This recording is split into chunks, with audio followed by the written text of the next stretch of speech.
HOJO Radio. Welcome back to the broadcast, ladies and gentlemen. I'm HOJO, and I just wanted to thank you all for joining us today.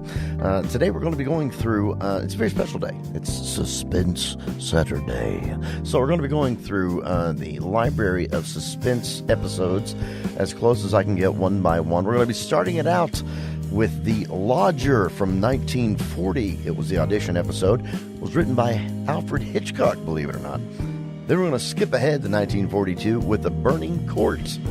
And, of course, that's just the beginning for our broadcast today. We've got a lot more coming. So keep it tuned right here to HOJO Radio for Suspense Saturday. Stay tuned.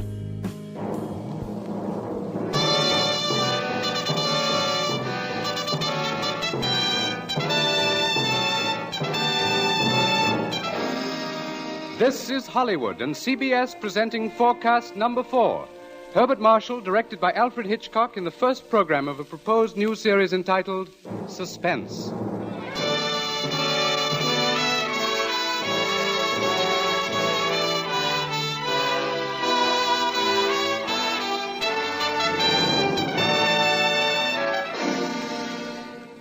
Tonight's Forecast program, ladies and gentlemen, represents the ideal form of collaboration. Mr. Alfred Hitchcock, brilliant English director of such outstanding motion pictures as The 39 Steps, Rebecca, and Foreign Correspondent, was eager to create a very special type of radio drama, the suspense story.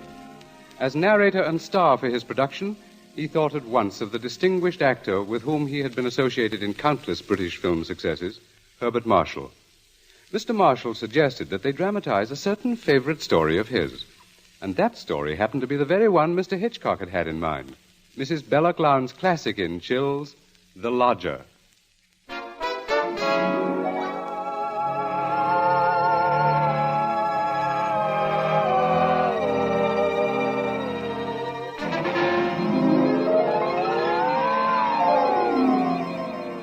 The Lodger is a work of fiction which springs from recorded fact. A story which begins in the year 1888 in London. A London terrorized by the fifth in a succession of recent murders. It was believed that these deeds were the work of one person, a tall, gaunt figure in a black Inverness cape, carrying a small, narrow bag. That meager description, provided by a highly unnerved witness, was the sum total of all that was known of the murderer. It was enough, however, to keep alive and alert the interest of all London, of all those in fine quarters, and all those in small, grimy houses, as, for example, Ellen Bunting. Ellen was no different from all the other middle-aged housewives dwelling in the great city's squalid Whitechapel district. She knew all the known facts of the case. As Herbert Marshall will tell you, Ellen knew it was quite proper to refer to this wielder of the knife as the Avenger.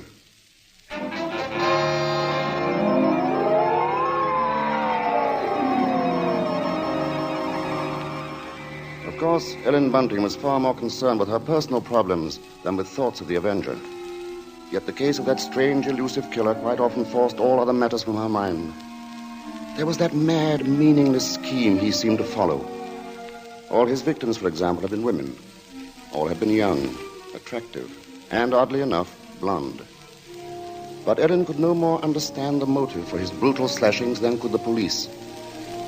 This night, she and her husband, Robert Bunting, sat before their fireplace reading the newspaper account of the latest murder. The Avenger had struck again.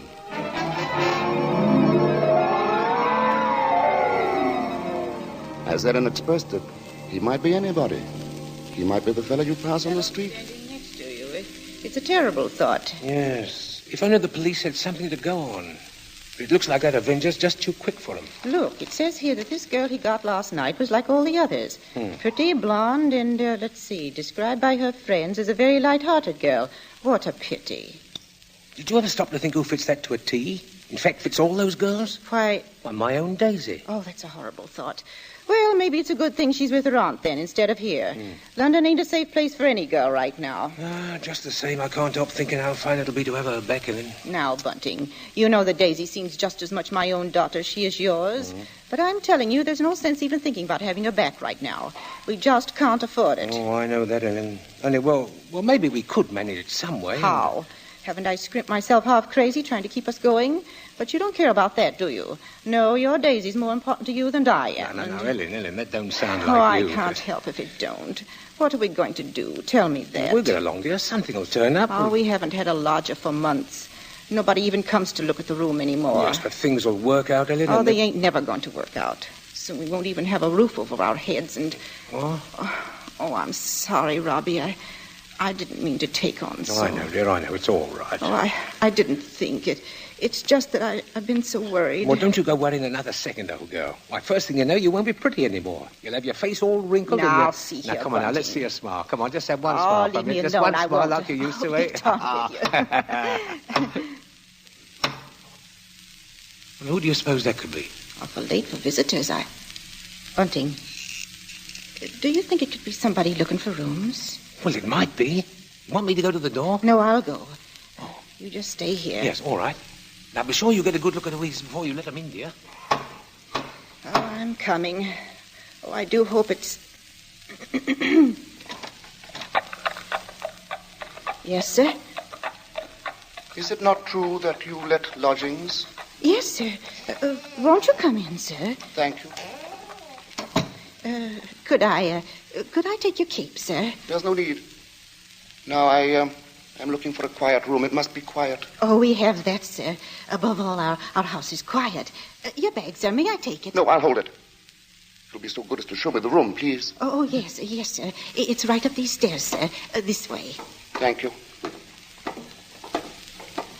You see, sir, there's just my husband and me here, and we're ever so quiet, and I'm sure you'll find this room to your liking, sir. Here we are. Now, I'll just light the gas. There. Mm-hmm. Very good. It is pleasant, isn't it, sir? And there's not many rooms with such pretty pictures, are there now? We've had them in the family for years, sir, and... Pictures interest me very little. You see, what really impresses me about the room is the very simplicity of it, the bareness. Yes, sir. It's not at all crowded, is it? It will be quite suitable, Mrs. Bunting's. Mrs. Bunting. You see, I do a great deal of studying in my book here, the Holy Bible. Yes, sir. Please, sir, let me help with your luggage. No, don't touch it.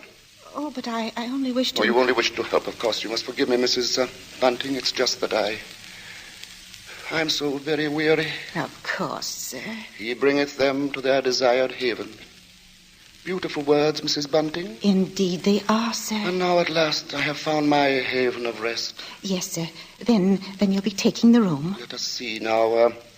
What are you going to charge me? With attendance, mind.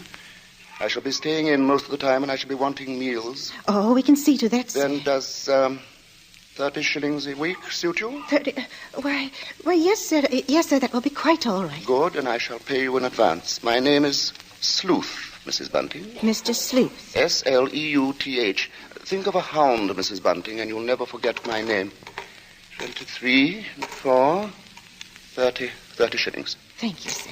And I think I should enjoy a little light supper now, Mrs. Bunting. Bread and butter, perhaps. Could you arrange that? Well, certainly, sir. I'll do that now. And if you'd be requiring any beer or spirits... Certainly not. Oh, sir. What did I say? I thought you understood me, Mrs. Bunting, and I had hoped that you and your husband were abstainers. But we are, sir. We don't keep nothing about. I would have had to go out and... Of course. Oh, I'm sorry, Mrs. Bunting. I fear I spoke sharply. I don't wish you to think me rude.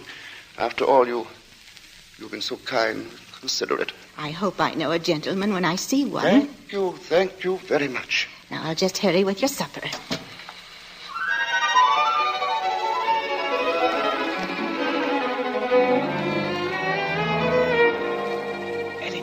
Ellen, did he take the room? No, don't bother me now. I have to get him some supper. What did you mean? Come to the kitchen where he won't hear us. He took it, Ellen? Yes, He took the room? Yes, we're all right now. Look, 30 shillings. A week in advance. Oh, it's wonderful. Wonderful. And Ellen, do you see what this means? Yes, you can have Daisy now. Yes. Here, Bunting, warm that teapot and put some tea leaves in it. Righto. Yeah, do you know something, old girl? We're not going to worry too much about Daisy being in danger of that Avenger fella. Whatever do you mean, Robbie? Well, she's not a girl who takes a drink, you know. What's that to do with it, please? Oh, something I read in the paper while he was upstairs with the gentleman. They just found out that every one of the Avenger's victims had been drinking. They figured he must be some kind of a rabid abstainer. What up peculiar chap. Now hurry, Bunting, please. Yeah. Two thoughts only governed Ellen's mind. The lodger's light supper and her own good fortune at having such a lodger. Mr. Sleuth was an eccentric sort, but then he was such a gentleman, so quiet, so very religiously inclined. She started up the staircase to Mr. Sleuth's room, her husband at her side. It won't do no harm to be safe, though, once Blaze is back in London, eh? We'll see she stays closer in the house, Well, I'll be downstairs. Hurry up with his supper, old girl. She has cast down many wounded from her. Yea, many strong men have been slain by her. Come in. And to know the wickedness of folly. Why, Mr. Yes? What is it? Those pictures. Those pretty girls. You've turned all their faces to the wall.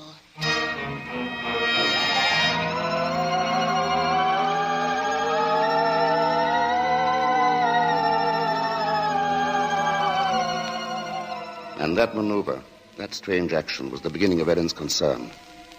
Soon there came to her a recollection of the black Inverness cape, the small, narrow bag, the urgent matter of alcoholic drink.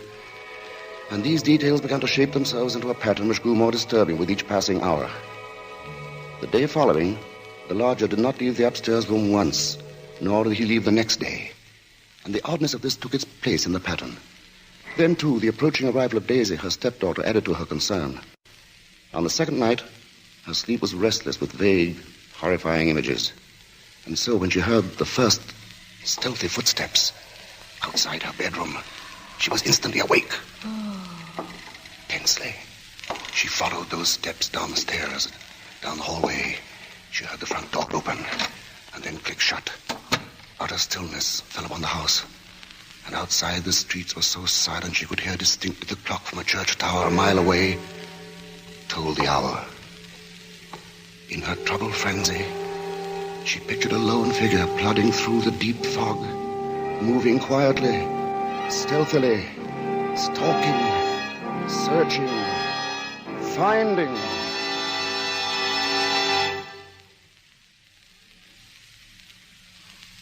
When, soon after she heard the lodger return, she sought to quiet the horrible dread which had possessed her. She assured herself that Daisy's arrival that day was no cause for alarm. Now she reasoned, how could there be anything really evil about so religious a gentleman as Mr. Sleuth? But for her there was no more sleep, merely a tormented state of half-consciousness, a state which suddenly dropped from her shortly after daybreak.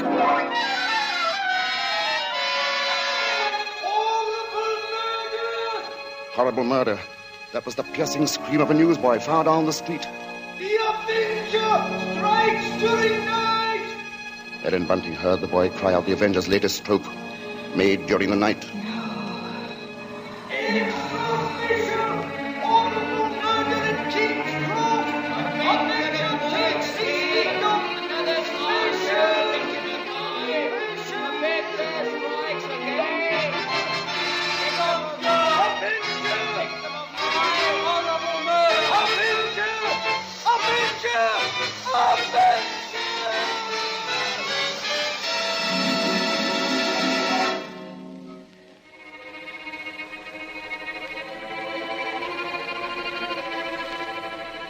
Ellen's first glimpse that morning of the grave-faced lodger brought the sleepless night's warm terror full to the surface. But on the next instant, she saw the pitiable, helpless weariness in his eyes, and curiously the terror began to pass. She found that she was hoping desperately that her fears were unfounded. Earlier, she had determined to tell Bunting of the awful convictions in her mind. Now, however, she felt she must be certain before she spoke to a soul. She knew there was one thing she must examine. That was the lodger's single piece of luggage. She'd thought of it often. What could it hold? Not much in the way of clothing, surely. It was too small, too narrow. It was more like a case. A case for a knife. It was along toward noon that Ellen found her opportunity to search the lodger's room. Soon after Bunting left to meet Daisy, Mr. Sleuth himself walked from the house. Ellen watched the tall, thin figure in the black Inverness cape disappear down the street, and then she rushed upstairs, into the room. Quickly, she moved to the closet. It was no different from what it had always been, utterly empty. She found nothing under the bed. She went then to the chest of drawers against the wall. She opened the top drawer and found inside nothing but a frayed shirt, 2 handkerchiefs. The next drawer, underclothes, socks. The next empty. There remained then only one possible place for the small, narrow bag, the bottom drawer, and it was locked. Tugging at the drawer, she heard suddenly the opening of the front door downstairs. Panic-stricken, she rushed out of the room and down the hall to the head of the stairs. Upstairs, Ellen? Ellen, Daisy's here. Oh, Mother Ellen, it's so good to see you. And whatever's the matter? Yes, you've gone quite white. Oh, well, I'm all right. I wasn't expecting you so soon. Oh, you don't know how fine it is to be back, Mother Ellen. Oh, the country's all right in its way, but there's nothing like London now, is there? No, there isn't. But as long as that Avenger's about, I can see we're going to have to do something about these blonde locks, eh, Ellen? Oh, don't worry about that. I'll dye them maybe, or just pin them under my hat. Daisy, I might as well get you settled. Oh, now, Father, isn't that just like her? She's straight to the point, and no fuss. Well, I'll bet a sixpence you'll have a dust cloth in your hair before you've got your coat off. Mr. Sleuth. Mrs. Bunting, I see my door is open. Oh, we were just leaving, so we... Does this mean that all of you have been in my room? Oh, not at all, sir. What must I do? Keep it locked? But you see, sir, I was just tidying up a bit, and Mr. Bunting, he brought his daughter up, sir. She just arrived. This is Daisy, sir. Pleased to meet you, sir.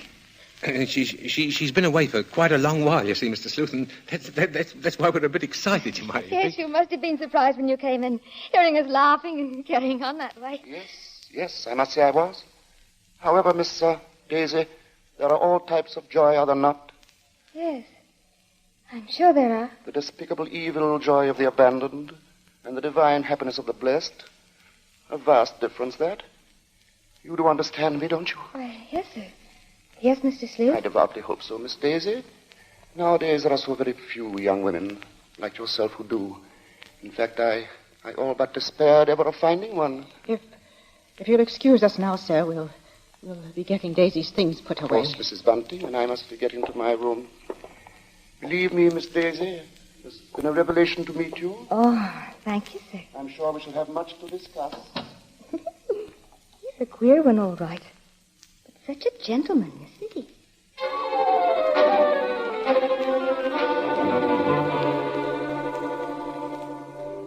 At that moment, Ellen had been determined to pour out her terrible knowledge, and then the moment passed by. She told herself that perhaps the past few days had been nothing more than a grim illusion, a tormenting play of imagination. She would wait then until she had attended the coroner's inquest into the last Avenger murder. There, perhaps, she could hear evidence to disprove all her fears, to assure her there was no earthly harm in Daisy being so near the lodger. This was her gravest concern now, for on the next day, Mr. Sleuth made it a point to see the girl more than once. And fearfully, Ellen saw that Daisy welcomed his visits. As Ellen was preparing to step out to the inquest, she heard once more the voices of her stepdaughter and the lodger coming to her through the kitchen door. She hesitated before entering. Tense. Strangely apprehensive. I do believe, Mrs. Sleuth, I've never known a gentleman with such funny ideas. Oh, Mother Ellen, you should hear what Mr. Sleuth was just saying. Perhaps, Daisy, you would excuse yourself and... He thinks people, and especially girls, should spend all their time praying. I sought to explain, Mrs. Bunting, that all women are placed on this earth filled with evil. They therefore must struggle constantly to find the paths of righteousness. Why, Mr. Sleuth, you mean a girl's not to enjoy life at all? Not to have fun? Frivolity, my child, is the devil's breeding ground, and all his implements are there. Temptation, pleasure, wine. Oh, that's crazy. Well, there's nothing I like better than a glass of wine, and I'm not... You drink. She didn't know what she was saying, Mr. Sleuth. Just a child, and Daisy, you'd better go now. But I didn't say nothing wrong. What's the harm in a glass of wine? She lieth in wait as for a prey, and increaseth the transgressors among men. Well, I don't know what you mean. I never heard such nonsense. You call Holy Scripture nonsense? So what I prayed against is true. You are beyond salvation. That's not so. I'm a good girl, I am, and I won't have you saying that. Daisy, go into the front room. It's quite all right, Mrs. Bunting. I must be going upstairs anyway. I'm used to being misunderstood, you know. People never realize that my efforts are simply for the greater good of humanity. Of course, sir. And that the power on high will direct my hand toward the expulsion of all evil. Daisy, listen to me. Yes? I've got to tell you about... About what, Mother Ellen? Nothing. I've got to go out for a while now. I'll be back.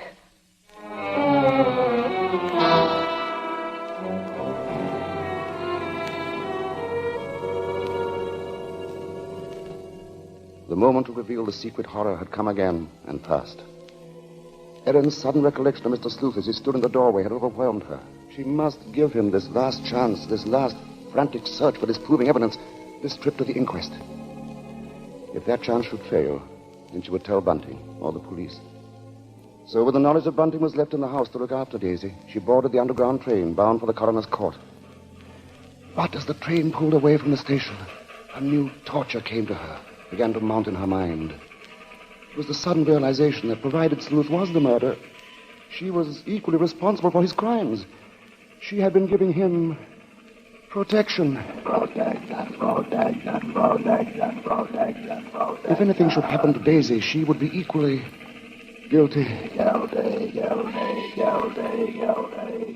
Fully as guilty as the Avenger.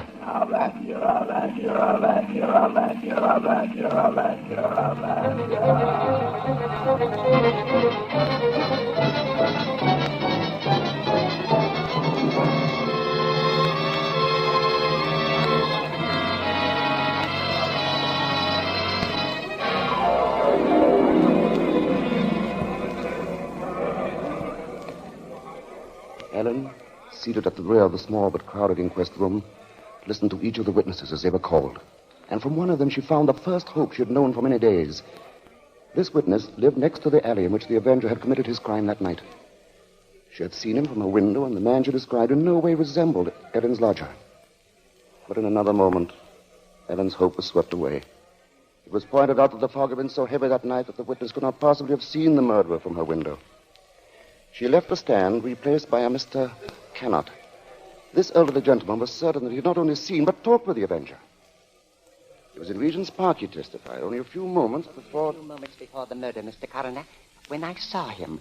He was quite a tall man, very gaunt-looking, and carrying a handbag. A handbag, you say? Yes, a small, narrow one. Just such a bag, I might add, as might contain a knife. As Ellen heard these words, the tension which had been mounting up within her became almost unbearable.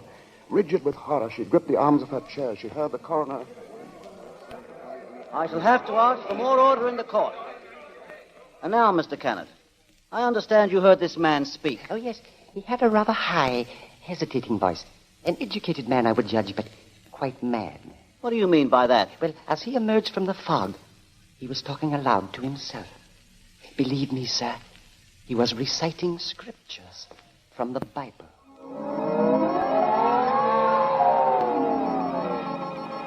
Scriptures from the Bible. Horrified, Ellen rose from her seat, only half hearing the confusion about her. Are you asking us to believe? I would say, Mr. Cannot, that the man we're looking for would be least of all a religious man. And that's where you're in error, Mr. Coroner. The religious note is the very key to the case. Very interesting. That'll be all, Mr. Cannot. Just a moment, sir. Don't you understand? The man you're after must be a religious maniac. That's the only explanation possible. You will please stand down.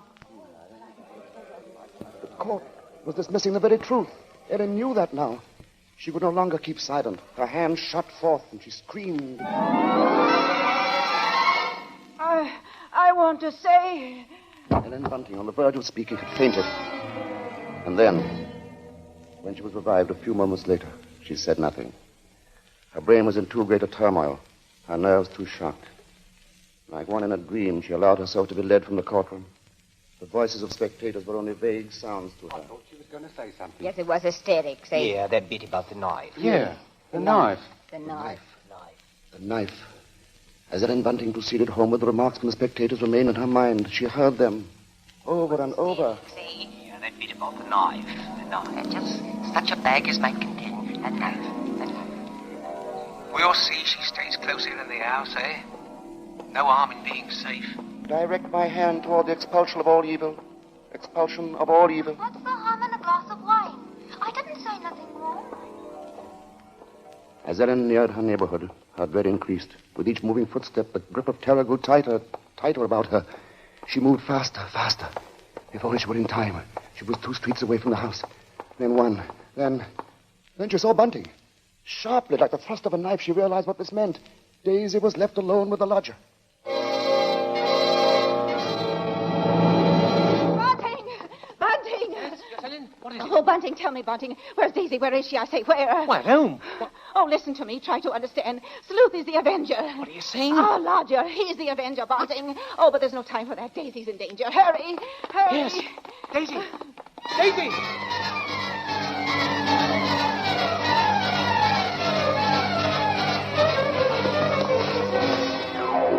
Here we are, Bunting. Here we are. Daisy! Oh, Daisy! Daisy, where are you? I'll look in the kitchen, Bunting. You try the sitting room. Daisy! Daisy! Where are you, Daisy? Answer me, Daisy! Oh, Let's try the bedroom. she's not here. What about the dining room? Look, she's not there. She's not downstairs. Then there's just his room.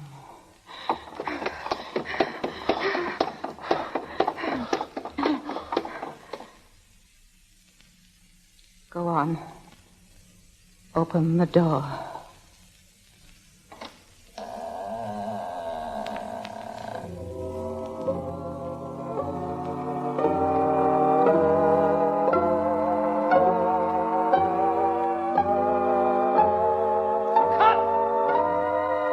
Okay, Mr. Hitchcock. Track cut and clear. Did you say cut? What's the idea, Hitch? I have a few more lines to do. As Mr. Marshall, the narrator, you have. Not as Mr. Sleuth, the lodger. Hitch, you can't stop the play right here. It isn't fair, you know. Why isn't it, Bart? What more is there to say? But, Mr. Hitchcock, won't people want to know what Bunting and me found in the room? All right, Ellen. What precisely did you find? Well, nothing, sir. There. You see? Nothing. No lodger, no Bible. And that locked dresser drawer. What about that? We unlocked it, sir. And what was in it? Nothing, sir. You are certain, Mrs. Bunting? Oh, you gave me quite a turn, Mr. Mr. Marshall. Yes, sir, I'm sure, sir. There was nothing. Well, begging your pardon, Mr. Hitchcock, but don't you think we'd better just mention about Daisy? I don't know, Bunting. What do you think we ought to say? Oh, just that the reason she wasn't in the house when Ellen and me got there was, well, she'd gone out for a walk, that's all. Did she enjoy it? Oh, very much, sir. Made it to King's Cross and back in just under an hour, sir. Splendid time, Bunting. Well, there you are, Bart. There's the story. Now, wait a minute, Mr. Hitchcock. You can't do that. That's not the story. Of course it's not. Now, look here, Hitch. Here's the fellow who composed and conducted all our music, Wilbur Hatch. He wants to know about this, too. Everybody does. All right, Bart. What is it they want to know? What became of Mr. Sleuth? Oh, him. Why, he left that afternoon. They never saw him again. And now I think we ought to say something about the Columbia forecast Mr. Hitchcock, show for... sir, will you please... Stop him, Mr. Marshall. Hitch, listen to me. Yes? What is it? They want to know when the Avenger finally was caught. Oh, well, let me ask you something, Bart. Are you acquainted with Loretta Young? Yes, what's that got to do with it? Well, in next week's Columbia preview series, Miss Young will take the starring role in the drama of an American Red Cross nurse. That's good news, isn't it? Oh, that's great. But now listen, Hitch, you've just got to tell that audience exactly when and how Mr. Sleuth was caught. Caught? Why on earth should he be caught? Why? Well, he was the Avenger, wasn't he? Was he?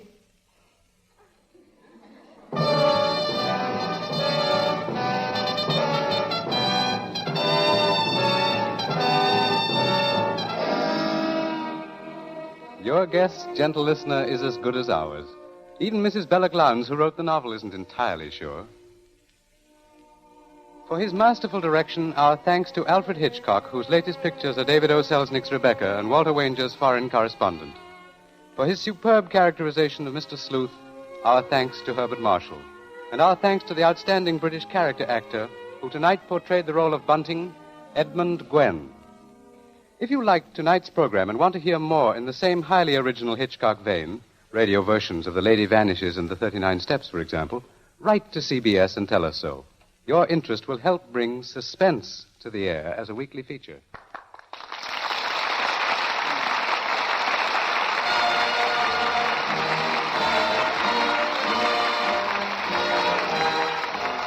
Forecast next week presents from Hollywood, Loretta Young in Angel, first of a proposed series based on the adventures and the romance of a typical Red Cross nurse.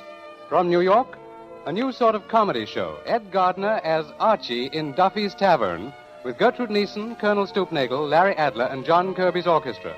Don't miss Forecast at this hour next week.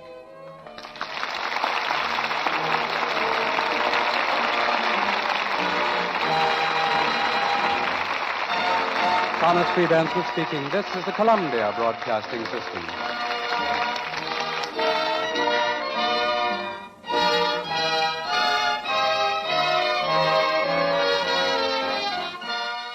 Men, if you have that show-me attitude when it comes to shaving cream, we invite you to try Fitch's No Brush. We think it has the qualities you want in a shaving cream: a smooth, non-greasy texture, a skin conditioner ingredient to protect sensitive skins, and a fast action that instantly prepares your face for the grandest, coolest shave you've ever had. And to top it all off, Fitch's No Brush is reasonably priced. So we suggest you try it. See if we're not right when we say Fitch's No Brush gives a solid comfort shave. If you're one of the many who swear by a lather cream, try Fitch's Brush Cream. This cream gives loads of swell lather that stays moist all during the shave. It rinses off easily, too. Like Fitch's No Brush, it contains a skin conditioner that makes even the most sensitive skins feel cool and smooth. Yes, men, for shaving comfort, try either Fitch's Brush or Fitch's No Brush shaving cream. Both come in a form you like at a price you like. What's more, both will give you the kind of shave you like. So ask the man behind her for Fitch's Shave Cream. Fitch, spelled F-I-T-C-H. Stay tuned to HOJO Radio. The Columbia Network takes pleasure in bringing you Suspense.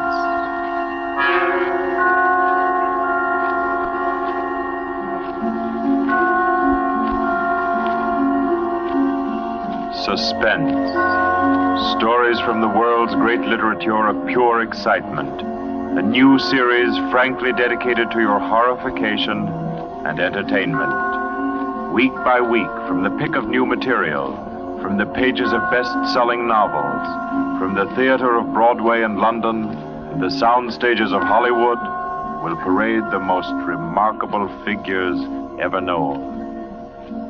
CBS gives you Suspense.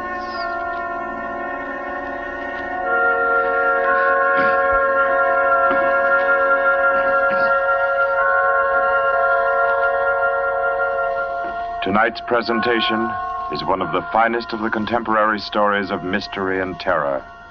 John Dixon Carr's famous novel, The Burning Court.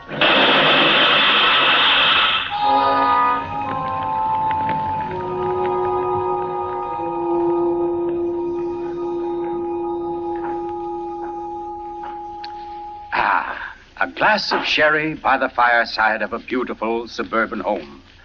What could be more comforting? You're an admirable host, Mr. Depard, and it's really a shame our first meeting is under such a cloud. It's also a shame I have so little time to tell you which one of your guests here murdered your uncle last week.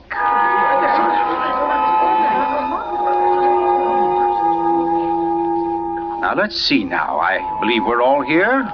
Your wife, your friend, Mr. Stevens, Captain Brennan. Yes, and incidentally yourself.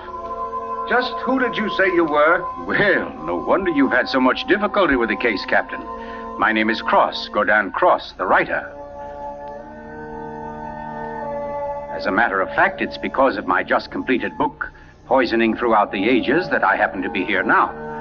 And Ted Stevens there happens to be a member of the firm which publishes my work. I'd never seen him until tonight, but I've been told what happened. This afternoon, he began reading my manuscript for the first time on the train.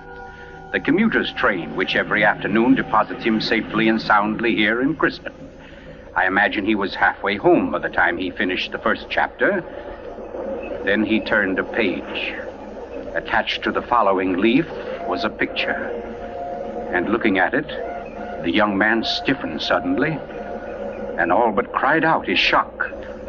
It was a picture of a young woman, and under it had been printed, famous poisoner Marie Dobré, 1676.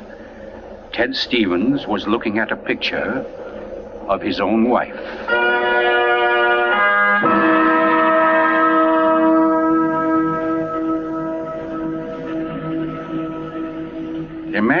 Imagine his 25-year-old wife in 17th century costume. The face, the features, even a wistfulness of expression were identical. Even the name. Dobré was his wife's maiden name. But no, that was ridiculous. This woman in the picture was, well, one of his wife's ancestors. Yes, that was it. Simply an amazing family resemblance. Marie would be waiting for him at the station, and he'd have to tell her about it. He wondered why, however, she'd never told him about. Oh, well, but you don't discuss such an ancestor, do you? Ted Stevens glanced down at the chapter to which the picture had been attached. It was entitled, The Affair of the Non-Dead Woman.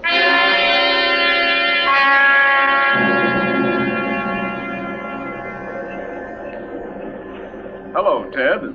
Stevens was almost jolted from his seat.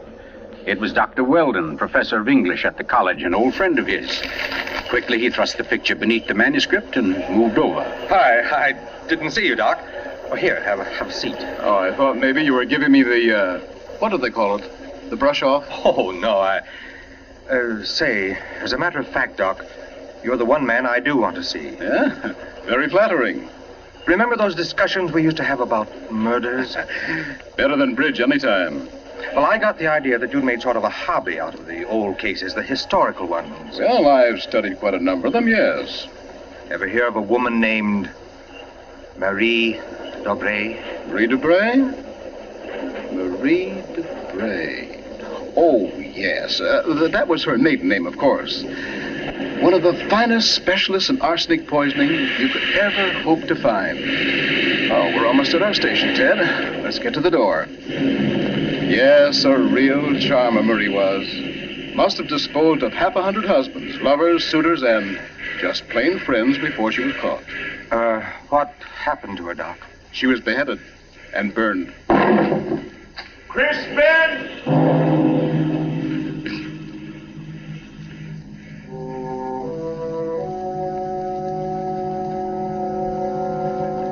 Oh, absurd, laughable. Ted Stevens kept saying this to himself, and yet what he knew was a foolish dread followed him straight through the small suburban station and clung to him as he reached the street. And there in the roadster was Marie, leaning toward him a little to hold the door open and smiling at him. Oh, Ted, what on earth are you staring at? That streetlight shining on your hair, I like that. Oh, you're tight. Come on, get in the car.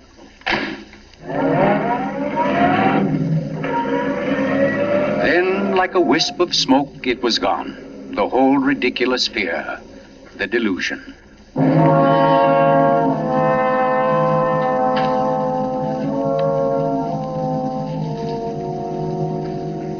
When at home, Marie brought the cocktails into the living room. The logs were burning brightly in the fireplace, throwing a soft, dancing glow upon a room that was darkening with dusk. To you, Marie. And to you, dear. As Stevens placed his glass down, he noticed the manuscript of my book. It was there on the table, right where he'd placed it when he first came in. Deliberately, he turned from it, and then turned back. The manuscript had been moved. Only an inch or so, but it had been moved. Keeping his back to his wife, he thumbed through that early chapter and discovered, just as he knew he would, that the photograph was gone.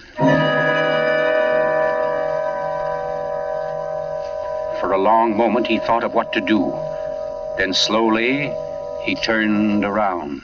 This book by Cross I brought home. Yes? There was a story of a poisoner in it. Rather funny. Her name happens to be the same as yours. Oh, your maiden name, that is. Oh, that is odd, isn't it? Darling, was she a relative of yours? Why, Ted, you're serious. In a way, yes. Oh, I don't mean it's really important. It's just that, well, when you run across a person who's a dead ringer for your own wife and who lived 300 years ago and was a top-flight poisoner, well, you like to hear about it, that's all. What on earth are you talking about? Darling, be honest with me. Didn't you look at this manuscript when I was out of the room? No.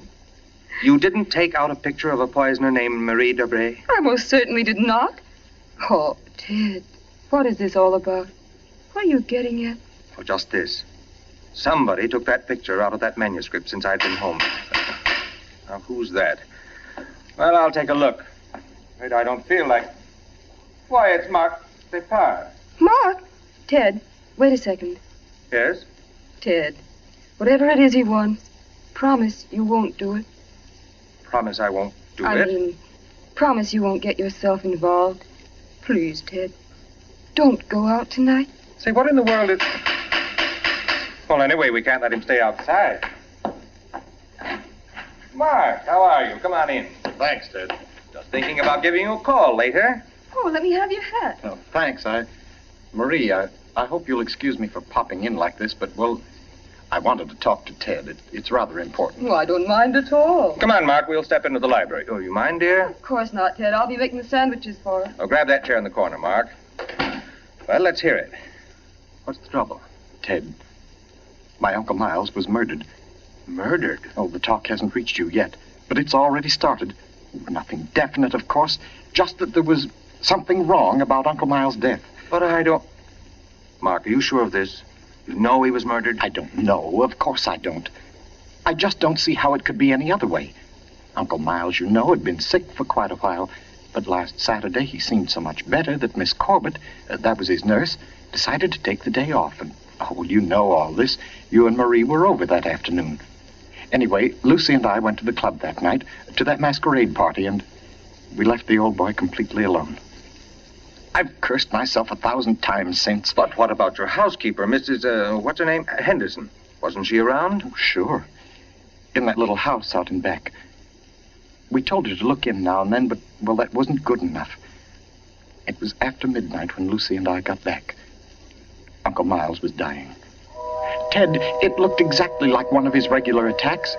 But then later, after he was gone, I happened to glance under the chest of drawers in his room. There was a small silver cup under there, almost drained, and Uncle Miles' cat. The cat was still warm, but quite dead. Oh. I managed to get the cat out of the house and buried without anyone seeing me. Next day, I had the contents of the cup analyzed. It was poison? Yes.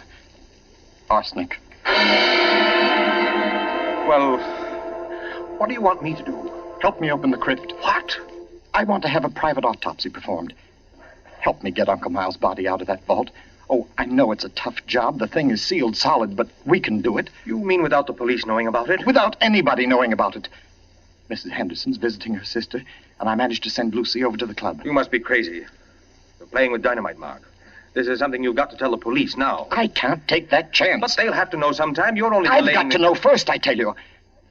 You don't understand, Ted. There was somebody in Uncle Miles' room that night, handing him something in a silver cup. Mrs. Henderson was on the porch by the window. She saw her. She saw her? Ted.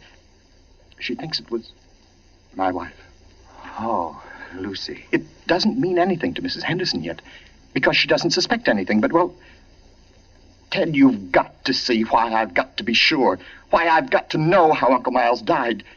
Because it wasn't Lucy, Ted. I know it wasn't. Of course not, Mark. She had an alibi. Well, she was with you at the club, wasn't she? Yes.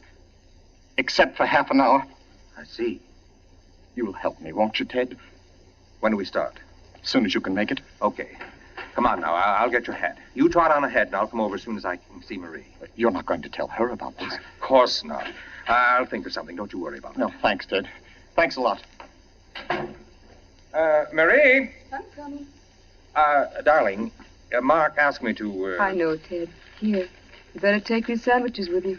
You'll be hungry. But you knew I was going out? Yes, I knew. You listened to us? I couldn't help it, Ted. I had an idea what Mark's visit was about. The talk about his uncle's death. There's a lot of gossip about it in the village. That's why I tried to tell you. Why I didn't want you to get mixed up in it. But it's too late now, isn't it? I mean, you're going. I can tell by the way you look. Ted, wait a second. There's just one thing I want to tell you before you leave.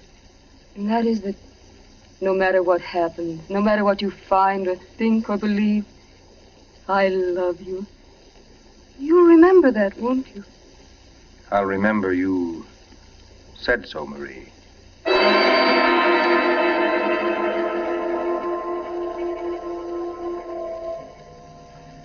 By the light of a dim kerosene lantern, Mark and Ted Stevens pounded their way through the thick shelf of rock that covered the Depar's ancestral tomb, pried open the great slab of stone which lay across the subterranean door, and then at last descended to the dank, ink-black chamber. They found the coffin. They dragged it from its crypt and placed it on the cold stone floor. They unclamped the lid and opened it. Mark! It's empty. What? That's impossible. It can't be. But it is, Mark. You know what this means?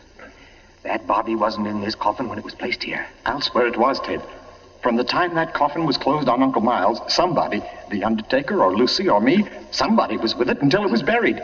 And the crypt was sealed right after. Then somebody beat us to it. Somebody's broken in here ahead of us. Broken in? Listen, Ted. Lucy and I have hardly left the house since the funeral. Do you think anybody could break in here, smash through that stone and cement without our seeing them or without our hearing them? Well... What? Well, you might as well come on out then. What? Who was that? Me, Mr. Depard, up here.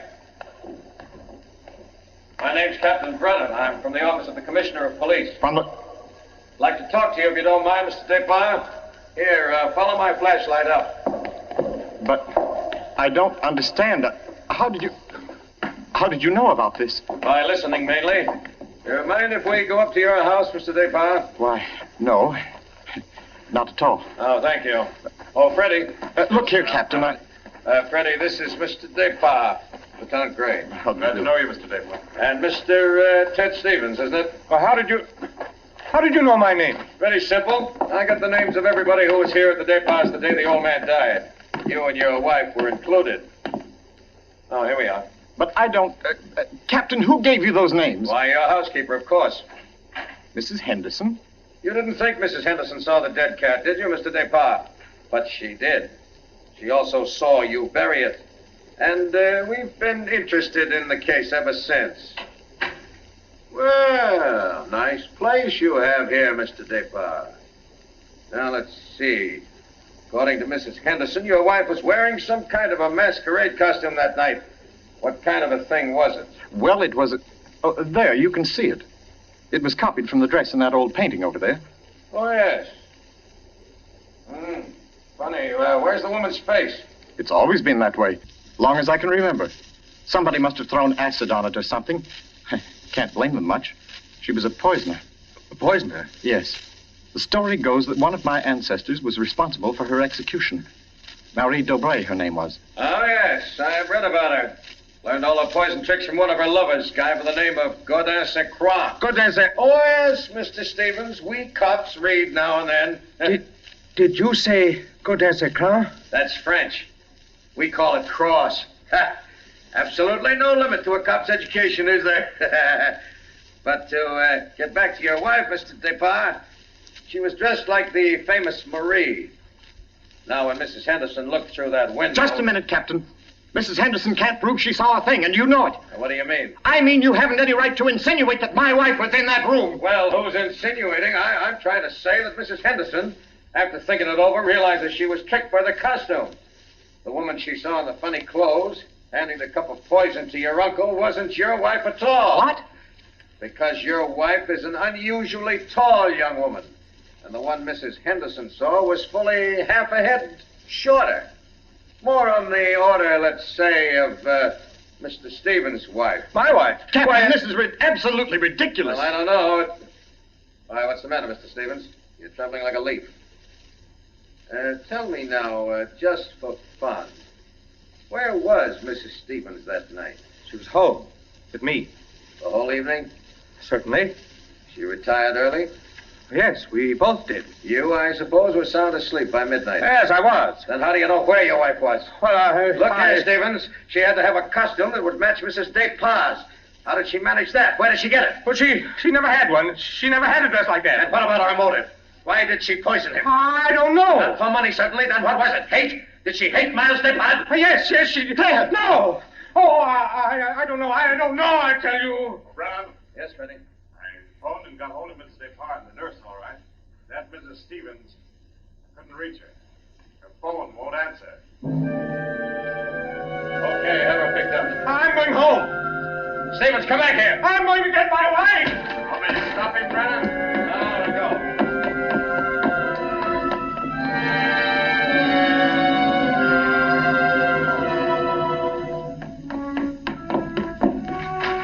Marie!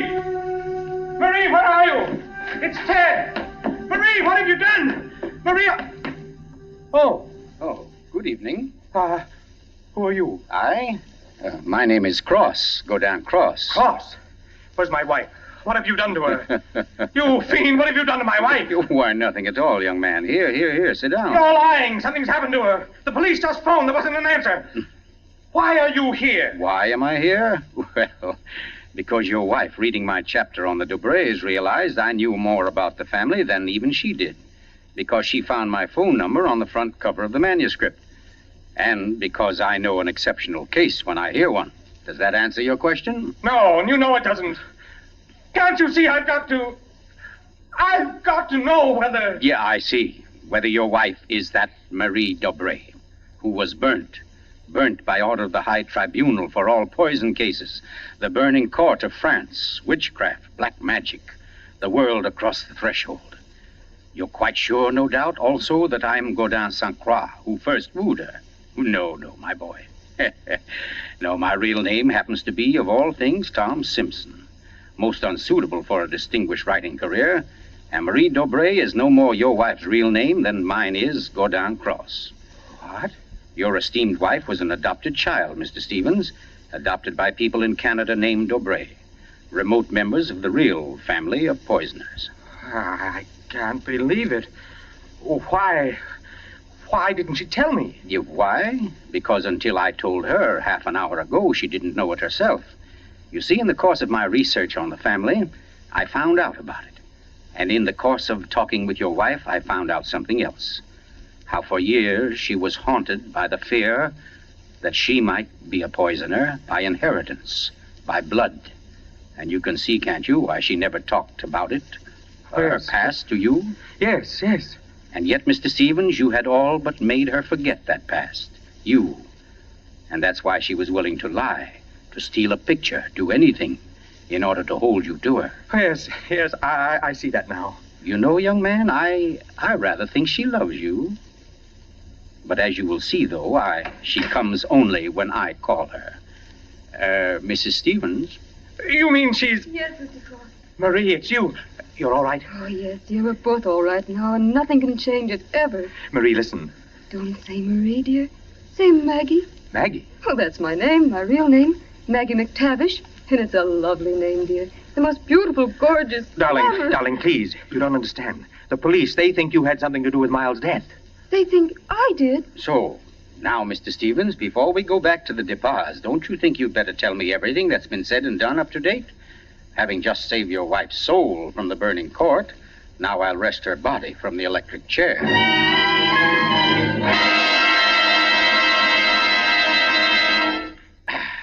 Yes, Mr. Depars, truly excellent sherry.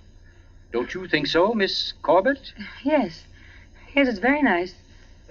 Well, that, ladies and gentlemen, is how I happen to be here. So let us consider first that supernatural hocus-pocus in the crypt.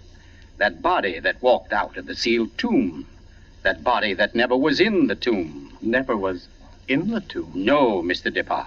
The murderer knew that very soon Mrs. Henderson's story would bring about an investigation. He had to get rid of the well-known corpus delicti. Yes, but who could have kept the body out of the tomb? Who, Mr. Depars? Why, you, sir. What?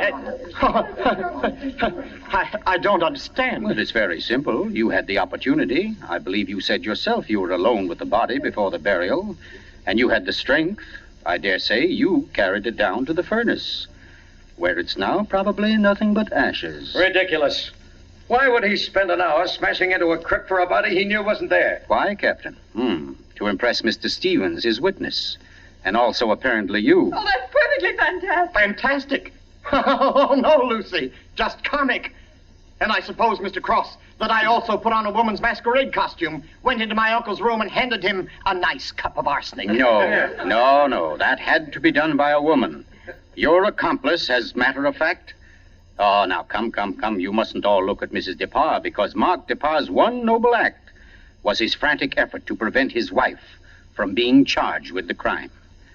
A crime which he and Nurse Myra Corbett committed. Myra Corbett? Why, you... Yes, sir. Yes, Mr. Stevens, this quiet little lady beside me. Why would I do such a thing? Money, Miss Corbett. A cutout of Mark DeParr's inheritance. Payments for services rendered. That's an absolute lie, Cross. You see, ladies and gentlemen, Captain Brennan never bothered to check Miss Corbett's whereabouts on the night of the murder. Why even think of the nurse? She was the custodian of the old man's health. Oh, you're crazy. And yet who but a nurse could so naturally offer the old man a cup? A cup he was sure contained medicine. You're making it up. The whole thing, you're just And making it who up. but Miss Corbett, living right here in this house, would know what kind of masquerade dress she must copy, would know when Mrs. Henderson would pass the window that night, pass and see her, and accept her, she hoped, for Lucy DeParr. No, that's not true. Oh, I didn't yes, do Miss it. Corbett. Yes, I Miss didn't Corbett, do that it. dress I was the didn't touch do that it. wrecked you. That was your own idea, wasn't it? Not Mark's. You weren't content with a mere murderer's share of the profits. You wanted a wife's share, half of the whole estate. You wanted Lucy DeParr convicted and out of the way for good. Well, I give you a toast, Miss Corbett, with Mr. DeParr's excellent sherry. To a particularly ruthless poisoner. And yet, you know, on the whole, I'm rather partial to female poisoners. Why, only tonight I...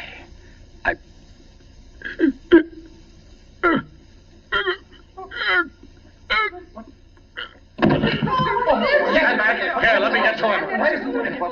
Mr. Cook, what's the matter, Brennan? This man's dead. Dead? And from cyanide, if I know anything. Cyanide from that glass of sherry. Cyanide that a nurse could get quite easily. That glass was right beside you, Miss Corbett, and nobody else was near it. Too bad he didn't drink it as soon as you hoped. A second ago, we had nobody to use against you. But we have now, Miss Corbett. We have now. And I arrest you for the murder of Godin Cross.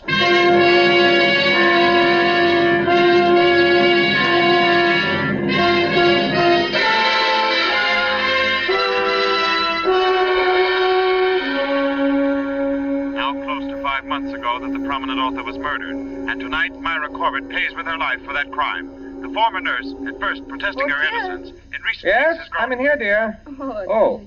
I thought you might... Oh, what did you cut it off for? Huh? What do you mean? The radio. Oh, yeah, well, I thought you wanted to talk. Oh, Ted, don't you think I know you better than that? What was on the radio? Well, there wasn't any... Okay. It was about Myra Corbett. She goes to the chair tonight. Oh, I didn't think you wanted to be reminded. I don't really. But making such an effort to hide it only keeps it alive, doesn't it? All right, darling. Know what I came in to ask? If you wanted a cocktail before dinner? The largest one you've got. Fine. I'll get out the ice cube. I know. If I'll fix up the fire. Okay, Maria. A deal. Where are some papers to start it? Right there by the bookcase. And the name's not Marie. It's Maggie. Because, darling, Marie's dead and gone forever.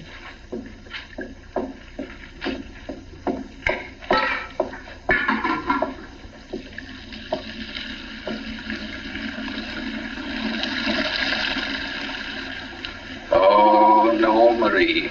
We're never dead. Neither of us. It was your hand that touched that glass. I know that now. And I could return the favor. But instead, I shall ask that you dispatch your husband. This one, like all the others. Now, just a little bit of poison in the drink, Marie. Any kind of a drink. What kind, Ted? What kind of a cocktail shall we have? Oh, any kind, darling. Any kind at all.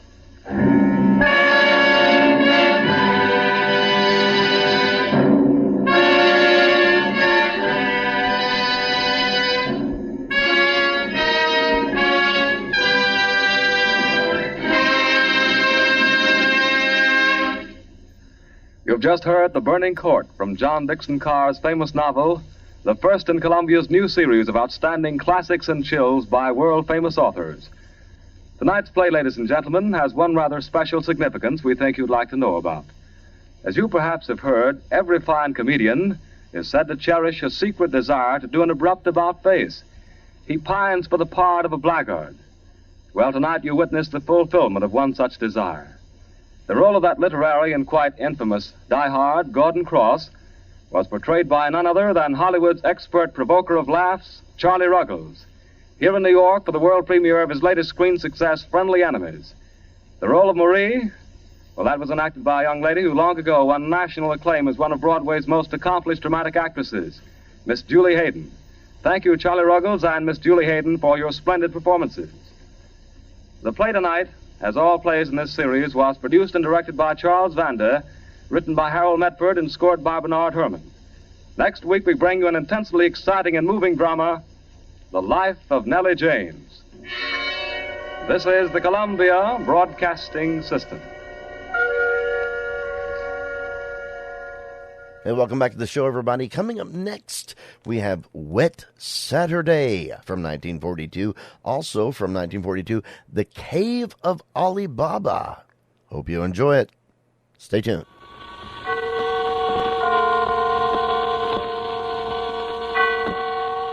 The Columbia Network takes pleasure in bringing you Suspense.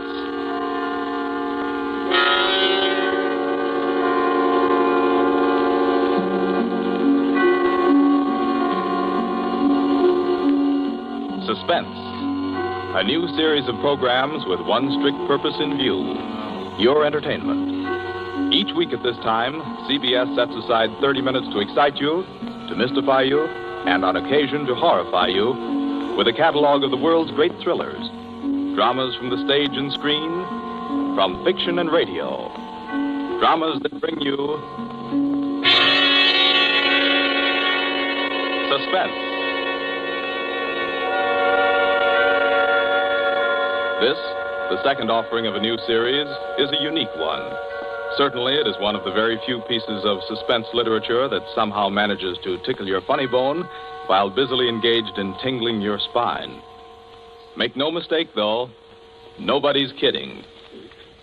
CBS presents its adaptation of John Collier's well-known short story, Wet Saturday.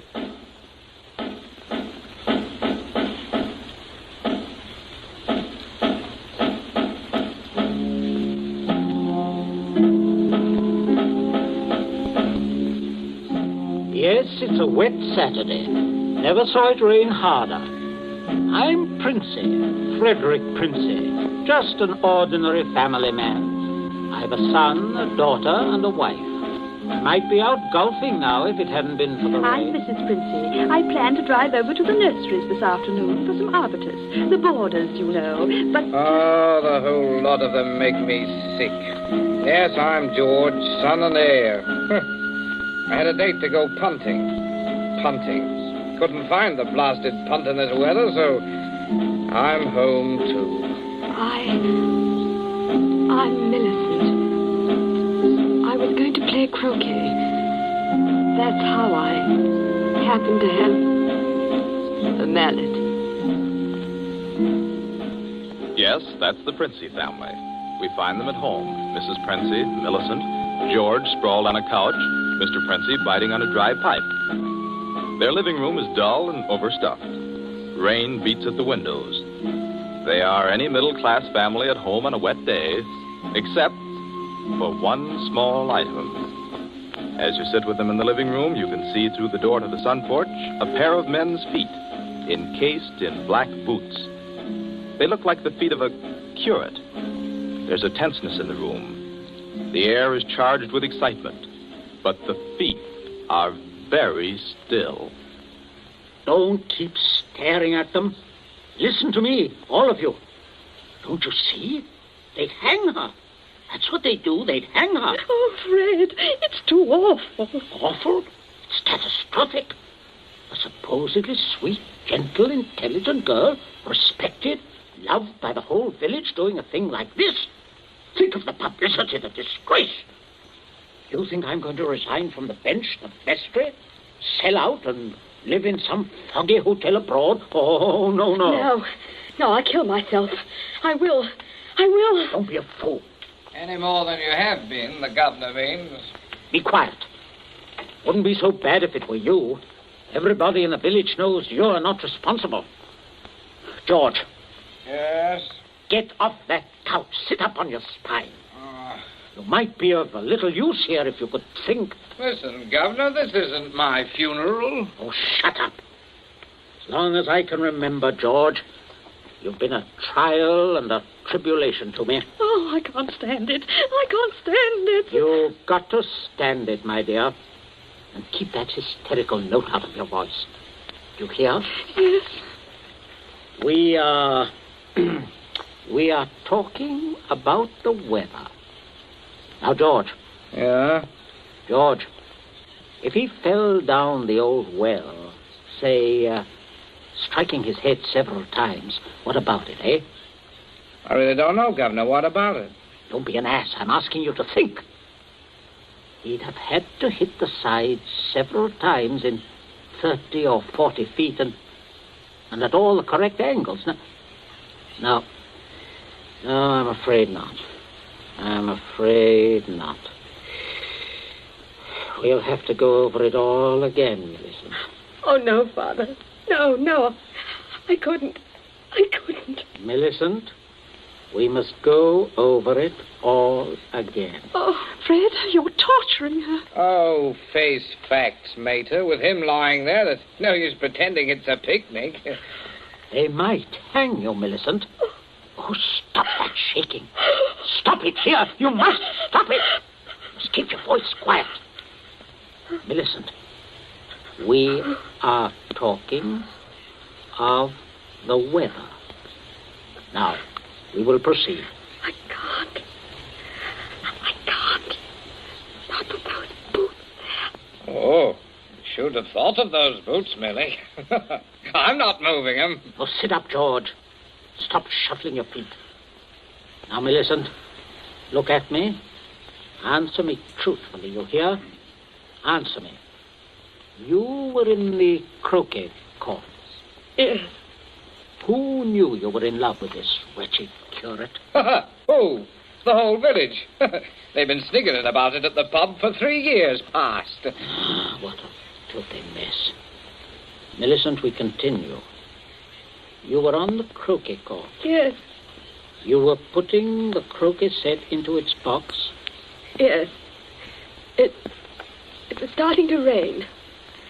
I was carrying the balls and mallets into the sun porch. The box was there. You heard someone enter the garden gate and come across the yard? Yes. Could you see who it was? Oh, not at first. I was going into the sun porch. I threw down all the mallets but the red one and turned around. It was Withers? Yes. So you called him? Yes. Loudly? Did you call him loudly? Could anyone have heard? No, Father, I'm sure not. I didn't really call him. I just spoke his name. He saw me as I went to the door. He just waved his hand and came over. How can I find out from you whether there was anyone about? Whether he could have been seen? I'm sure not, Father. I'm quite sure. So, you both went into the sun porch? Yes. It was raining hard then. What did he say? He said, "Hello, Millie," and excuse his coming in the back way, but he set out to walk over to Liston.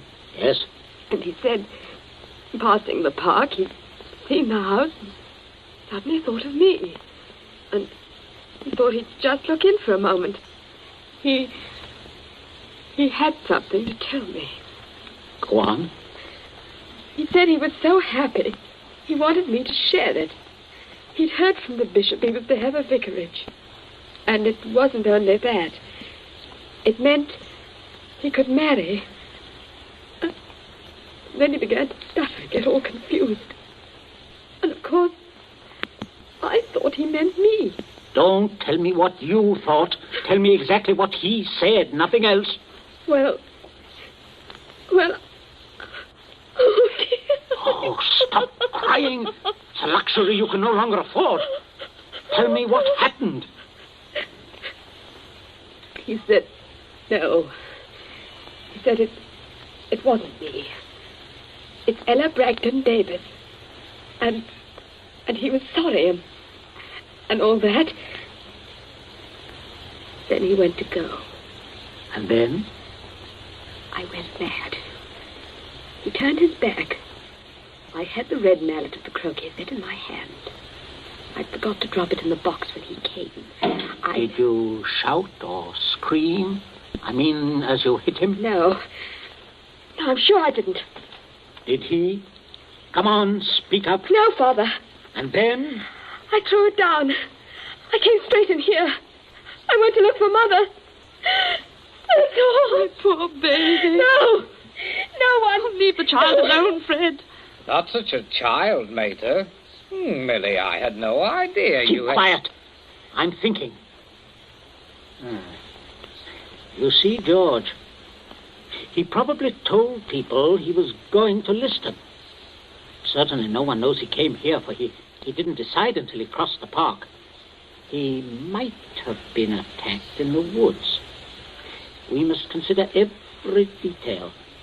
A curate with his head battered in. Don't, Father, don't. A curate, head battered in. Now, who would want to kill Withers? Kill Withers? Well, I would with pleasure. How do you do, Mrs. Princey? Captain Smollett. Oh, sit down, pray. Mustn't get up for me, Mrs. Princey. You either, Millicent. My word. Just being neighbourly on a bad day. I wanted to ask you about those dahlia bulbs, Princey. Took a shortcut on account of the rain and walked right in. Knew you wouldn't mind. Oh, he heard you, Father. My dear, we can all have our little jokes. Don't pretend to be shocked. This way, Smollett. This chair, facing the fireplace. Sit down, Mother. Just straightening the curtains to the sun porch, dear. It looks so gloomy out there. Might as well shut the rain out. Just talking about a little theoretical curate killing, Smollett. You know, young people these days like thrillers. Parsonicide. Justifiable parsonicide. Have you heard about Ella Bragdon Davis? I shall be most properly laughed at. Why? Why should you be laughed at, Smollett? No, and a shot in that direction myself. She half said yes, too. Hadn't you heard? She told most people. Now it'll look as if I got turned down for a white rat in a dog collar. Oh, too bad. Oh, fortune of war. Yes, fortune of war. Odd how it happens, isn't it? Sit down, Smollett. Millicent, console Captain Smollett with your best light conversation. You too, Mother. George and I have something to look at outside. There's this rain, you know, very bad, very bad. Come, George. Righto, Governor. Maybe we'll need raincoats, what? Oh, I don't think so. Just make yourself at home, Smollett. Make yourself at home. A cigarette, Captain Smollett? Thank you. Nasty day to be going out. It's something about the old well, just off the sun porch door, you know. This terrible sodden weather seems to have loosened some of the stones. Oh, too bad. Dash too bad. Spoils the tennis and croquet, a day like this. Doesn't it, Millie? Oh, yes, it does. She was practicing out on the croquet court earlier, but, do pull your chair nearer the fire, Captain. It was so damp, we thought it would be cozy to light it. Thank you, I'm quite comfortable. I hope you don't feel too bad about Ella Davis. Can't always win. Can't see, though, what you women see in these bloodless clerics. Oh, I always thought Mr. Withers is a very charming man. Quite agree, but why should anyone want to marry him? You wouldn't want to marry him, would you, Millie? Not now. That is, are you? Oh, no, of course not. Smollett. Yes, Princess. Good Lord, man, you come in on a fellow suddenly. Guess I did. Oh, don't mind this old double-barrel shotgun. Been working on it. Smollett, may I have your attention for a minute? There's something on the sun porch I'd like to show you. Why, yes, of course. Smollett, George and I went out to see if we could shoot some rats which have been driven out of the old well by the high water. Afraid they might get into the house. Now, you must listen to me very carefully. Very carefully, or you will be shot by accident. Princey, what's got into you? You heard me ask as you came in, who would kill Withers? You also heard Millicent make a comment, an unguarded comment. Well, what of it? Very little. Unless you were to hear that Withers had met a violent end this very afternoon. And that, my dear Smollett, is what you are going to hear. What? Withers? Yes. Who killed him? Millicent. Good Lord. Yes, it's a mess. And of course, you would have remembered and guessed. Maybe, yes, I suppose I should. Therefore, you constitute a problem. Why did she kill him? Oh, it's one of those disgusting things. Pitiable, too. She deluded herself that he was in love with her. Good heavens, Millie. Oh, yes, of course, I see. He had told her about the Davis girl. I understand. Now, I have no wish, as you will comprehend, that she should be proved either a lunatic or a murderess. I could hardly go on living here after that. I suppose not. On the other hand, you know about it. Yes, I see that makes me a problem. You're wondering if I could keep my mouth shut. If I promised... I am wondering if I could believe you. But if I promised... If things went smoothly, yes. But not if there was any sort of suspicion, any questioning. You would be afraid of being an accessory. Why, I don't know. I do. What are we going to do? I can't see anything else. You'd never be fool enough to do me in. You can't get rid of two corpses. Oh, I regard it as a better risk than the other. It could be an accident. Or you and Withers could both disappear. There are possibilities in that. Listen, you can't. I can, but there may be a way out. There is. Smollett, you gave it to me yourself. I did what? You said you would kill Withers. You have a motive. Oh, look here, I was joking. Of course you saw that. You are always joking. Listen, Smollett, I can't trust you. You must trust me. Else I will kill you now in the next minute. I mean that. You can choose between dying and living. Go on. Now, there's the old well just outside the sun porch door. That's where I'm going to put Withers. No one outside knows he has come up here this afternoon. No one will ever look there for him unless you tell them. You must give me evidence that you have murdered Withers. I murdered him? Why do you want that? So that I shall be dead sure that you will never open your lips on the subject. I see. What evidence? George, hit him in the face. Sure. George, don't. Keep out of this. Oh, Captain, you should be more careful. Look what your teeth did to my knuckles. Again, George. Okay. Oh, I can't stand it. Oh, how can you? Keep quiet. You women keep out of this. I'm sorry, Smollett, but there must be traces of a struggle between you and Withers. Then it will not be altogether safe for you to go to the police. But can't you take my word, man? I will when we are finished. George? Yes? Get the croquet mallet. Right, Governor. Take your handkerchief to it. In there on the sun porch floor. Yeah. Yes, I got it, Governor. There, Captain. There's the weapon. As I told you, Smollett. Now, you'll just grasp the end that mashed Withers' head. I shall shoot you if you don't. But, good Lord, you can't. All right. There. That's it. Now deposit it out by the side of the house. Out of the rain, of course. No. Wait, George. First, you'd better pull a few hairs out of his head and put them under the nails of Withers' right hand. Princey, have you gone mad? Do you know what you're doing? With this gun, yes. Go ahead, George. Sorry to muss your hair up, Captain. Oh, shut up, Smollett. There. That's all we need. Now for Withers, and we'll fix it right up. Be right with you, Governor. Smollett, you may turn around. Withers is just there in the sun porch. Draw back the curtain. Good Lord, Princey. Yes, messy. But we'll get him fixed up. Now you, Smollett, you've just got to drag him through the door and dump him in the old well. Just beyond the door, Captain. I won't touch him. I won't. All right. Stand aside.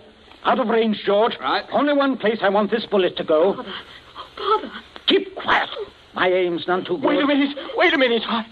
That's better, Smollett. Much better. Go on now. In here. You'll have to take him outside. By the shoulders ought to do it, Captain. Keep quiet, George. Go on, Smollett. Go on. You've seen dead men before. Drag him. Drag him. I'll just hold the gun here to make sure that everything goes all right.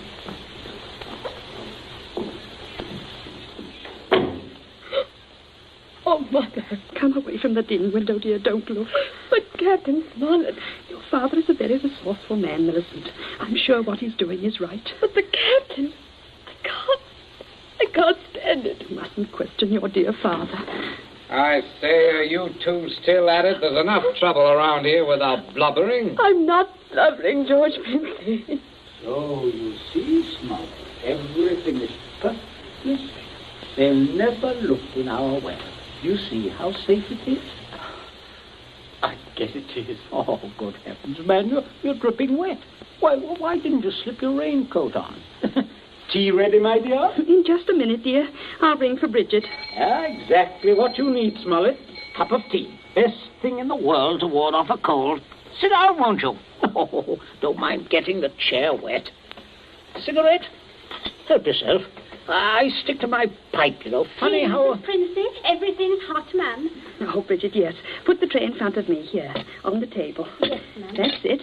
I say, Captain, you've gone and cut your lip. I just knocked it. Oh, how dreadful. Here, Bridget, give the captain this cup. No, thank you. I rather think I'll be running along now, if you don't mind. Oh, Captain Smollett, without any tea? Oh, if you don't mind, Mrs. Princey, if I could just have my raincoat. Oh, I'll get it for you, Captain. Oh, this is very distressing, Smollett, very. Oh, I'll be all right presently, I'm sure. Here we are now. Let me help you. Oh, thank you, young man. There. Better go out the front way, Smollett. The walk is dry. Oh, let me hold the door for you, Captain. Don't worry, old fellow. Don't worry at all. No, Good afternoon. Nothing serious, I imagine. A little rest and he'll be as right as rain. By the way, Millicent, you're not looking any too well. No, not well at all. I'm sure it was that croquet court. Being outdoors in weather like this is simply foolhardy. The mater's right, Millie. You saw what happened to Captain Smollett. Oh, come along, dear. I shall give you a hot foot bath and put you to bed.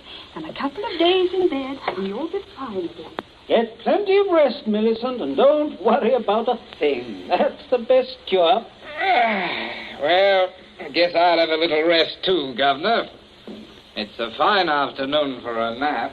Indeed it is, son. Well, enjoy yourself. I'll see you later.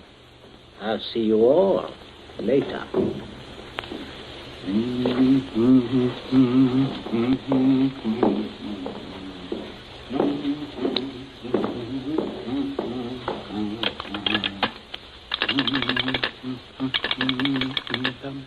Your number, please. Oh, would you get me the police station, please? Police station? Right away, sir.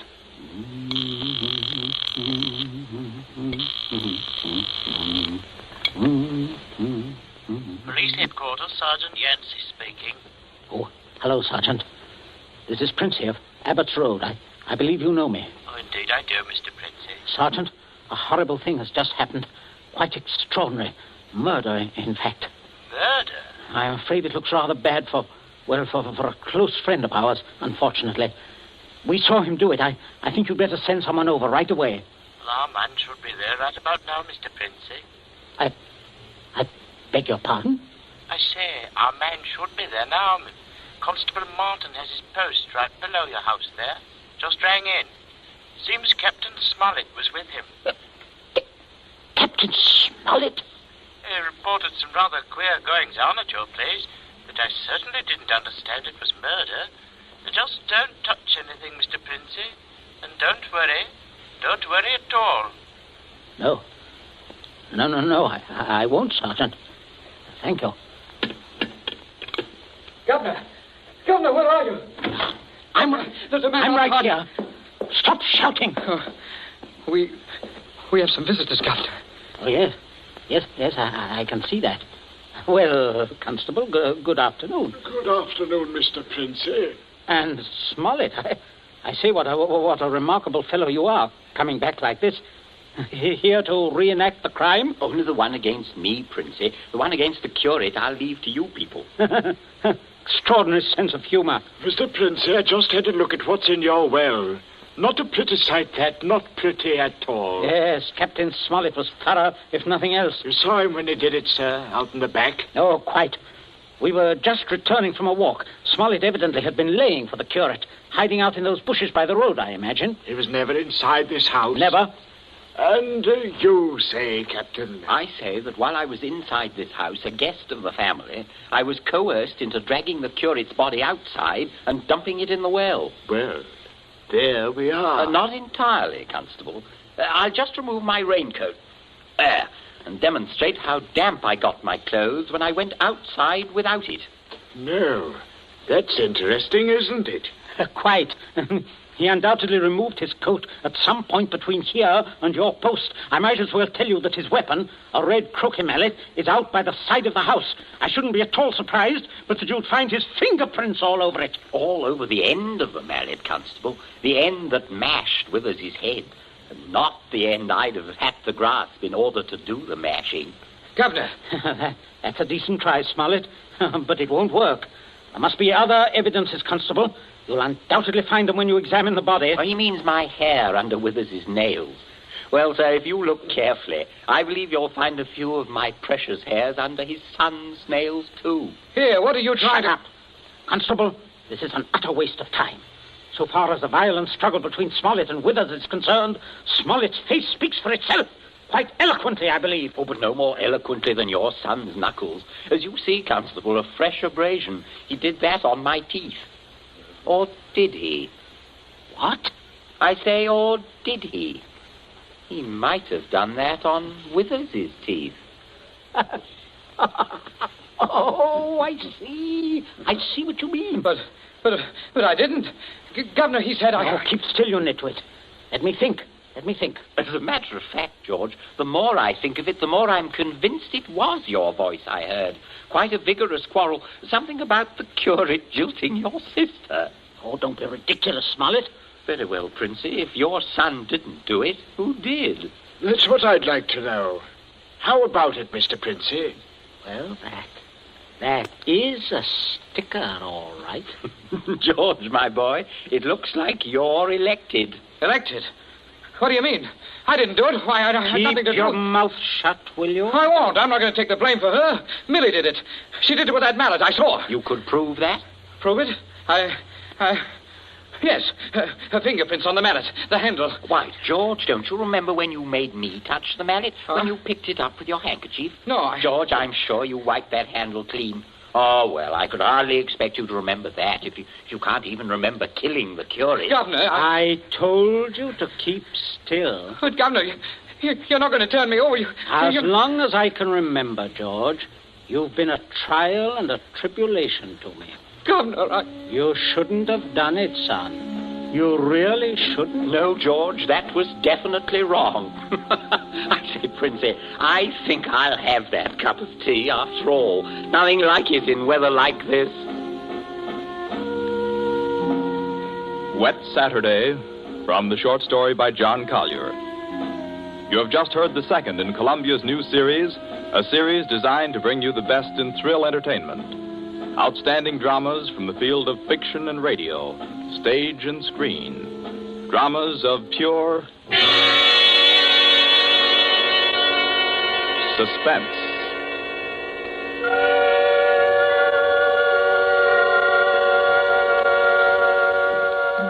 This Columbia feature is produced and directed by Charles Vanda, with script by Harold Medford and score by Bernard Herrmann. Be with us again next week at this same time when we present Suspense. This is the Columbia Broadcasting System.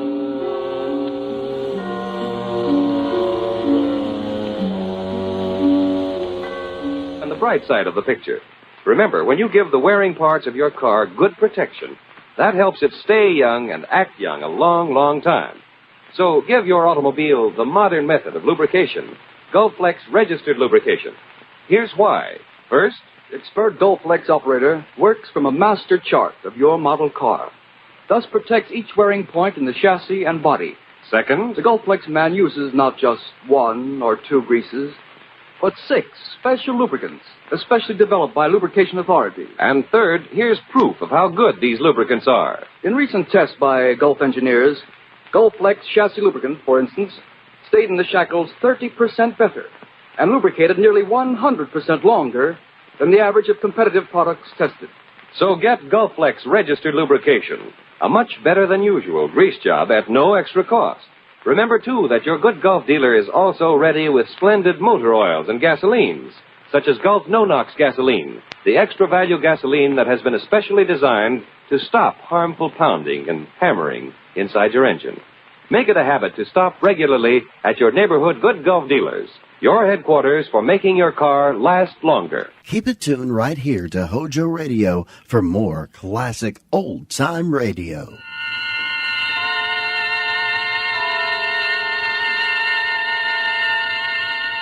The Columbia Network takes pleasure in bringing you Suspense.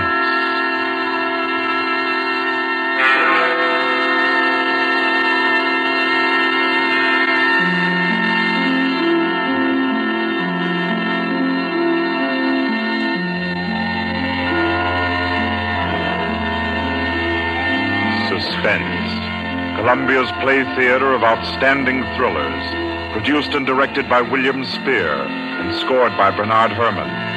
The notable melodramas from fiction and stage and screen, from the world's great literature of entertaining excitement, presented each week to bring you to the edge of your chair, to keep you in suspense.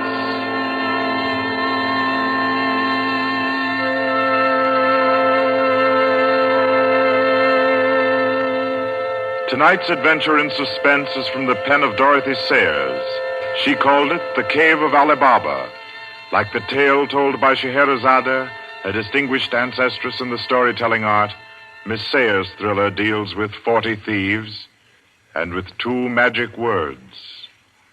For your uneasy listening, then, Suspense presents The Cave of Ali Baba.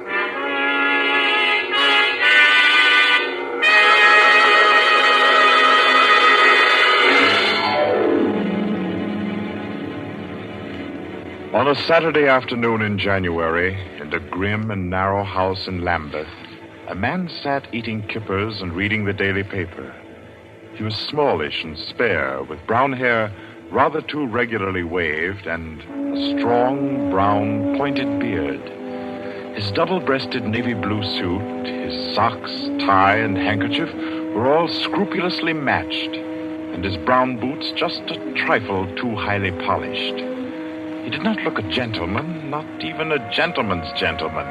Yet there was something about his appearance which suggested that he was accustomed to the manner of life in good families. Superior butler, perhaps, yet not old enough to be retired.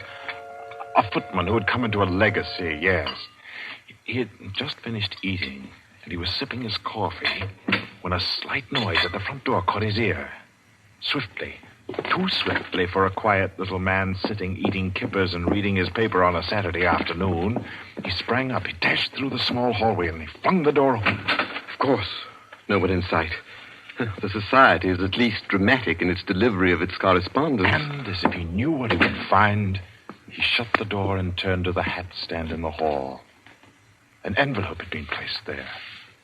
It was addressed to Joseph Rogers. So Mr. Rogers opened the note. Number 21.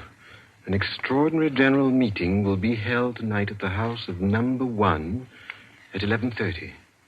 You will be absent at your peril. The word is finality. Finality. Yes, I think so. The man called Joseph Rogers stood for a moment, studying the note. Then he strode to the rear of the house, to a tall safe built in the wall. Carefully, he manipulated a dial. He swung the safe door open. He stepped inside into a small strong room. He opened a drawer marked correspondence, placed the note inside, and then came out again. A moment to reset the lock for a new combination, and then he went back into the living room. He reached for the telephone. He lifted it from the cradle and then reconsidered. Too dangerous. He hurried upstairs and clambered into an attic.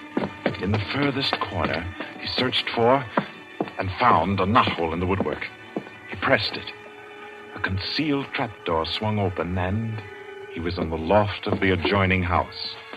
He paused before 3 cages, in each of them a carrier pigeon. Carefully, he wrote a note, slipped it under a pigeon's wing. There you are, my pretty. There, take it easy now. There you go. Lie straight. 4:30. I'll send another pigeon at 5 and the third at 6. I should have my answer by 9:30 at the latest. Oh, I forgot one thing, most important. Mr. Rogers moved through the trapdoor, back into the attic of his own house, and once again he stood before the tall safe built in the wall. He opened the door, stepped into the strong room, moved for a moment quietly in the dark, and then spoke gently. Now, be good, my sweetheart. I'm depending on you. Open sesame.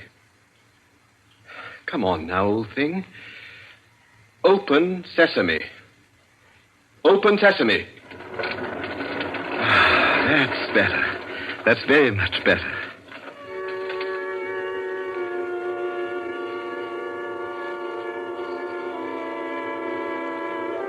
By 9:30, his answer was back. All the little piece of paper said was a hasty okay.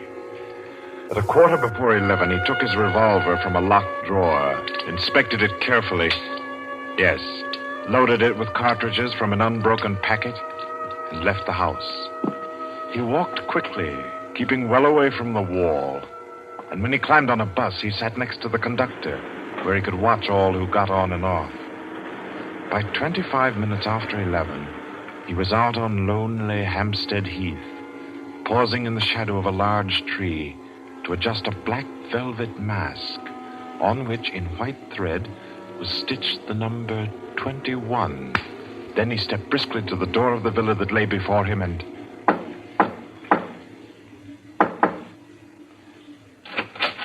What is it? Finality. Come in. Go right on through. Number 1 will check you in. Right.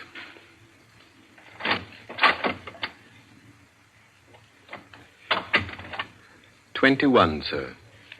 Lift your mask. Very well, 21. You may go on to the meeting room. Thank you, sir.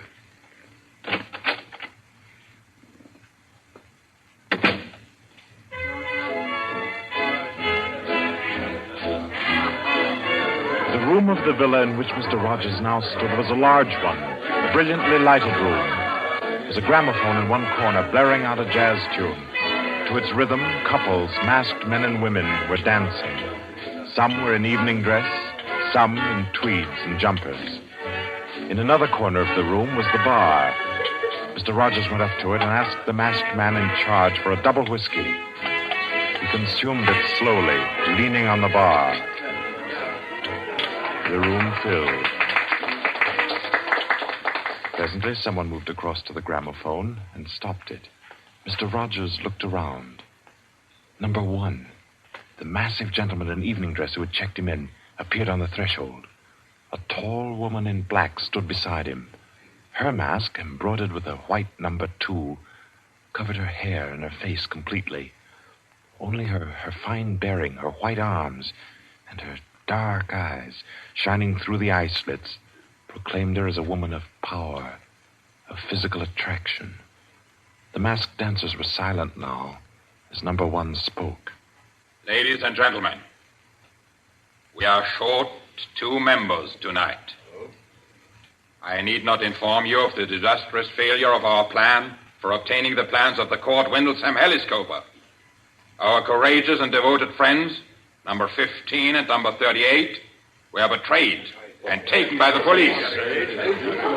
Some of you might fear that under examination these 2 would break down and give away our society. There is no need for such a fear. I gave the usual orders, and their tongues have been silenced. Their defense will be discreetly compensated in the usual manner.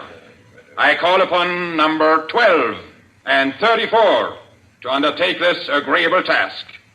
They will attend me at my office for their instructions after the meeting. Will the numbers I have named kindly signify by raising their hands that they are able and willing to perform this duty? Thank you. Ladies and gentlemen, please take your partners for the next dance. The gramophone struck up again. Mr. Rogers turned to a girl near him in a red dress. She nodded, and they slipped into the movement of a foxtrot. The couples gyrated solemnly and in silence. Their shadows were flung against the blinds as they turned and stepped to and fro. The girl in red spoke to Mr. Rogers. What's happened? I'm frightened, aren't you? I feel as if something awful was about to happen. It does take one a bit short. Number 1's way of doing things. But it's safer like that. Oh, those poor men. No talking, please. You know the rules. Sorry. In silence, the dance continued. And then it came to an end. And then when it had finished, the dancers came again to where number 1 sat and waited with tense eagerness for him to speak. Ladies and gentlemen, you may wonder why this extraordinary meeting has been called. The reason is a serious one. The failure of our recent attempt was no accident. The police were not on the premises that night by accident. We have a traitor amongst us. This last failure was not the first. You'll remember the unfortunate way in which the affair of the Dinglewood pearls turned out. And there were others. However, I am happy to say that our minds can now be easy. All these troubles have been traced to their origin. The offender has been discovered and will be removed. The misguided member who introduced the traitor to our ranks will be placed in a position where his lack of caution will have no further ill effects. There's no cause for alarm. Ladies and gentlemen, please take your partners for the next dance.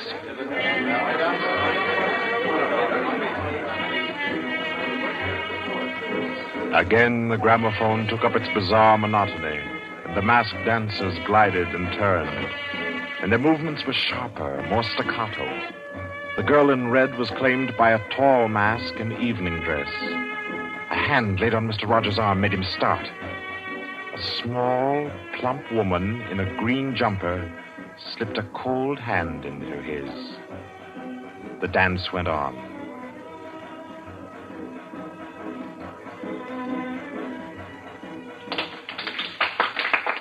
When it stopped, everyone stood detached, stiffened in expectation. The endless interval was over. Number 1 raised his voice. Ladies and gentlemen, you will no doubt wish to be relieved of the questions on your mind. I will name the persons involved. Number 37. No! Silence! I swear on it. Silence! You have failed in discretion. You will be dealt with. If you have anything to say in defense of your folly, I'll hear it later. Sit down. Number 37 sank down upon a chair. He pushed his handkerchief under the mask to wipe his face. 2 tall men closed in upon him. The rest fell back. Ladies and gentlemen, I will now name the traitor. Stand forward. Number 21. Take off your mask. Number 37. This man was introduced to our society by you under the name of Joseph Rogers, formerly second footman in the service of the Duke of Denver, dismissed for petty thievery. Did you take steps to verify the statement? I did as God's my witness. It was all straight. I had him identified by two of the servants. I asked all over about him. The story was true. I'll swear it was. Number 21. Your name has been given as Joseph Rogers. Is that your real name? Answer me. Is that your real name? No. What is your name? Peter Death Braddon Whimsy. Silence! My compliments, your lordship. We thought Lord Whimsy was dead. He was killed, so the paper said 2 winters ago, while shooting big game in Africa. He even left a will, proved of £500,000. To his mother, I believe, the Dowager Duchess of Denver. Lord Peter Whimsy, indeed. Well-known book collector, man about town, distinguished criminologist. Took an active part in the solution of several famous mysteries. Taking an active part, if you don't mind. So you deliberately led us to think you were dead and became Joseph Rogers to gain entrance to our society. What has become of the real Joseph Rogers? He died abroad. I took his place. And the end of your impersonation to uncover our society. Precisely. I see. The robbery of your own fete, upon which we congratulated ourselves, and which you helped to execute, was arranged. Obviously. The robbery of the Duchess, your mother, was arranged by you. It was. It was a very ugly tiara. No real loss to anybody with decent taste. The burglary of the Winthrop mansion, the theft of the necklace at Covent Garden, the others as well. You arranged them all. All. May I smoke, by the way? You may not. Numbers 15, 22, 39. You have watched the prisoner. Has he made any attempt to communicate with anybody? None. His letters and parcels have been opened. His telephone tapped and his movements followed. Even the water pipes in his house have been under observation for Morse code signals. You're certain? Absolutely. Then we may be sure that he has been alone in this adventure. Well, ladies and gentlemen, please take your... Very well. Take the prisoner away. And be sure you explain carefully to him first the manner of his death. I'm sure he'll enjoy it. Wait, at least you can let me die decently. Take him away. Stop, I have something to say, something to sell. We make no bargains with traitors. No, but listen. Do you think I haven't thought of this? I'm not a fool. I've left a letter. To whom? To the police. If I don't return tomorrow, it'll be opened. It's a bluff. The prisoner sent no letter. He's been strictly watched for months. I left the letter before I came to Lambeth. Then it can't contain no information of any value. Oh, but it does. The combination of my safe. Indeed? Has this man's safe been searched? Yes. What did it contain? No information of importance, sir. An outline of our organization, the name of the house, nothing that can't be altered and covered before morning. And did you investigate the inner compartment of the safe? You hear what he says, did you? He's trying to bluff. There is no inner compartment. I hate to contradict you, but I'm really afraid you must have overlooked it. And what did you say was in the compartment, if it does exist? The names of every member of this society with their addresses, photographs, and fingerprints. How did you say you contrived to get this information? By doing a little detective work on my own. But you've been watched. True, the fingerprints of my watches adorn the first page of the collection. That statement can be proved? Certainly. The name of number 40, for example... Stop! If you mention names here, you will certainly have no hope of mercy. Bring the prisoner to my office. Ladies and gentlemen, take your partners for the next dance. Yes.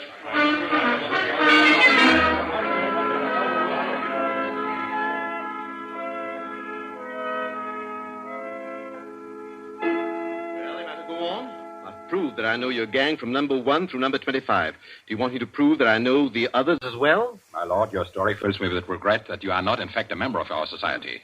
Wit, courage, and industry are valuable in an association like ours. I fear I cannot persuade you. No, I suppose not.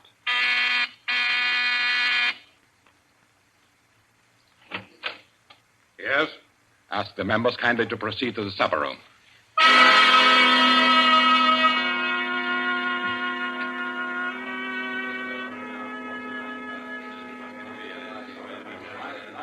Ladies and gentlemen, I'll not conceal from you the seriousness of the situation.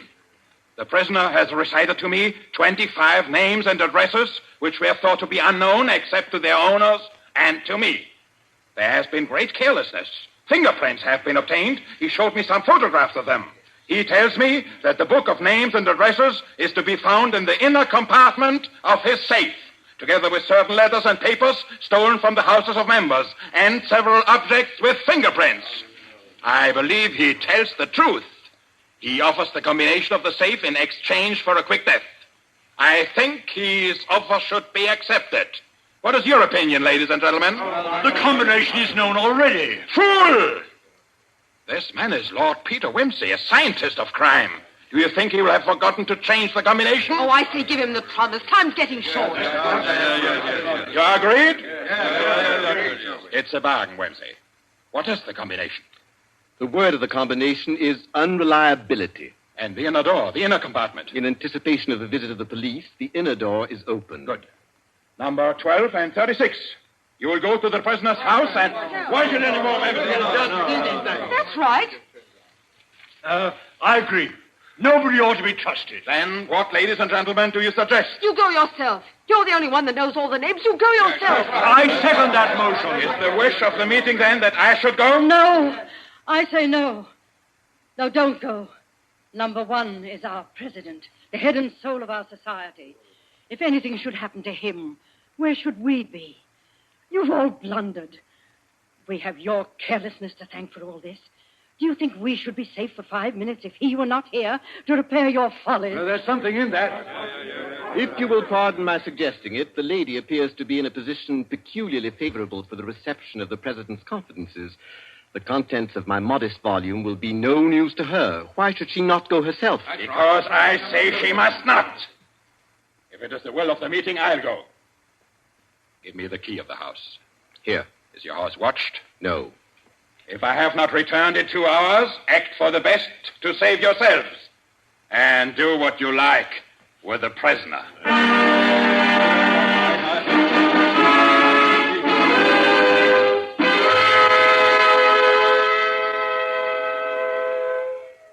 The president has been gone 2 hours. Traitor! What's happened to him? How should I know? Perhaps he's looked after himself and gone while the going was good. Liar! Oh. He'd never do that. What have you done with him? Speak, or I'll make you speak. I can only form a guess, madam. I'm afraid that your president may quite inadvertently have left the door of the inner compartment closed behind him, in which case... Yes? Well, let me explain the mechanism of my safe. The inner compartment has 2 doors. The outermost opens outward with an ordinary key. Oh, do you think that the president is so stupid as to be caught in an obvious trap? Undoubtedly, he will have wedged open that inner door. Undoubtedly, madam. But the sole purpose of that inner door is to appear to be the only one. Hidden behind the hinge of that door is another, a sliding panel, also left open. Inside the compartment is the big, heavy ledger containing all the information about this society. This ledger lies on a steel shelf. Do I make myself clear? Oh, yes, go on. The steel shelf is balanced on a concealed spring. When the weight of the book, the ledger, is lifted, the shelf rises almost imperceptibly, and in rising it makes an electrical contact. Now, let me draw a picture. Your president steps into the inner compartment, sees the book, takes it up anxiously to examine to see if it's the right one. The shelf rises, the electrical contact is made, and the steel panel behind him slides into place. He's trapped. You devil! What is the word that opens the inner door? Quick, the word. Do you remember the story of Ali Baba and the 40 Thieves? Uh-huh. Well, when I had this safe constructed, my mind went back, well, call me sentimental if you will, to my childhood. The words that open the door are open sesame. Oh. How long can a man live in this devil's trap of yours? Oh, I should think he might hold out for a few hours if he didn't use up all the oxygen by hammering and yelling. I imagine if we go there at once, we'll be able to get him out all right. I'll go myself. I think you'd better take me with you. Why? Well, I'm the only person who can open the door. But you've given me the word. Yes, you have the word. But this door of mine, I'm rather proud of it. You know, it's my own invention. It's the latest thing. It will open to the words open sesame, all right. But to my voice only. Your voice? I'll choke your voice from my hands. Don't. What do you mean, your voice only? Don't clutch my throat like that. You'll wreck my voice, and then the door might not recognize it. Ah, there, that's better. The door got stuck for a week once, and when I had a cold. Is what he says true? Is it possible? Perfectly possible, madam. It will have a microphone arrangement. Could be done also with light vibrations. We must let him go. Take the ropes off him. Let him go, nothing. He doesn't go to blab to the police. The president's done in, that's all. And we'd all better make traps while we can. It's all up, boys. Right. Chuck this fella down the cellar and fasten him in. I'll go and destroy the ledgers. 32, you know where the switch is. Give us a quarter of an hour to clear, then you can blow the place to glory. No. No, you can't leave one to die. He's your president, your leader. I won't let it happen. I won't. I'll free this man myself. Here, none of that now. Let me go. Let go of me. Think, Blaster, think. It'll be light in an hour or two. The police may be here at any moment. Police? Oh, yes. Yes, you're right. No, we mustn't imperil the safety of all for just one man. He himself would not wish it. Throw this man in the cellar and let's get out of here while there's time.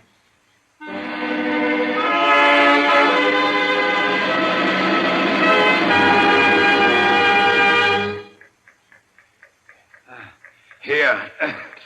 This is good enough. Leave him here. Right. Let's go. Hey, you chaps. Yeah? Should have gagged him. I say, it's lonesome down here in this cellar. You might at least leave the light on. Don't worry about the dark. They're taking you here as the time fuse for the bomb that's going to blow out this place. It's all set. You won't have long to wait. Not long.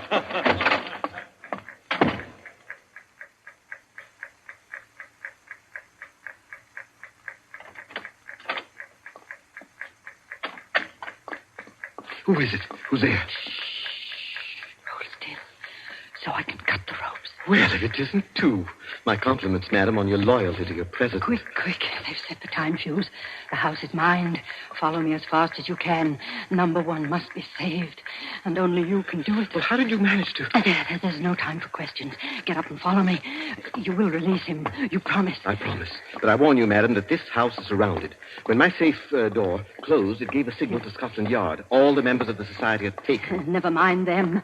Here, outside. Quick. All right, who's there? Is that you, Inspector? Get your fellows away, quick. The house is going up in a minute.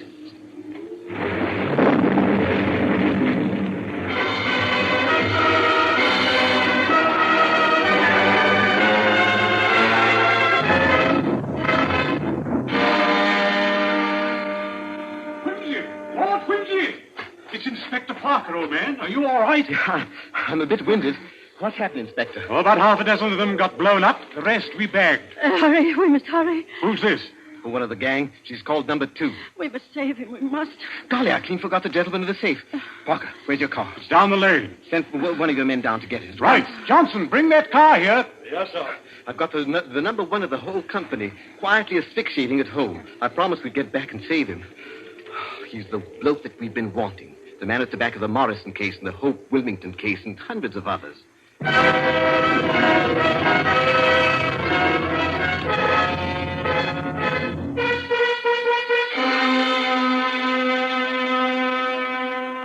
Is this it? Quite a contraption. Yes, I only hope he hasn't upset the adjustment by thumping at it. Oh, please, hurry. I hope you haven't hurt my voice. You sound all right. I can only be conversational. Come on, old thing. Show us your paces. Open sesame. Open sesame. Confound you. Open sesame. Open sesame.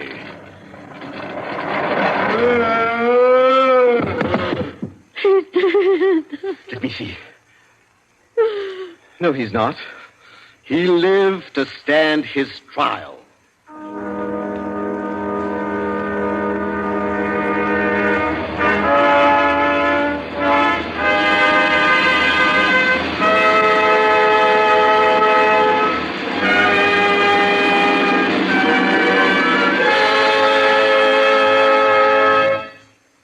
And so, all's right with the world, as it always is when Lord Peter Wimsey is involved. The Cave of Ali Baba by Dorothy Sayers was the story which gave us tonight's Suspense. Suspense is produced by William Spear. Our guest director for this evening was Robert Louis Sheehan. Tonight's radio drama was written by Peter Lyon and scored by Bernard Herrmann. Romney Brent was Peter Wimsey, William Moulton played number 1, and Ira Gerald, the lady in the case. Others in the cast were Kathleen Cordell, Victor Beecroft, Roland Bottomley, J.W. Austin, William Podmore, Ian Martin, and William Malton. Next Wednesday, Suspense will not be heard because of a special all-star Hollywood broadcast which Paramount Pictures will present. 2 weeks from tonight, at this time, Columbia will bring you another selected story from the world's great literature of thrills. Another study in suspense.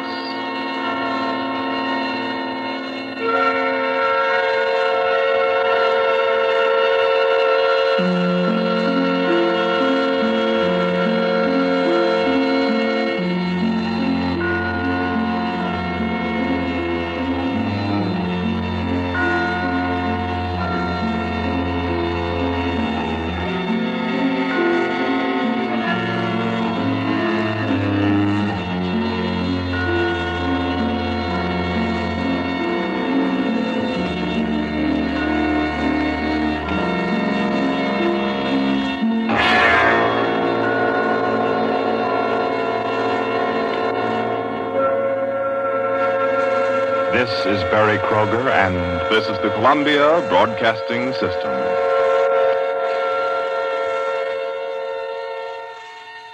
The Cave of Alibaba, totally cool. Moving on, we're going to listen to The Hitchhiker next. That's with Orson Welles. And then The Kettler Method with Roger D. Coven. Stay tuned.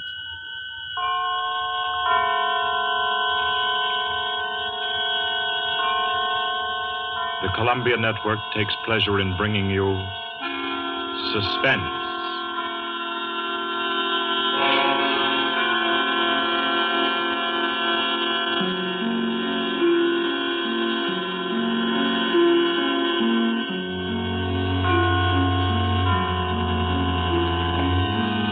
Suspense, Columbia's parade of outstanding thrillers, produced and directed by William Spear and scored by Bernard Herrmann.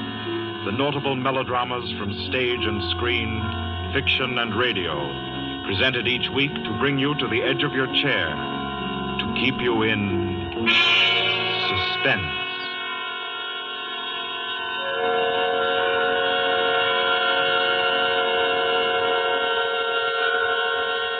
Good evening. This is Orson Welles. I'm very happy I am to be back in the United States and back on the Columbia Network, even for so short a visit as this one. Back with old friends like Johnny Dietz, who is tonight's director, and Bernard Herrmann. The Mercury Theater presented tonight's radio play for the first time last year. We came right out then and hailed it as a classic of the medium. Nobody argued the point. A lot of people asked us to do it again, so it's gratifying to get the chance now, and to find a favorite of ours in this distinguished anthology of spook shows.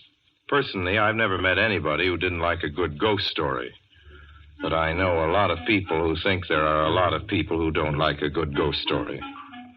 For the benefit of these, at least, I go on record at the outset of this evening's entertainment with the sober assurance that although blood may be curdled on this program, none will be spilt.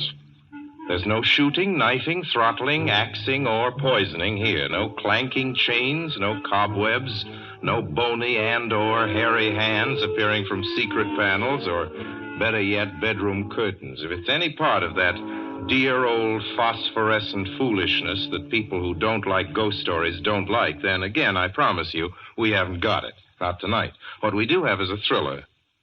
It's half as good as we think it is. You can call it a shocker. It's already been called a real Orson Welles story. Now, frankly, I don't know what this means.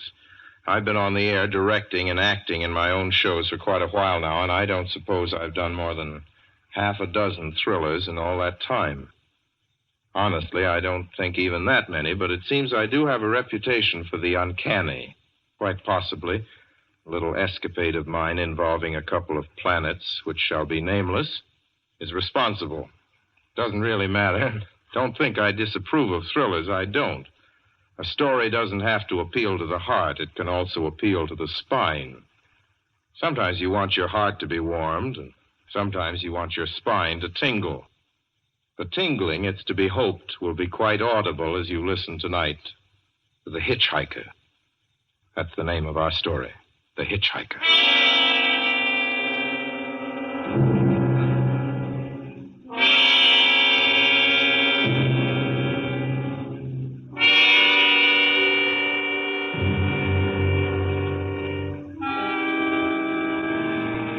in an auto camp on Route 66, just west of Gallup, New Mexico. If I tell it, perhaps it'll help me. Keep me from going crazy. I gotta tell this quickly. I'm not crazy now. I feel perfectly well, except that I'm running a slight temperature. My name is Ronald Adams. I'm 36 years of age, unmarried, tall, dark, with a black mustache. I drive a 1940 Buick, license number 6Y175189. I was born in Brooklyn. All this I know. I know that I'm at this moment perfectly sane. That it's not me who's gone mad. It's something else. Something utterly beyond my control. I've got to speak quickly. At any minute, the link may break. This may be the last thing I ever tell on Earth. The last night I ever see the stars. 6 days ago, I left Brooklyn to drive to California. Goodbye, son. Good luck to you, my boy. Goodbye, Mother. Here, give me a kiss, and I'll go. I'll come out with you to the car. Oh, no, it's raining. Stay here at the door. Hey, what's this? Tears? I thought you promised me you wouldn't cry. I know, dear. I'm sorry. But I do hate to see you go. I'll be back. It'll only be on the coast 3 months. Oh, it isn't that. It's just the trip. Ronald, I wish you weren't driving. Oh, Mother, there you go again. People do it every day. I know, but you'll be careful, won't you? Promise me you'll be extra careful. Don't fall asleep or drive fast or pick up any strangers on the road. Oh, gosh. I think I was still 17 here, you told me. Oh. And wire me as soon as you get to Hollywood. Won't you, son? Of course I will. Don't you worry. There's nothing going to happen. It's just 8 days of perfectly simple driving on smooth, decent, civilized roads with a hot dog or a hamburger stand every 10 miles.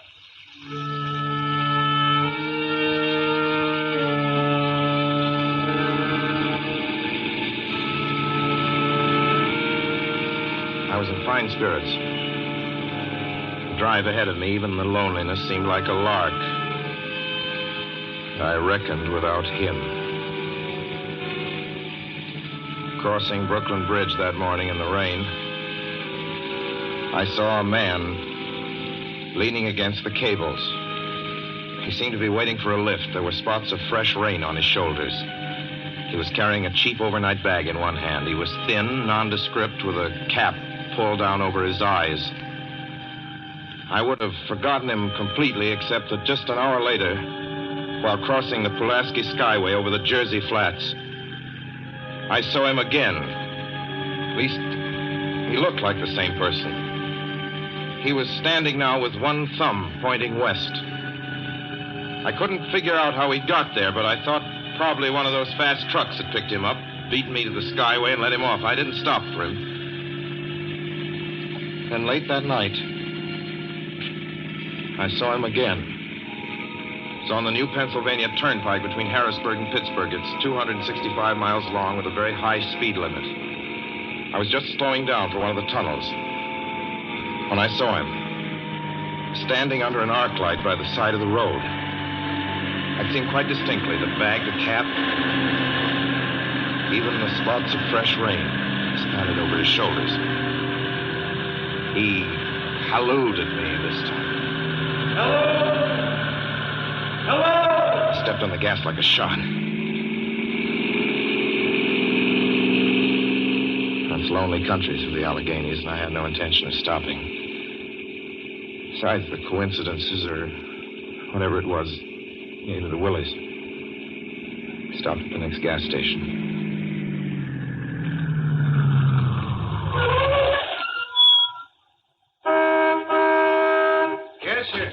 Fill her up. Certainly, sir. Check your oil, sir? No, thanks.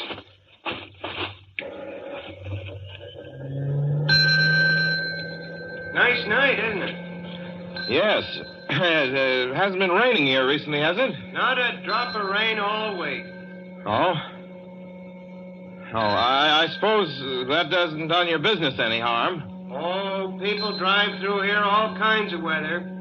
Mostly business, you know. There aren't many pleasure cars out on the turnpike this season of the year. I suppose not. What about hitchhikers? Hitchhikers here? What's the matter? Don't you ever see any? Not much. If we did, it'd be a sight for sore eyes. Why? Oh, I'd be a fool who started out to hitch rides on this road. Look at it. Then, you've never seen anybody? No.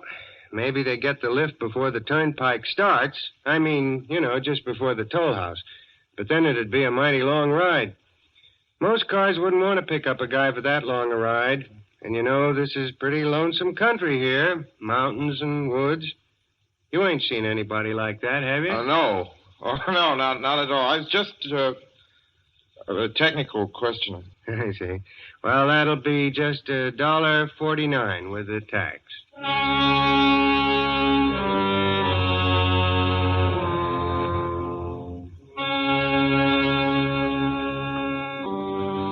Gradually passed through my mind a sheer coincidence. I had a good night's sleep in Pittsburgh. I didn't think about the man all next day until just outside of Zanesville, Ohio, I saw him again. It was a bright, sunshiny afternoon. The peaceful Ohio fields, brown with the autumn stubble, lay dreaming in the golden light. I was driving slowly, drinking it in, when the road suddenly ended in a detour. In front of the barrier, he was standing. Now, let me explain about his appearance before I go on. I repeat, there was nothing sinister about him. He was as drab as a mud fence, nor was his attitude menacing. He merely stood there, waiting, almost drooping a little, the cheap overnight bag in his hand. He looked as though he'd been waiting there for hours. And he looked up. He hailed me. He started to walk forward. Hello? Hello? Hello? No, not just now. Sorry. Going to California? No, not today. The other way, going to New York. Sorry.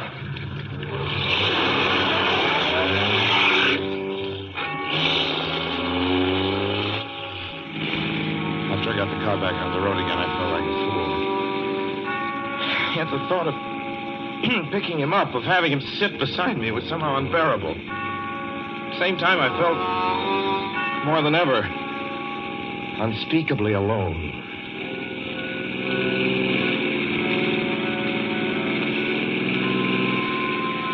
Hour after hour went by. Fields, the towns ticked off one by one.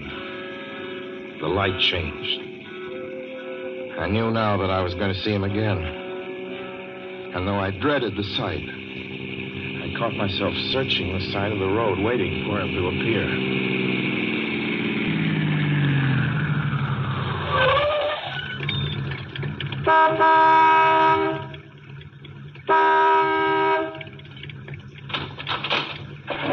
Yeah, what is it?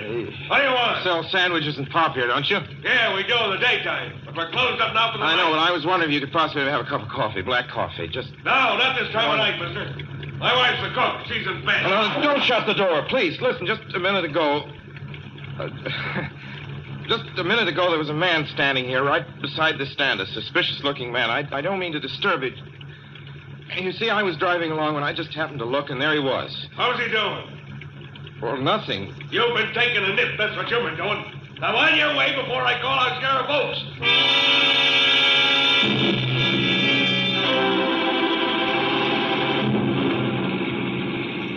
I got into the car again and drove on slowly. I was beginning to hate the car. If I could have found a place to stop, to rest a little. I was in the Ozark Mountains of Missouri now.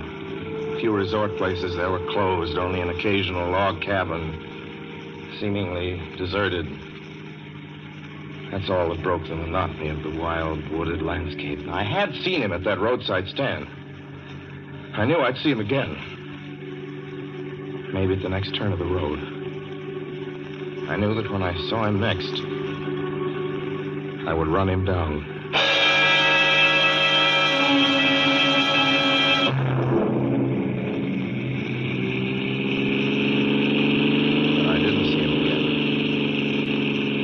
See him until late next afternoon.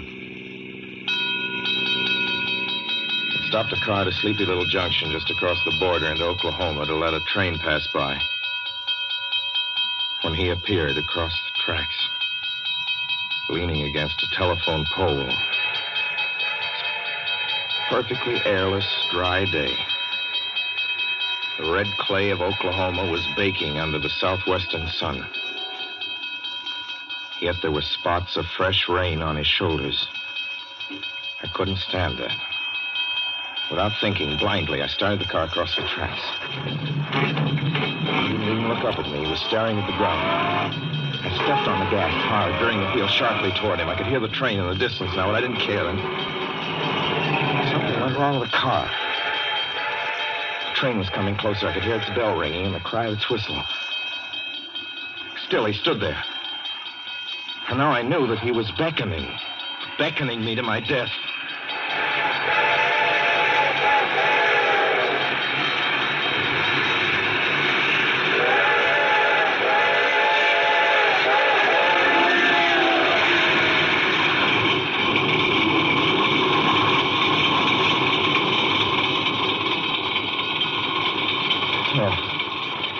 I frustrated him that time. The starter worked at last. I managed to back up. When the train passed, he was gone. I was all alone in the hot, dry afternoon.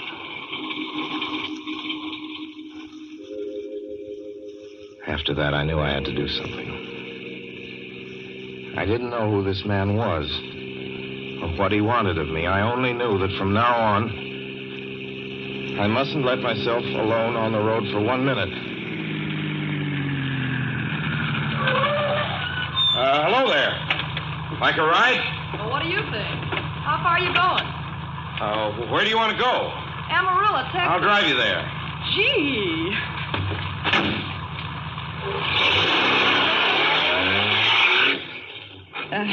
You mind if I take off my shoes? My dogs are killing me. Go right ahead. Oh, gee, what a break this is. Hitchhike much? Sure. Only it's tough sometimes in these great open spaces to get the break.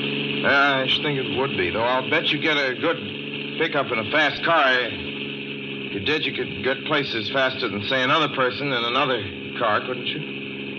I don't get you. Well, take me, for instance. Suppose I'm driving across the country, say, at a nice, steady clip, about 45 miles an hour. Couldn't a girl like you just standing beside the road waiting for lifts beat me to town? Or any town, provided she got picked up every time in a car doing from 65 to 70 miles an hour? I don't know. What difference does it make? Oh, no difference. It's just a crazy idea I had sitting here in the car. Imagine spending your time in a swell car thinking of things like that. What would you do instead? What would I do? If I was a good-looking fella like yourself, why, I just enjoy myself every minute of the time. I'd sit back and relax. And if I saw a good-looking girl along the side of the road, hey, look out! Did you see him? See who? A man standing beside the barbed wire fence. I didn't see anybody. It wasn't nothing but a bunch of cows and the wire fence. No? What'd you think you was doing? Trying to run into the barbed wire fence? There's a man fence? there, I tell you. A thin gray man with an overnight bag in his hand. And I was trying to run him down. Run him down? You mean kill him? Say you didn't see him back there? You sure? I didn't see a soul. As far as Watch that's concerned... for him the next time and keep watching. Keep your eyes peeled on the road. He'll turn up again. Maybe any minute. There! Look there!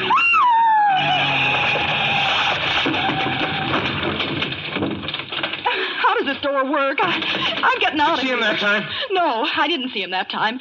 And personally, mister, I don't expect never to see him. All I want to do is go on living. I don't see how I will very long, driving with you. Oh, I'm sorry. I don't know what came over me, but please don't go. So if you'll excuse me... You can't go. Listen, how would you like to go to California? I'll drive you to California. Seeing pink elephants all the way? No, thanks. Thanks just the same. Listen, please, just 1 minute, please. You know what I think you need, big boy? Not a girlfriend. Just a good dose of sweet... Please. There. I got it now. No, you can't go. Please. Leave your hands off me. Do you hear? Leave your hands off...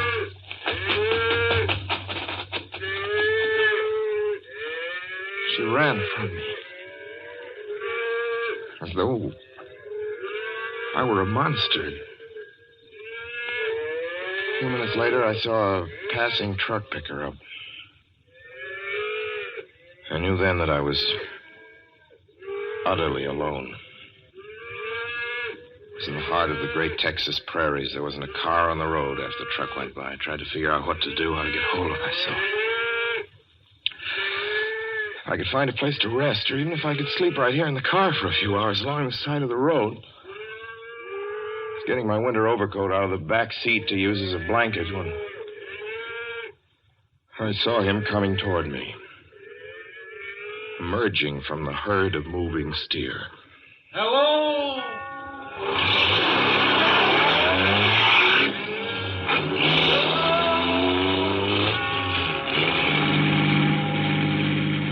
Maybe I should have spoken to him then. Fought it out then and there. For now, he began to be everywhere.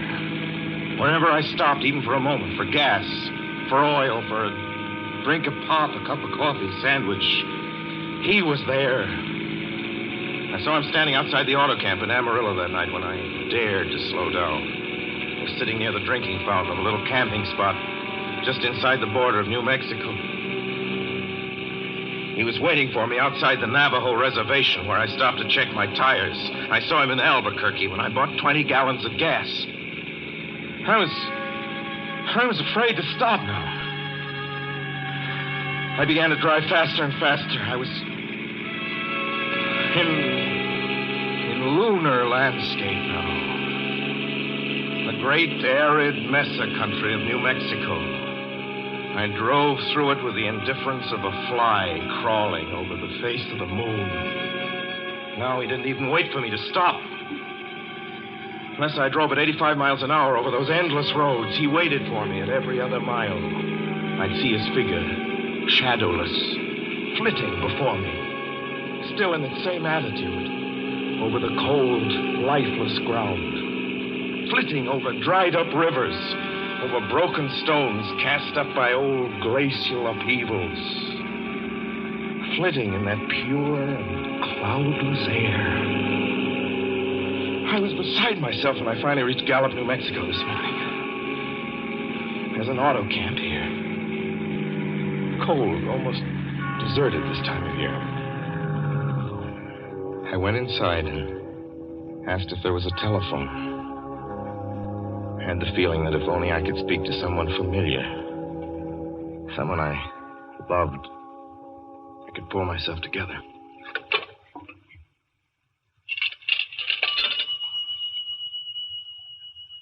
Your call, please. Long distance. Long distance, certainly. This is long distance. I'd like to put in a call to my home in Brooklyn, New York. I'm Ronald Adams. The number is Beechwood 200828. Certainly. I will try to get it for you. Albuquerque. New York for Gallup. New York. Gallup, New Mexico, calling Beechwood 20828. I'd read somewhere that love could banish demons. It's the middle of the morning. I knew Mother would be home. I pictured her tall and white-haired in her crisp house dress, going about her tasks. Be enough, I thought, just to hear the even calmness of her voice. Will you please deposit $3.85 for the first 3 minutes? When you have deposited $1.50, will you wait until I have collected the money?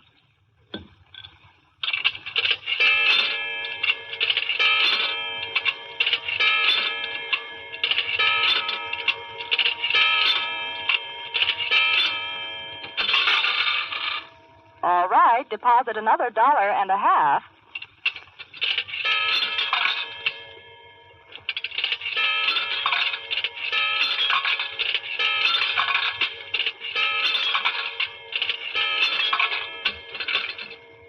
Will you please deposit the remaining 85 cents?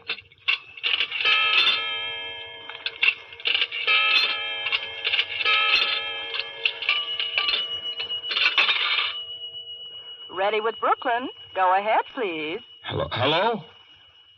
Mrs. Adams' residence. Hello, Mother? This is Mrs. Adams' residence. Who is it you wish to speak to, please? What? Who's this? This is Mrs. Whinney. Mrs. Whinney? I don't know any Mrs. Whinney. Is this Beechwood 828? Yes?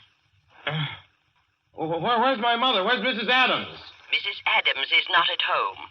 She's still in the hospital. The hospital? Yes. Who is this calling, please? Is it a member of the family? Well, what's she in the hospital for? She's been prostrated for 5 days. Nervous breakdown. But who is this Nervous calling? breakdown? Well, my mother never was nervous. It's all taken place since the death of her oldest son, Ronald.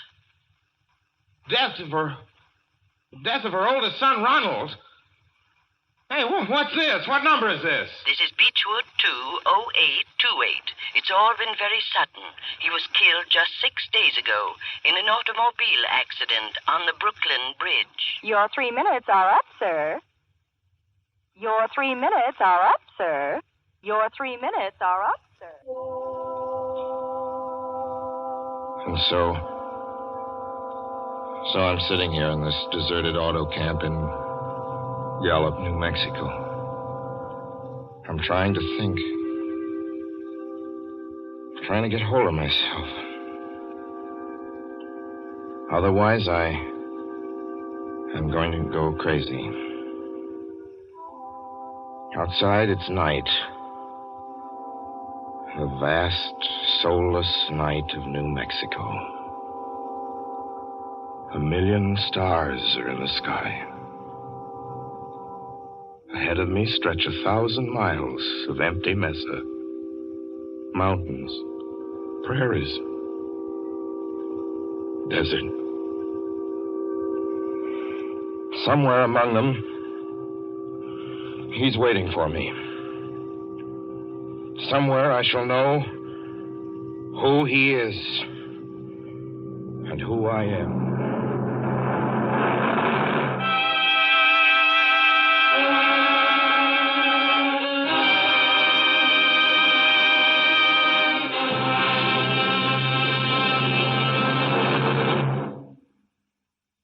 So ends The Hitchhiker, and to Orson Welles our considerable thanks for his playing of the title role. Mr. Welles? Help wanted. Men, women, and children. Nature of work, hard, monotonous, back-breaking labor. Hours, 75 a week minimum. Pay, few cents an hour. Added inducement, 2 meals a day, including several ounces of bad bread and a cup of thin soup. Don't delay. Apply at once. How'd you respond to a want ad like that, Mr. and Mrs. American working man and woman? You'd laugh, wouldn't you, and throw the paper in the trash basket. Dismiss the whole advertisement as some kind of a joke, but believe me, it's no joke. It's a simple statement of the working conditions that exist today in Nazi Germany and the conquered countries under Nazi rule. It's also an exact statement of the working conditions that will be imposed on you and every member of your family if the Nazis win this war. You yourself personally can stop them from winning, as you know. You don't have to give up your well-paid job to do it. You needn't have to be a soldier or a sailor or an airman or a nurse or a war worker to ensure American victory. Uncle Sam doesn't ask plain, ordinary, hard-working citizens like you to give him anything. All he does ask very seriously and very urgently is that you loan him 10 cents out of every dollar you make. That's all there is to it. Lend Uncle Sam a dime to win this war, and he'll pay you back with interest when he's won it.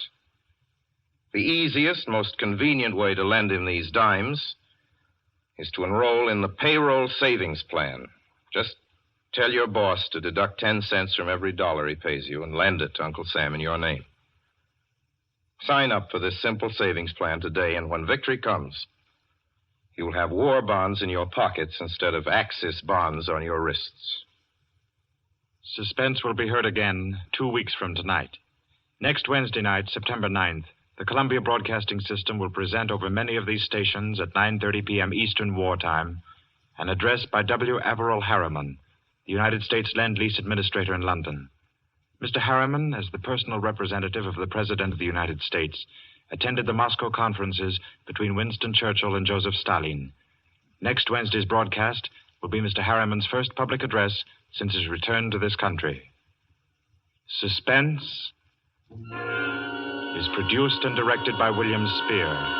John Dietz was our guest director this evening. Tonight's radio drama was written by Lucille Fletcher. The original score was by Bernard Herrmann.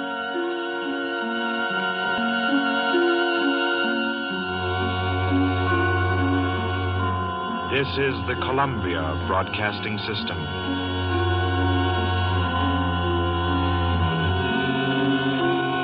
On every street in every city, there are cars right now that need Johnson's Car New. Cars that look dull and dingy because their owners still think it's expensive or hard work to clean and wax polish them. Now, before Johnson Chemists developed the sensational Car New, this was true. But today, with Car New, you can both clean and wax polish your car in one easy operation. 2 jobs at one and the same time, in half the time it used to take. Every housewife knows how Johnson's self-polishing Glow Coat has taken the labor out of floor polishing. And soon, every car owner will know how Car New has taken both the hard work and the high cost out of car polishing. Car New is a liquid. You simply apply it with a cloth, massaging the finish gently. It dries to a white powder. Wipe off the powder, and you'll say with thousands of other car owners from coast to coast, your car looks like new when you use Car New. Buy a can right away from your regular wax dealer, auto supply store, or service station. HOJO Radio, where the classics come alive. Will you give a few seconds of your time to help win this war? Then listen. At Stalingrad the other day, a Nazi tank unit attacked a corps of Russian soldiers. The Russians tried to stop the tanks and fought until their guns were silenced. Then did they surrender? Did they retreat? No. 18 of them rushed forward with bombs in their hands, got under the tanks, and blew them up. They gave their lives for their country. You and I are not asked to give our lives for ours. All we're asked to do is buy war bonds and stamps. Our American soldiers are giving their lives for us each day. More and more of them every day. Can we do less than loan our money to them? It's such a simple, easy thing to do. Out of every dollar you earn, lend 1 dime to your country. Do it regularly by joining the 10% club where you work. And do it now. Our soldiers need your help.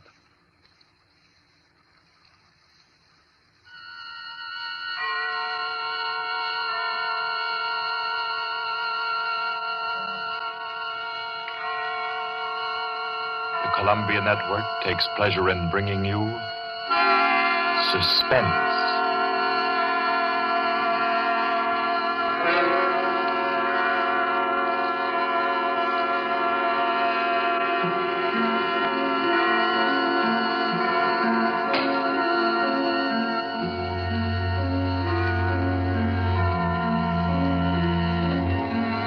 Suspense, Columbia's parade of outstanding thrillers, produced by William Spear and scored by Bernard Herrmann.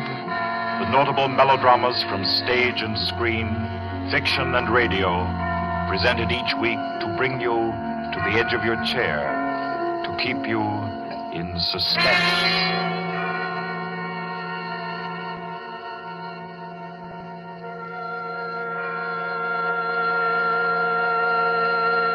Tonight's story deals with a remote and dangerous house and a terrifying thing that happened there because the rain went on for days and days.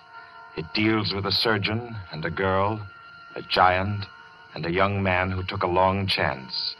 And over them all, the moan of the night wind and the ceaseless roar of the storm. For your suspenseful listening, we invite you to learn about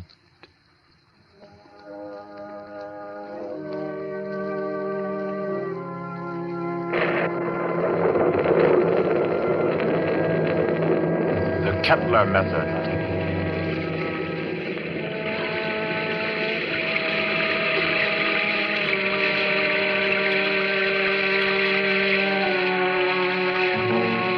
Four days of rain they've been, ceaseless, teeming, pouring with a steady, relentless rhythm. 4 solid days. The fields around Culston had been turned into huge puddles that reflected the heavy, swollen sky. And Dr. Morrissey was stirred by a deep anxiety. He stood beside a window in his sanitarium, which rose high on a lonely hill, a few miles from the little town of Culston.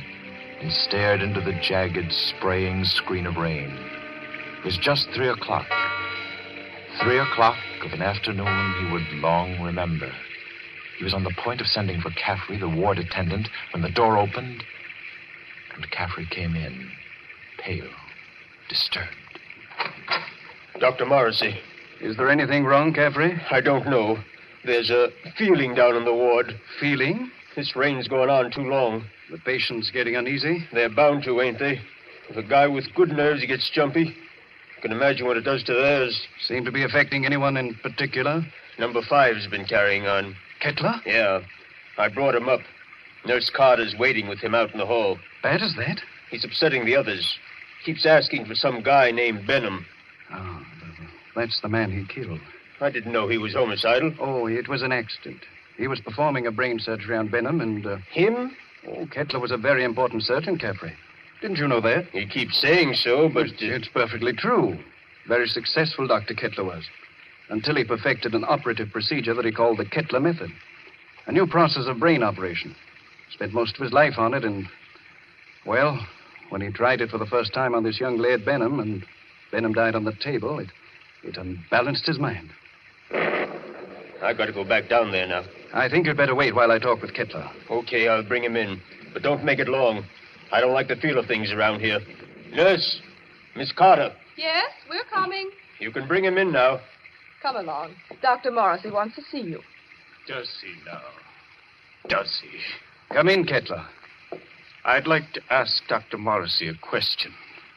I'd like to ask him a question. Yes, Dr. Kettler. I should like to ask him where Laird Benham is. I know he'll never tell me. But I will, Kettler. Laird Benham is buried somewhere out there under the rain. He is at peace, Kettler. Can't you forget about him? Just forget. You'd all like me to forget about him, wouldn't you? Then you could keep him hidden away forever, couldn't you? Benham is dead, Kettler. You know that. Benham died. He did not. He's alive. He was alive when you and the rest of the envious medical profession stole him from the operating table. Kidnapped him with my bandages still round his head. You were determined to make the Kettler method seem a failure, weren't you?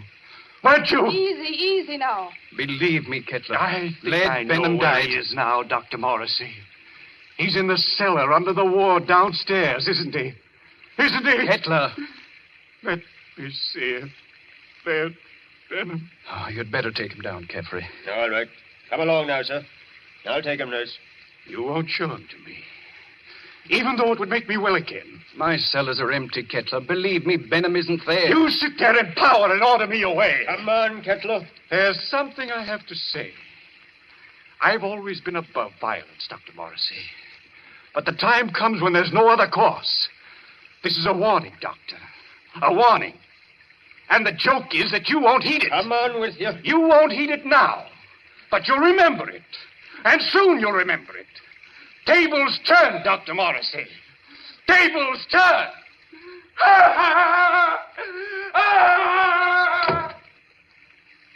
Poor thing. I'm afraid I'm failing with him. Failing completely. But you're not.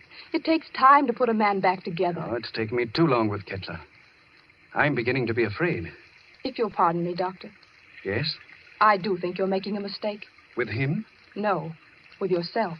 You haven't had a real vacation in 3 years, Dr. Morrissey. Oh, you think I'm wearing a bit thin just now, don't you? And you're right. But I really can't leave my patients in anyone else's hands. Not now, at any rate. No, I'll have to make the best of it. But you need relaxation, Doctor. I know. Well, I hope to soothe my ragged nerves somewhat over this weekend. Oh? I've some friends coming down from the city Friday night. Leslie and Claire Winton. Young married couple, newlyweds. And I'm just going to relax with them and forget everything until Monday morning. You must, Doctor. You do need it so badly. Oh, by the way, Doctor. Yes? I slipped some those new sample bandages into your coat pocket. Well, thanks. I'll have a look at them. I think they're quite good. The salesman said that... Yes, nurse. What is it? Did you hear something? Thunder, wasn't it? Something else besides thunder. I thought it... Well, I didn't hear it. My nerves must be getting the best of me. Perhaps it's a case of nurse heal thyself, eh? I'm not the only one who needs a rest. You know, it might be a very good idea if we both... Dr. Morrissey. I heard that. What is it? It's coming from the ward. Sounds like that was a shot, nurse. You get on the phone. Call the police at Colston. Hello? Hello? Hello? Keep at it. Hello? Someone's trying to get in from the hall. Dr. Morrissey! Dr. Morrissey! It's Caffrey. Just a moment. Caffrey, what is it? He's ganged up on me. All of them coming up the stairs. Kittler, clear out of here. Oh. Steady, nurse. He's dead, isn't he? Isn't he? Yes. Dr. Morrissey. Kittler. Remember my warning. Remember it, Doctor. Tables turn, Dr. Morrissey. Tables turn.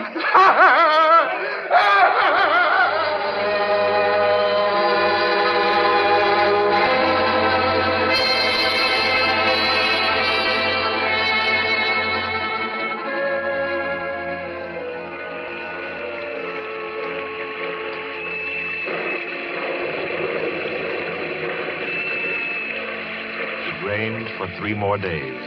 Friday night came, black, wet, and glistening. And the 8:15 express groaned into Colston Station, bringing Leslie and Claire Wenton out from the city with their weekend luggage.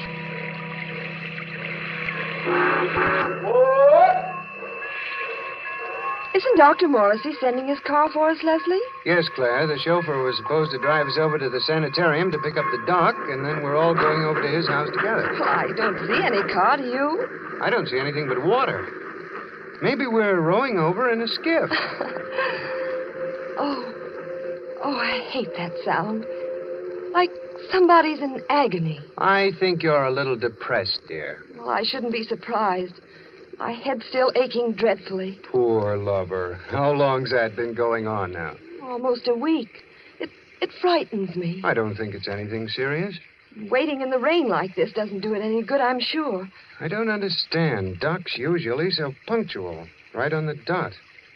You don't suppose we ought to call the sanitarium? You people for Dr. Morrissey, yes? Well, yes, we're the Wintons.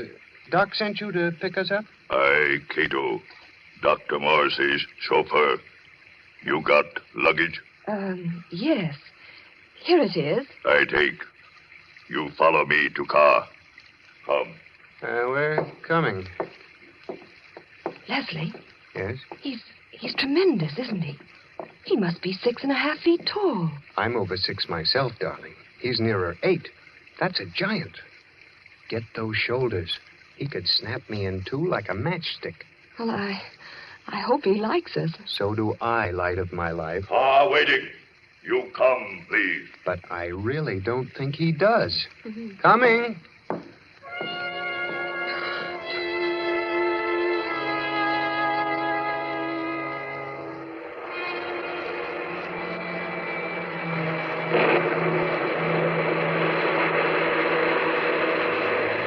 The heavy car lurched and hurtled over the rain-soaked roads, tearing wildly through the dark and careening up the hillside toward the stark walls of the sanitarium. It skidded to a standstill in front of the main entrance, and cold black Cato led them inside. The brightly lit corridors were deserted, silent, like hallways in a nightmare. Claire was aware of her headache growing steadily worse as Cato opened the double doors and ushered them into the waiting room. You'll tell Dr. Morrissey we're here, huh? Doctor, be with you soon. You do not go away. Yes, thanks.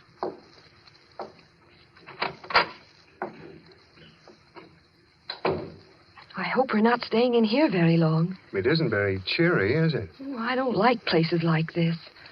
I suppose it's very foolish of me, but I always feel as if I'm in some sort of danger. That's the headache again. Everything seems worse than it really is when you're not feeling well. Don't you always find... Leslie. Yeah? Listen. What is it? Somebody's knocking. Just a moment. Gracias a Dios. Who is it, Leslie? I don't know. What, you do not know me? I am Arturo Alvarez, the South American pianist. You have heard of me? Well, sure, I've heard of Arturo Alvarez, but I'd hardly expect to find him Leslie, humor him. Oh, of course, for a moment I forgot where I was. I've heard of you, Mr. Alvarez. Is there anything I can do for you? Will you help me? I must get out of this place. Oh, sure. I came here several days ago to be treated for a mild nervous trouble. And now they won't let me go. I am being held a prisoner. And tonight I am scheduled to give a concert at Carnegie Hall, and I must get out of here. Please, will you help me? Number 10 out of the ward again, I see. How many times must I tell you that is strictly against the rules? I was doing nothing wrong. I was only telling this gentleman that I must be at Carnegie Hall for my concert. Yes. I'm sure the gentleman was very interested. Cato. Yes, Doctor. Cato, you will escort number 10 back to the ward and see to it that he doesn't wander back into the waiting room. No, I will not be taken back to the ward. Help me. Oh, no. Help me, no. I will, no. How strongly he believes in his delusion. Strange fantasy of a diseased mind. Seriously believes that he's Arturo Alvarez. He was telling me. Oh, I'm very sorry. I'm afraid I haven't been very cordial. Won't you sit down? Is there anything I can do for you? Well, you see, Dr. Morrissey invited us up for the weekend. Oh, yes, of course. He told me he was expecting you. Does he know we're here? I'm afraid not. Dr. Morrissey was unexpectedly called away on an emergency case, and I'm in charge of the sanitarium until he returns. Well, do you have any idea about when that'll be? Well, it's very hard to say. However, he asked me to ask you to wait and see to it that you're made comfortable. Let me see now. Your name is... Winton, Leslie Winton. And this is my wife, Claire. Yes. Permit me to introduce myself. I'm Dr. Kettler, Dr. Morrissey's assistant. What can I do for you? A bite of food or a drink, perhaps? I don't think so. There's nothing in the world I want so much as an aspirin. Aspirin? Yes, Doctor. She's had a headache that's been troubling her for days. It's terribly annoying. I can well imagine. Annoying and interesting. That is to a man of my profession, of course. But if you will step into the inner office, I think I can offer you something a good deal more effective. Oh, I'd hate to trouble you. No trouble at all. I find these things most intriguing. Should I, Leslie? I think you might as well. Morrissey won't be back for a long time by the looks of things. You're quite right, Mr. Winton. Dr. Morrissey won't be back for a long, long time. Oh, well, then, which way do I go? Right this way. The large door on your left. You won't mind waiting alone, will you, darling? Oh, Mr. Winton shall make himself comfortable. There are cigarettes in the box, whiskey in the liquor cabinet, and a radio behind the ferns there. I'm sure he will be quite happy. After you, Mrs. Winton. If Dr. Morrissey comes in, let me know. I hope you'll find everything you want, sir. Thanks. By the way, Doctor. Yes?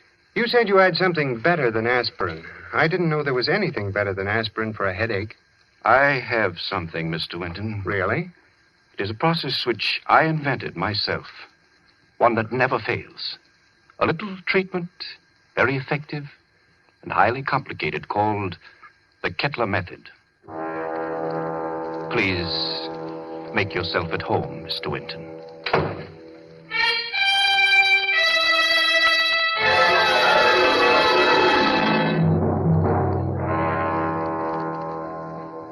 Leslie sat there, alone in the big waiting room for a while. Then creeps began setting in, and he thought to himself, maybe I'll have that drink after all.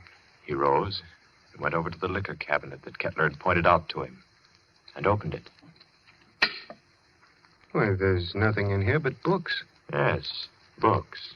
Books that were so thick with dust that it was clear they'd been there for months. Well, no drink for Leslie. Maybe a cigarette. Kettler said the box was full. He picked it up and started to open it.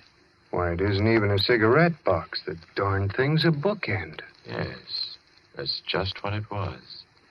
Leslie began to think it was a tough job making himself at home in that waiting room. And then the idea occurred to him. Maybe the radio works. He went over to the radio then, turned it on, and...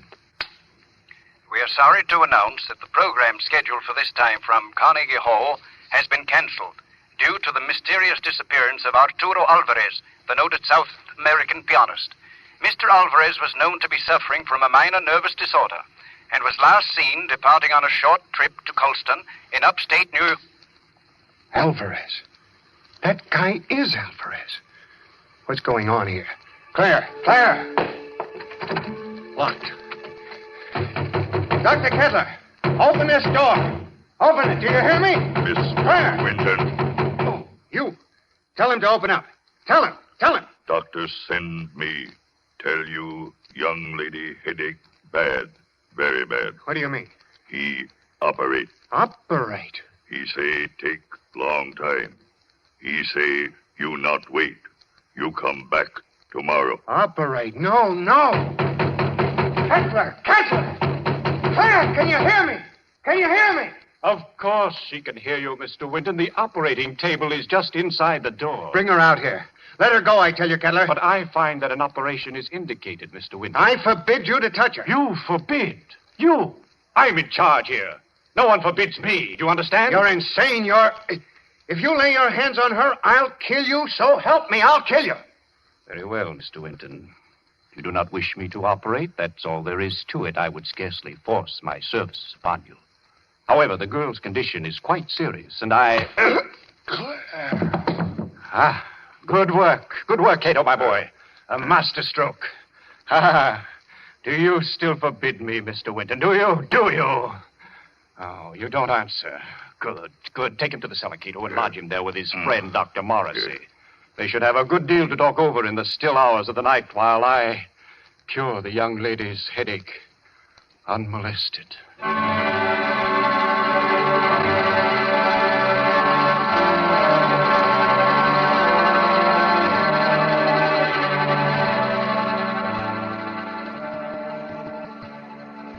You've got to pull yourself together, Leslie. Now try. Try to think. Cato brought you down a few moments ago. You've been hit in the head. Can you remember? Yes. I was talking to Kettler, trying to make him let Claire go. Claire? Oh, good Lord, Morrissey. Where is she? He's got her. Kettler? She's on that operating table up there. We've got to do something. Well, I'm afraid there's not much we can do. I've been here for 3 days and nights. What happened? It was a nightmare come to life. I'd had Kettler in my office for treatment. Yeah? He was off on a wild tangent, insisting that I had a man whom he had killed hidden down here in the cellar. That I and the rest of the medical profession had kidnapped him off the operating table with his head still swathed. He thinks I've been keeping this venom from him all along, even though I've known that just one side of him would cure his mental disorders. He hates me with every fiber of his twisted brain. He's a dangerous case, Leslie. He'll kill Claire? He may. There's a slim chance he won't. What's that? Well, all the surgical instruments are locked away. It's possible they may not be able to find them. Isn't there any way we can get out of here? Well, wouldn't I have used it? Where does that corridor lead to? To the staircase that goes to the first floor. Well? Not a chance. Comes out in the operating room, and they keep that door locked as tight as a drum. Besides, Kettler still has the pistol he took from my nurse. I've got to think. And my head hurts so I can't make good sense. Let's say that.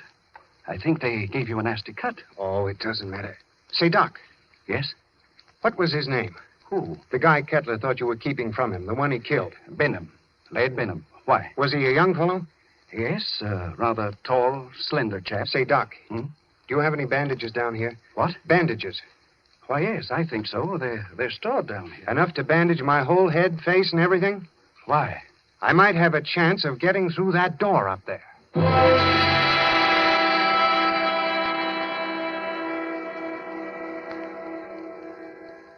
Please, let me go now.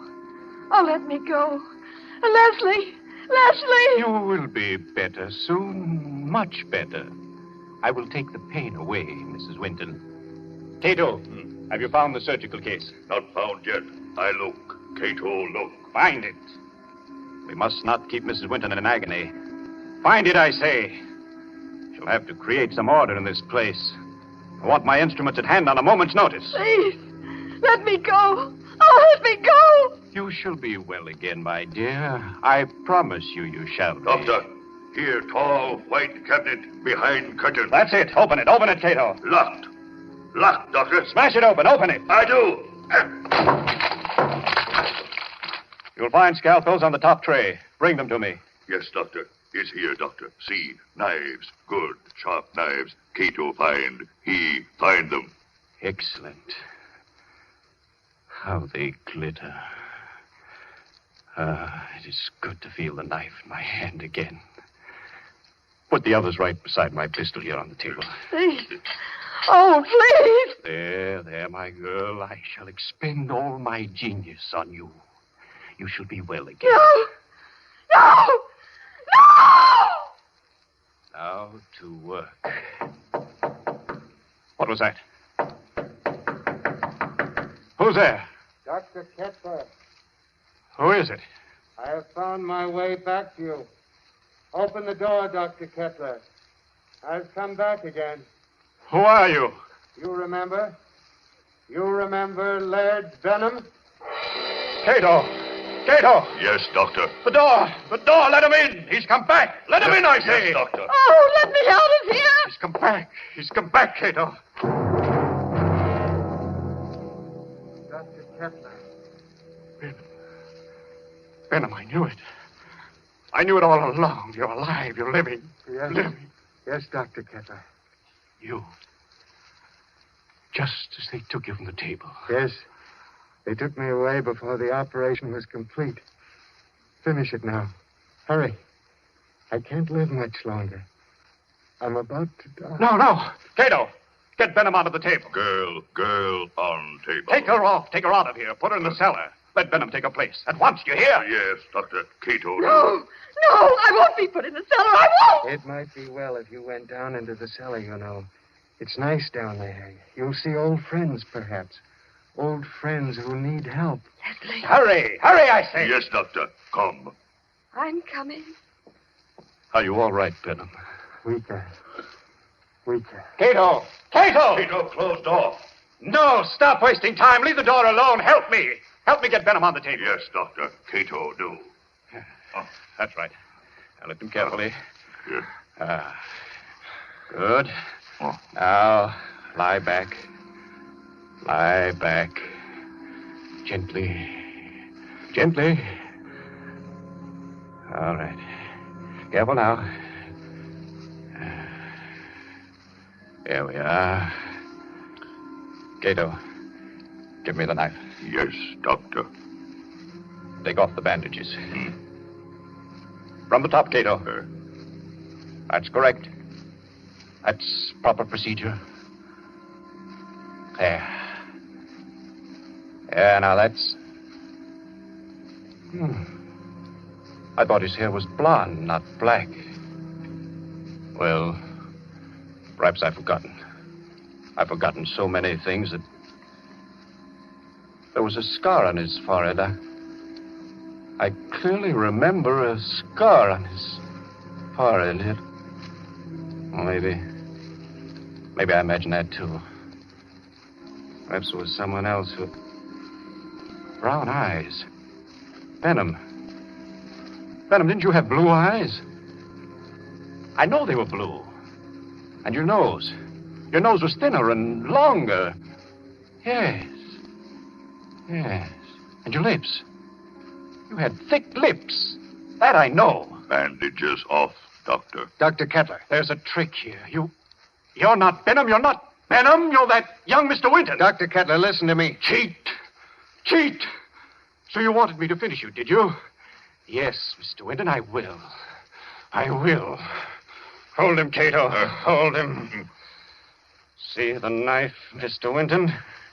Watch it glisten as it comes down, and into you.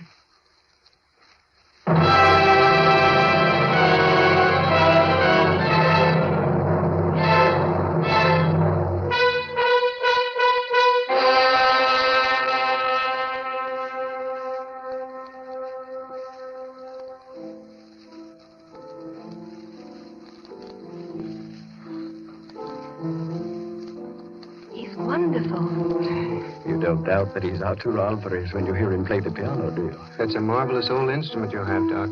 It was my mother's. This old house has been in the family for generations. Who'd ever thought we'd be alive to sit in your house and listen to somebody play a concerto? We wouldn't have been. At least I wouldn't have been if you hadn't snatched that revolver off the table right out from under Kettler's nose before they threw you into the cellar. That was the lifesaver. Made the weekend perfect. I'm afraid it wasn't very restful. Hereafter, I'm spending all weekends in a cozy little corner under the L. It was worse for Claire than anybody. She had a dreadful time. It was ghastly, all right. Horrible. But you know something? What? My headache. It's completely gone.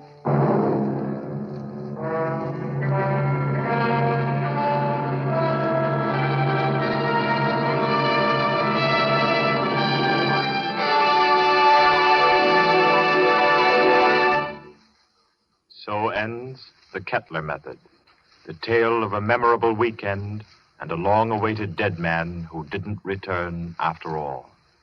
This was tonight's story of Suspense. Suspense is produced by William Spear. John Dietz was our director this evening. Tonight's radio drama was written by Peter Barry and scored by Bernard Herrmann. Roger DeKoven was Dr. Kettler, John Gibson, Leslie Winton, and Gloria Stewart played Claire Winton. Others in the cast were Guy Repp, Martha Faulkner, Winfield Honey, and Ralph Smiley.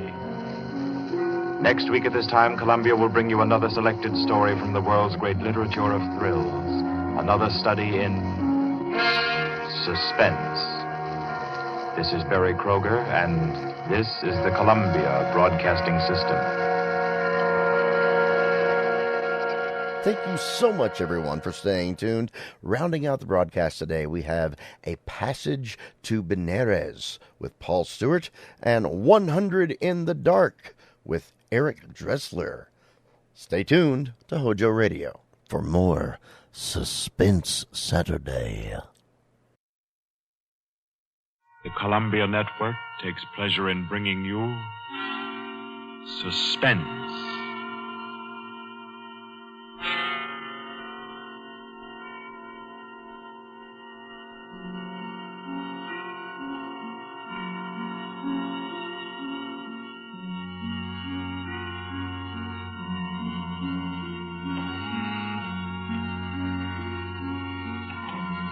Suspense. Columbia's parade of outstanding thrillers, produced by William Spear and scored by Bernard Herrmann. Notable melodramas from stage and screen, fiction and radio, presented each week to bring you to the edge of your chair, to keep you in suspense.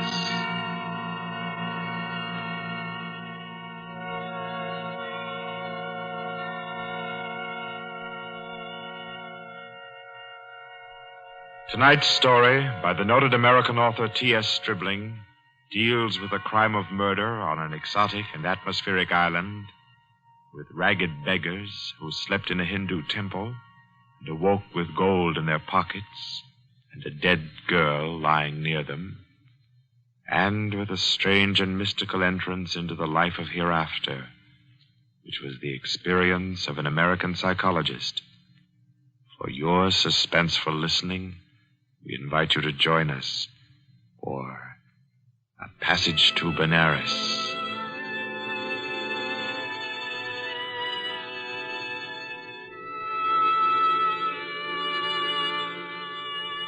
In Porto, Spain, in Trinidad, at 5:30 in the morning, Mr. Henry Poggioli, an American psychologist, stirred uneasily, became conscious of a splitting headache, opened his eyes in bewilderment, and then, with a shock, saw where he was.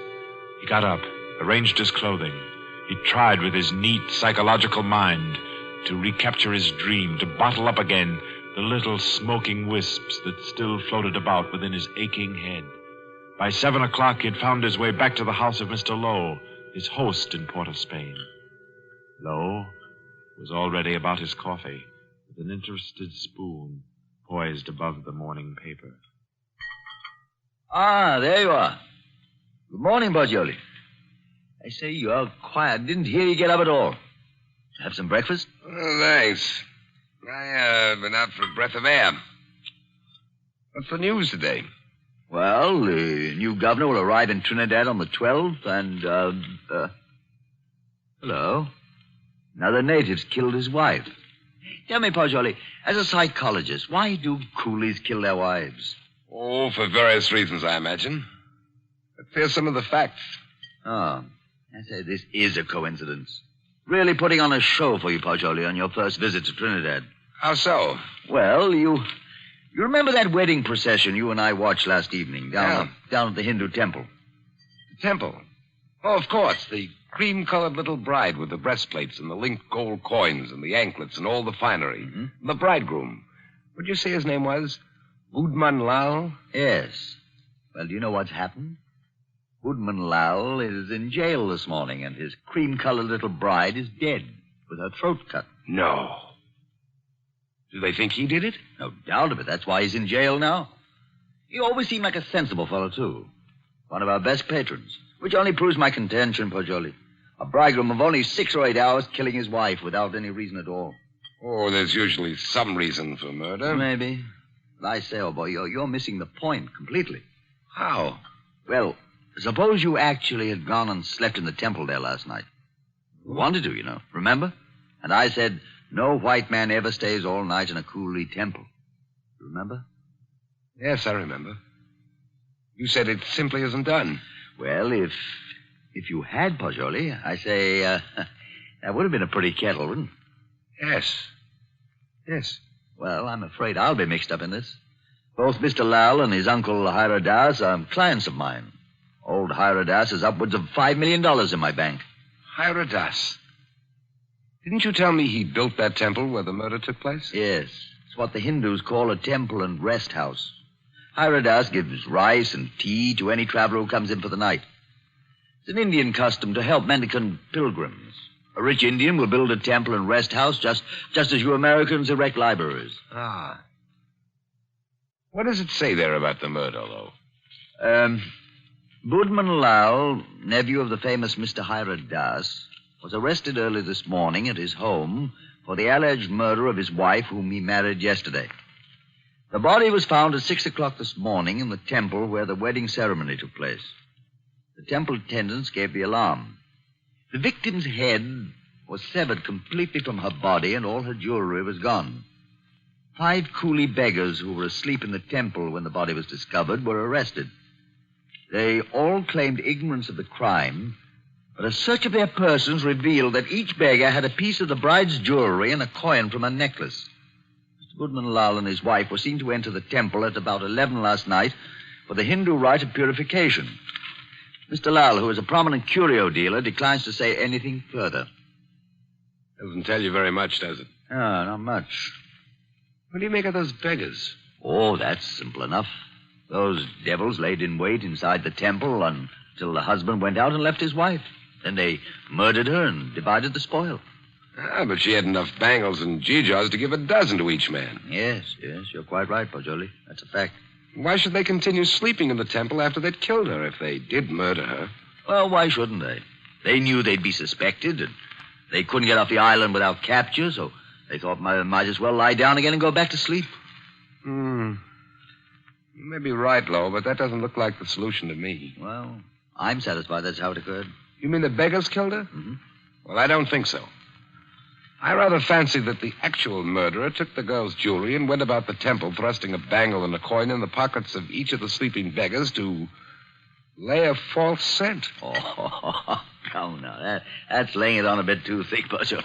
My dear Lo, that's the only possible explanation for the coins in the beggars' pockets. I say, oh, boy, you've had lots of experience in these things. Come along with me, and we'll go up and see Mr. Hiradas and see if we can't help his nephew. I'll be glad to. But we'll go to the temple first. Then we'll call on Mr. Hiradas.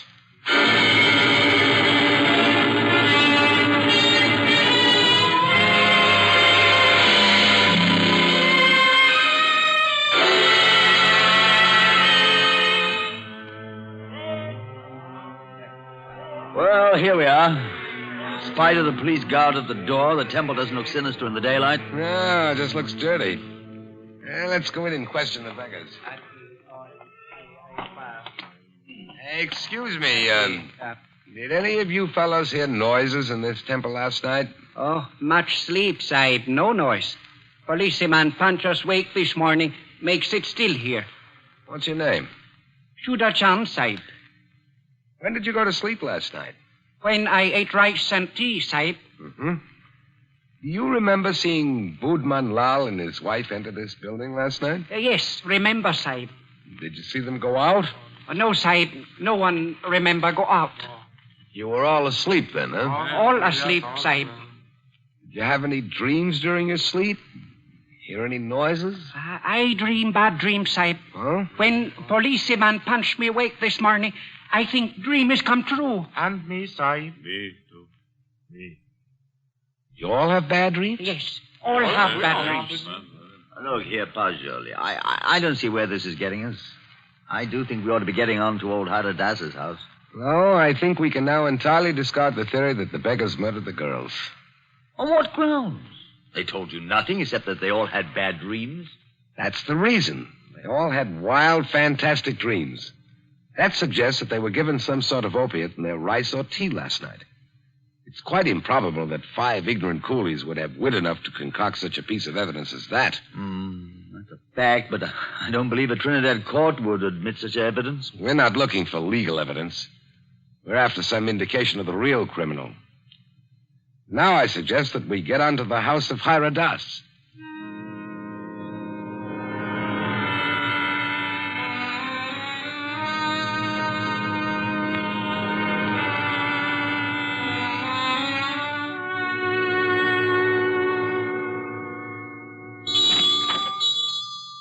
Please come in, gentlemen. I've been expecting you. Please be seated. Thank you. Thank you. A most mysterious murder in the life of my poor nephew will depend upon your exertions, gentlemen.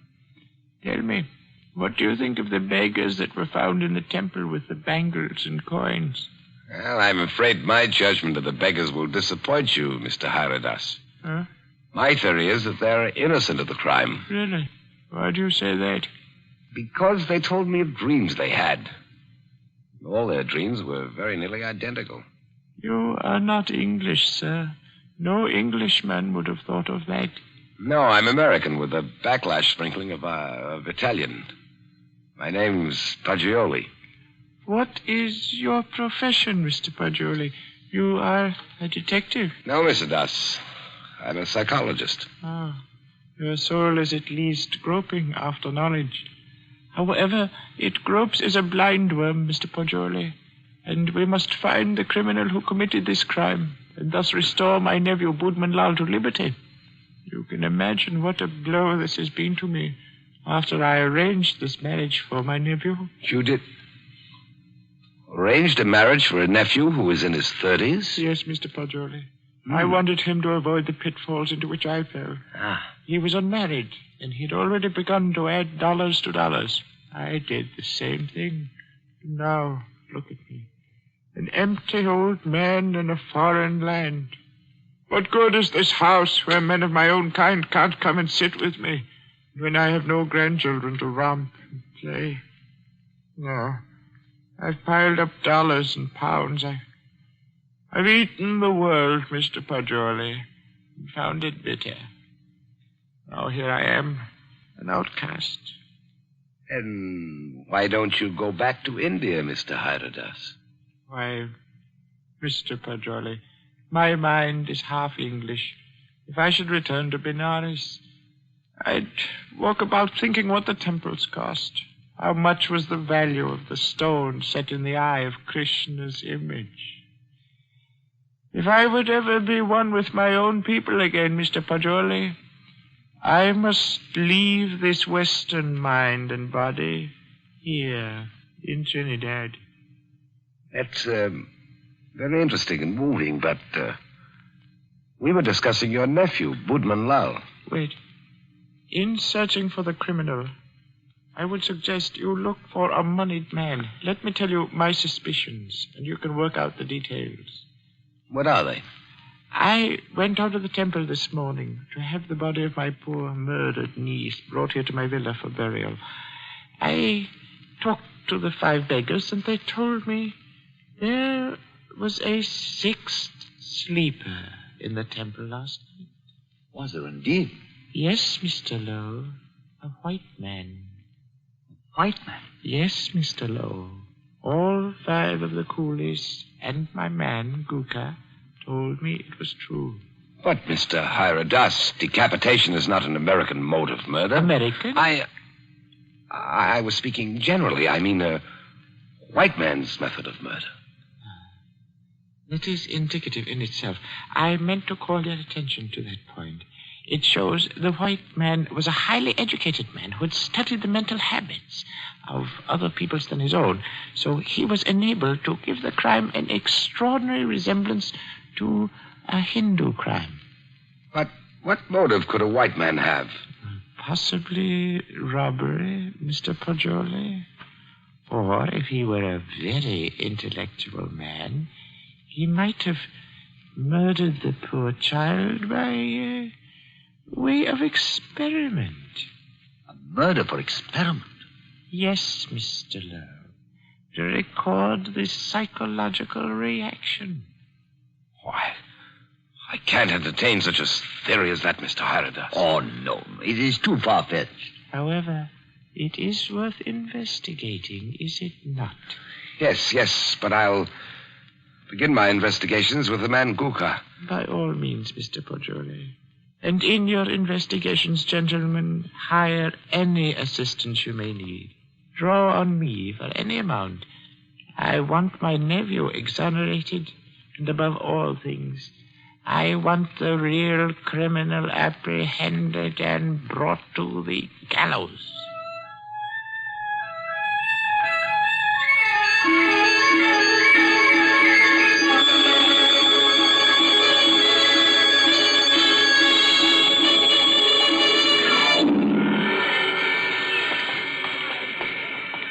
What do you think of that, Poggioli? White man in that temple. Sounds like pure fiction to me, to shield Boatman Lau. You know, these fellows hang together like thieves. Say, it's a jolly good thing we didn't decide to sleep in the temple last night, isn't it? You know, in my opinion, Lowe, the actual criminal is Boatman Lau. Same here. I've thought so ever since I first saw the account in the paper. Somehow these fellows will chop their wives to pieces for no reason at all. Lowe, what do you know about Boatman Lau? Well, he was born here and has always been a figure because of his rich uncle. Lived here all his life? Uh-huh. Except when he was in Oxford for 6 years. Oh, he was an Oxford man, huh? Yes. There you are. That's the trouble. I don't understand. What do you mean, Poggioli? No doubt he fell in love with some English girl, but when old Hyradas chose a Hindu child for his wife, Budman couldn't refuse marriage. No man's going to quarrel with a $5 million legacy. Then he chose this ghastly method of getting rid of the child bride. I dare say you're right. I feel sure Boatman Lau killed the girl. Jones, I'm getting tired of walking. There's a cab. Let's hop it and ride the rest of the way. Hi, cabby! A cab!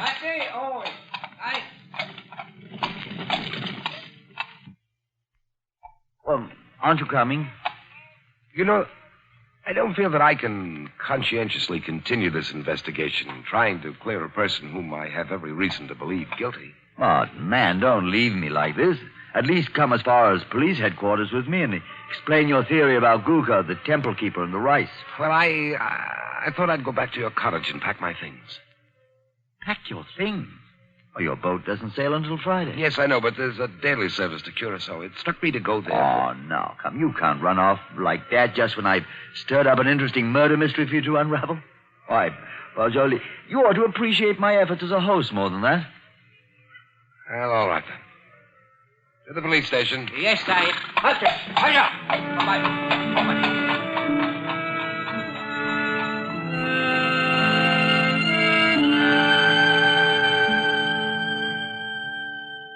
Chief Vickers, this is my friend, Mr. Poggioli. Mr. Poggioli, Mr. Vickers is chief of Trinidad's police force. How do you do? How do you do? Chief Vickers, I've asked Mr. Poggioli's counsel in the Budman Lal murder case.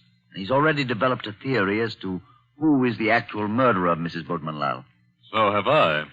Now, in this matter, Chief Vickers, I want to be perfectly frank with you. I'll admit we're in this case in the employ of Mr. Hyradas and are making an effort to clear his nephew, Budman Lal. We felt confident you'd use the skill of the police department of Port of Spain to work out a theory clearing Budman Lal just as readily as you would to convict him. Our department usually devotes its time to conviction and not to clearing criminals. Yes, I know that, but if our theory will point out the actual murderer... What is your theory? Mr. Poggioli's deduction is based on the dreams of the men who were found in the temple. So Mr. Poggioli's deduction is based on dreams. It would be a remarkable coincidence, Mr. Vickers, if 5 men had lurid dreams simultaneously without some physical cause. It suggests strongly that their tea or rice was doped. Now, if you find out what soporific was used, then have your men search the sales record of the drugstores in the city to see who has lately bought such a drug. You will find the murderer. Uh-huh. How do you like Trinidad, Mr. Poggioli? I'd like it very much indeed. You've just arrived, haven't you? Yes. In what university do you teach back in the States? Ohio State. A chair of criminal psychology in an ordinary state university? I'm not a professor. I'm simply a docent, and I haven't specialized on criminal psychology. I quiz on general psychology. You're not teaching now? No, this is my sabbatical year. You look young to have taught in the university 6 years, but then you Americans start young in your land of specialists. Now, Mr. Poggioli, I suppose you're wrapped up heart and soul in your psychology. I am. You'd do anything in the world to advance yourself in the science. I rather think so. Especially keen on original research work. Aha, that's what he is, Chief Vickers. You know what he asked me to do yesterday afternoon? No, what, Mr. Lowe? Oh, I don't think we ought to burden Mr. Vickers with our household anecdotes. Oh, but I'm really curious. Just what did Mr. Poggioli ask you to do yesterday afternoon, Mr. Lowe? Oh, well, really nothing at all. It was just a little psychological experiment he wanted to do. And did he do it? Oh, no, I wouldn't hear of it. Oh, as unconventional as that? Oh, it was really nothing at all. I think I could guess your anecdote if I tried, gentlemen. About a half an hour ago, I received a telephone message from my man stationed at the temple to keep a lookout for you and Mr. Poggioli. A lookout for us? Yes, because one of the coolies under arrest told him that Mr. Poggioli slept in the temple last night. Oh, but that's not true. That's exactly what he didn't do. He suggested it to me, but I said no. You remember, Poggioli, You didn't do it. Did you, Poggioli? Did you? You see, he did. Gentlemen, I had a perfectly valid and important reason for sleeping in the temple last night, and so I can only ask your sympathetic attention to what I'm about to say. Go on. You remember, Lowe, you and I were down there watching a wedding procession. Well, just as the music stopped and the procession entered the building, suddenly it seemed to me as if they'd vanished. Naturally, they'd gone into the building. No, I don't mean that. I'm afraid you won't understand what I do mean. That the whole procession had ceased to exist, melted into nothingness. You see, that's really the idea in which the Hindus base their notion of heaven. Oblivion, nothing. Yes, I've heard that before. Well, our medieval Gothic architecture was a conception of our Western heaven, and I thought perhaps the Indian architecture had somehow caught the motif of the Indian religion, suggested nirvana. That's what amazed and intrigued me. That's why I wanted to sleep in the place. I wanted to see if I could further my shred of impression. Does that make any sense to you, Mr. Vickers? We're not interested why you went, Mr. Poggioli. We know a murder took place in the temple. You can't think that I committed a horrible murder as an experiment. You intellectual chaps do some pretty weird things, Mr. Poggioli. Why, only the other day I was reading about 2 young intellectuals. What? Yes, these fellows I read about also tried to turn an honest penny by their murder. I don't suppose you happened to notice yesterday that the little bride, Maila Ram, was almost covered with gold bangles and coins? Of course I noticed it. I had nothing whatever to do with her. I did sleep in the temple. By the way, you say you slept on a rug just as the coolies did. Yes, I did. And you didn't wake up either, Mr. Poggioli? No. Then did the child's murderer happen to put a coin and a bangle in your pockets, just as he did the other sleepers in the temple? I don't know. I haven't looked in my pocket since then. Then please do so now, Mr. Poggioli. Oh, yes. Here they are, Mr. Vickers. You don't happen to have any more, do you? No. I've already been through all my pockets, and I haven't any more. Well, that's something. Of course, you might have expected just such a questioning as this and provided yourself with these 2 pieces of gold, but I doubt it. Somehow, I don't believe that you're an experienced enough man to think of such a thing. However, we shall see. I suppose you have no objection, Mr. Poggioli, to my accompanying you over to have a little search of your baggage in Mr. Lowe's cottage?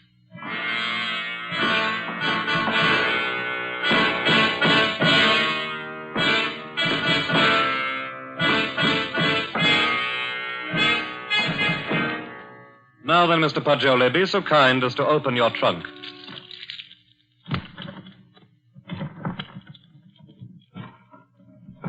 Good heavens. Mm-hmm. Just as I thought. A trunk tray full of bangles and coins. I'll say one thing for you, though, Mr. Poggioli. Your nerve almost got you by. But you can't believe that I did it. Oh. You don't believe I did this, do you? I don't. In your trunk, If I did it, I was sleepwalking. God, to think that it's possible that right here in my own Well, trunk. we might as well start back, I suppose. This is all. I'll go back with you, Poggioli. I'll see you through. Somehow I can't. I won't believe you did it. Thanks. No, Poggioli. You set out to clear Boatman Lal, and, well, dash it all, it looks as if you had. No, he didn't. Boatman Lal was out of jail at least an hour before you fellows came into police headquarters to see me. Out? You mean that you turned him loose? Yes. How's that, Chief Vickers? Because, Mr. Lowe, he didn't go to the temple at all with his wife last night. He went down to Queen's Park Hotel and played billiards till 1 o'clock. He called up a few friends and proved that easily enough. My word, that leaves nobody but... Yes, Poggioli. I don't know anything about it. If I did commit the murder, I was asleep. I don't know anything about it. That's all I can say. I don't know anything about it. Perhaps arrest in jail will help restore your memory. Well, we'll see. Come now, Poggioli, old man. Don't be too downhearted. I promise you, I'll do everything I can.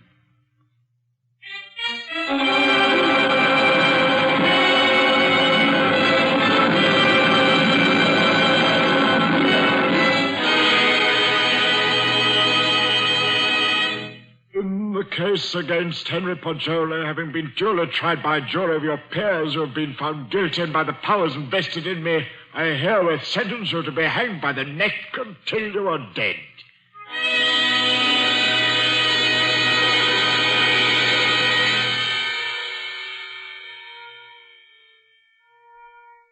To recall a lost dream is the most tantalizing task ever a human brain was driven to. But if I lie still long enough on this bunk, perhaps I can recapture the dream I had in the temple last night. Yes. It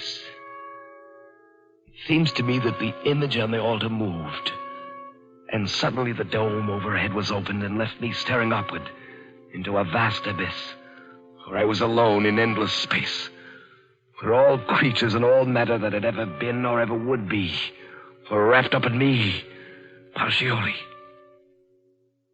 That was my dream. That's an odd thing. 6 men dreaming the same dream in different terms. There must be a physical cause for such a phenomenon. Of course. I've got it. Vickers! Hello! I have it! I've solved it! Get me out of here! I know who killed the girl!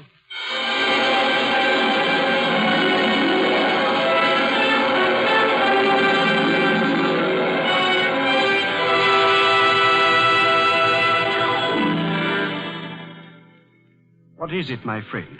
I know who murdered the bride. Old Hiradas did it. Now listen. Go tell Vickers to take the gold he found in my trunk and develop all the fingerprints on it. He'll find Hiradas's prints. Also tell him to follow out that opiate clue I gave him. He'll find Hiradas and a man to put the gold in my trunk. See if they don't find brass or steel filings in my room where the scoundrel sat and filed a new key. But they've already done that long ago. They have?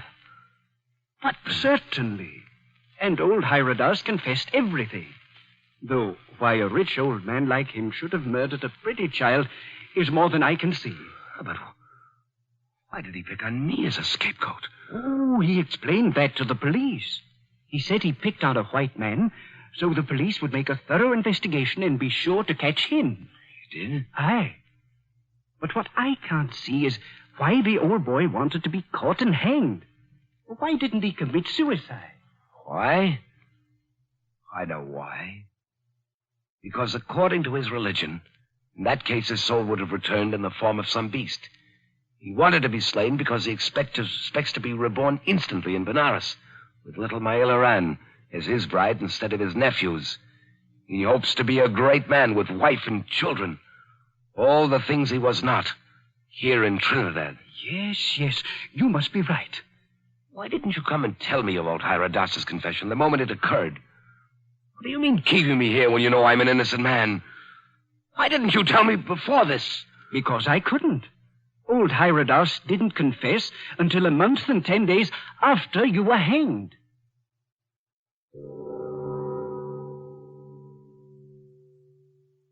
So ends A Passage to Benares, T.S. Stribling's tale of mysterious death and death mysterious.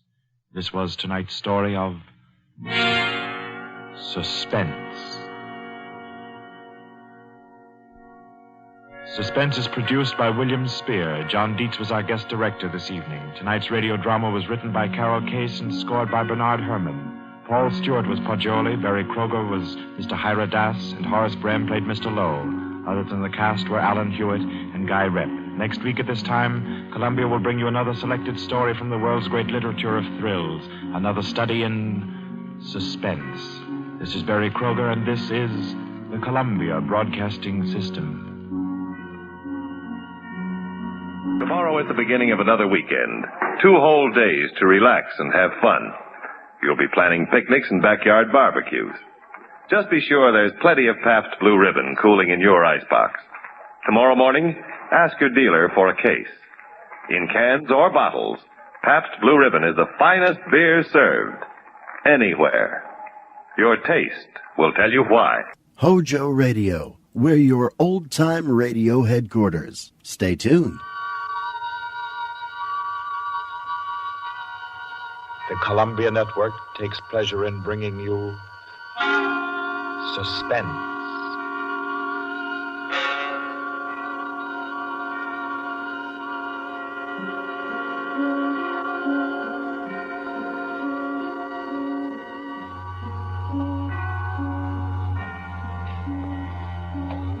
Suspense, Columbia's play theater of outstanding thrillers, produced and directed by William Spear and scored by Bernard Herrmann. The notable melodramas from fiction and stage and screen, from the world's great literature of entertaining excitement, presented each week to bring you to the edge of your chair, to keep you in suspense.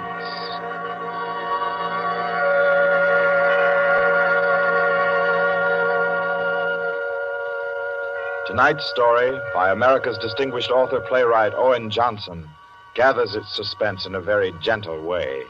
It doesn't have a spectacular finish, garnished with revolver shots. There are no graveyard watches.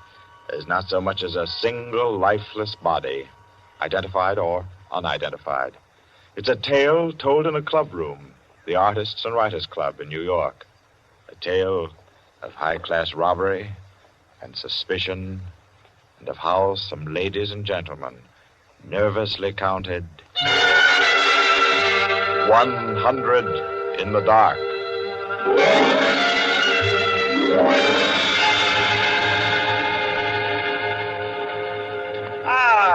That was a fine meal. Me for the club anytime. Here, we can all sit here, Quinty. Yes, if you'll just draw up that chair for Mr. Peters. Oh, yeah. Here you are, Mr. Peters. Thank you. Do you all know Peters? This is Mr. Steingall. How do you do? I know you. Mr. Gollier? Oh, I believe we've met. Oh, yes. How are you? Oh, you know each other. Yes. And the one who drew up the chair, Mr. Rankin. How do you do? Well, I guess we're all acquainted now. To get back to our table discussion, Quinty. Oh, yes. How about a drink? Who'll join me? Oh, yeah, pleasure. Fine. John. Well, now, Steingall, as I said, there are only half a dozen stories in the world.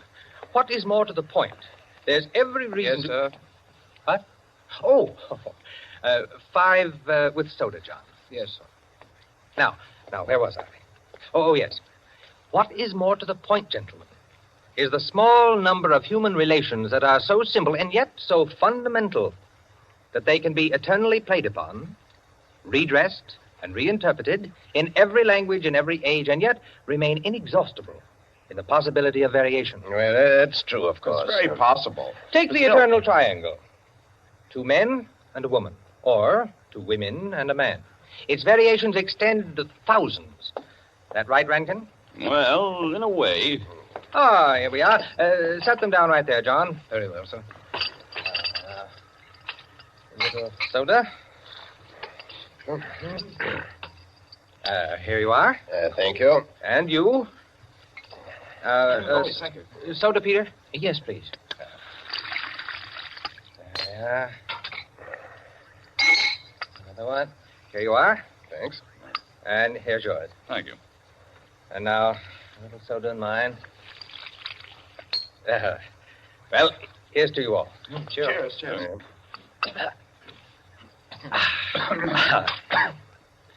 I'm afraid we can't see eye to eye, Quinny. I believe there are situations, original situations, that are independent of your human emotions, that exist just because they are situations, accidental and nothing else. As for instance? Well, I'll just cite an ordinary one that happens to come to my mind. In a group of 5 men, such as we are here, a theft takes place. One man is the thief. Now, which one? Now, I'd like to know what emotion that interprets. And yet it certainly is an original theme at the bottom of a whole literature. It's not the same thing at all. Detective stories. I could answer that the situation you give can be traced back to the commonest of human emotions, curiosity. I think Quinny has you there, Rankin. What is the peculiar fascination that the detective problem exercises over the human mind? You will say curiosity. Yes and no. Admit at once that the whole art of a detective story consists in the statement of the problem. Anyone can do it. I can do it. Steingall can do it. Rankin, I believe even you can do it. The solution doesn't count. It is usually banal. It should be prohibited. What interests us is, can we guess it? There you have it. The problem, the detective story. Now, why the fascination? I'll tell you. It appeals to our curiosity. Yes, but deeper, to a sort of intellectual vanity. 5 men present.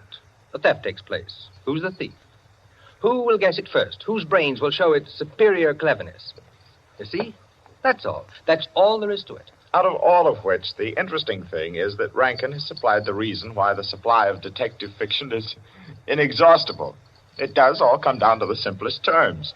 5 possibilities, 1 answer. Well, the reason is that the situation does constantly occur. It's a situation that any of us might get into any time. Yes, I know of an incident of that kind that happened to a friend of mine last month. Of course, gentlemen. You are glorifying commonplaces. Every crime, I tell you, expresses itself in the terms of the picture puzzle that you feed to your 6-year-old. It's only the variation that is interesting. Take the well-known instance of the visitor at a club and the rare coin, for example.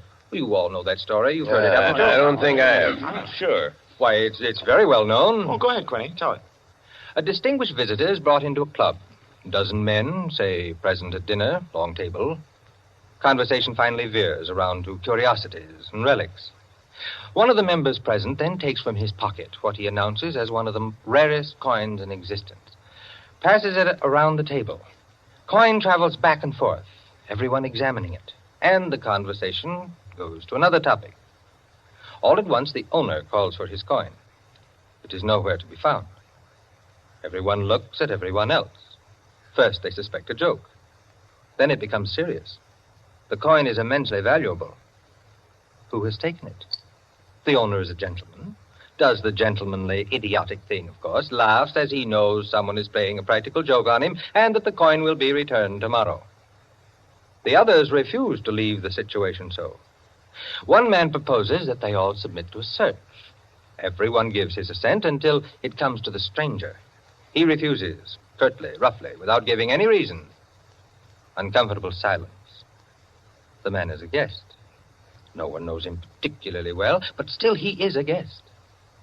One member tries to make him understand that no offense is offered, that the suggestion was simply to clear the atmosphere. The stranger becomes very firm, very proud, and says, I refuse to allow my person to be searched, and I refuse to give the reason for my action. Another silence. The visitor evidently has the coin, but he is their guest, and etiquette protects him. Nice situation, huh? Well, what's the answer? The table is cleared. A waiter removes a dish of fruit, and there, under the ledge of the plate, where it's been pushed, is the coin. Banal explanation, eh? Of course. Solutions always should be. At once, everyone apologizes to him, whereupon the visitor rises and says, "Now I can give you the reason for my refusal to be searched. There are only 2 known specimens of that coin in existence, and the second happens to be here in my vest pocket." That's rather obvious. Of course, the story is well invented, but the turn to it is very nice. Very nice, indeed. Well, I don't know. Ending is very unsatisfactory. The visitor should have had on him not another coin, but something absolutely different, something destructive, say, of a woman's reputation. And a great tragedy should have been threatened by the casual misplacing of the coin. Well, I've heard the same story told in a dozen different ways. Oh, it's happened 100 times. It must continually happen. I know of one extraordinary instance. In fact, the most extraordinary instance of this sort I've ever heard. Peters, you rascal. I see you've been quietly letting us set the stage for you. Well, it's not a story that will please everyone. Why not? Because you will want to know what no one can ever know. It has no conclusion, then? Yes and no. As far as it concerns a woman, quite the most remarkable woman I've ever met, the story is complete. Do I know the woman? Possibly. Probably, I should say. As a matter of fact, this should be particularly interesting to you because I believe that most of you are acquainted with the people involved. The names, of course, are disguised. I think... yes, I have. Just time before I catch my train to tell it to you.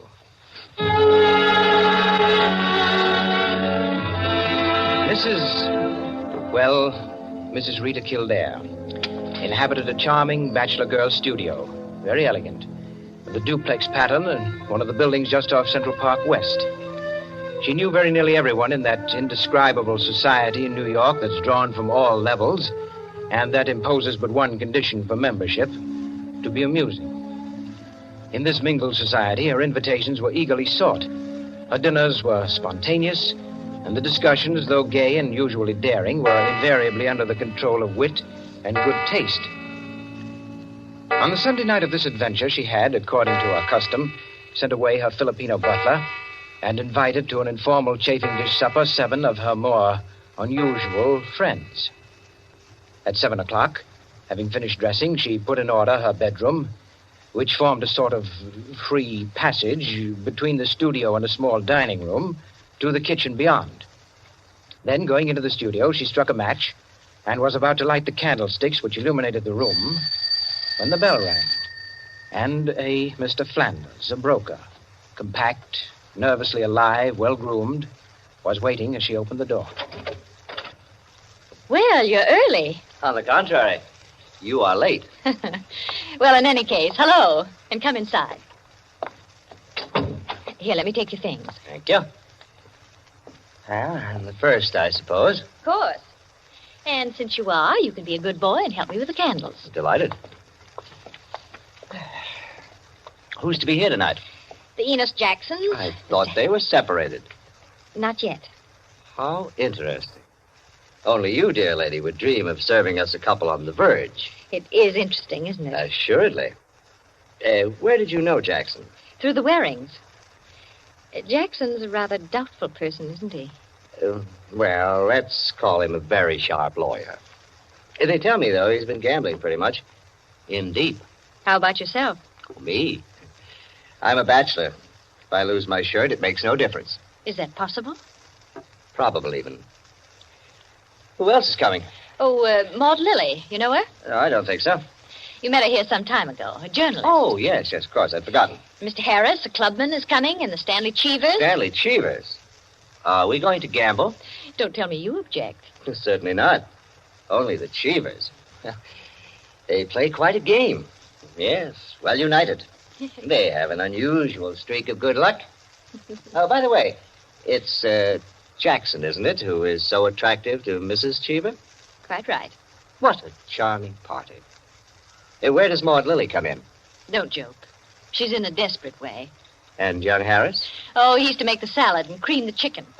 See the whole party. I, of course, am to add the element of respectability. Of what? Don't play baby with me, my dear Flanders. I apologize. That's better. No one, of course, knows who else is coming. No one, of course.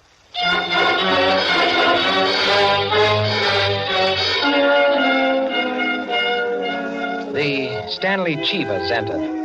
A short, fat man with a vacant, fat face and slow-moving eye, and his wife, voluble, nervous, overdressed, and pretty. Mr. Harris came in with Maud Lily, a woman straight, dark, Indian, great masses of somber hair, held in a little too loosely for neatness, with thick, quick lips and eyes that rolled away from the person who was talking to her. The Enos Jacksons were late, and still agitated as they entered. His forehead had not quite banished the scowl, nor her eyes the scorn. He was of the type that never lost his temper, but caused others to lose theirs. Mrs. Jackson seemed fastened to her husband by an invisible leash. You looked at her curiously and wondered what such a nature would do in a crisis, with a lurking sense of a woman who carried with her her own impending tragedy. As soon as the company had been completed and the incongruity of the selection had been perceived, a smile of malicious anticipation ran the rounds, which the hostess cut short by saying, Well, now that everyone's here, this is the order for the night. You can quarrel all you want, you can whisper all the gossip you can think of about one another, but everyone is to be amusing. Also, everyone is to help with dinner. And nothing formal, nothing serious. We may all be bankrupt, divorced, or dead tomorrow, but tonight we'll be gay. That's the invariable rule of the house.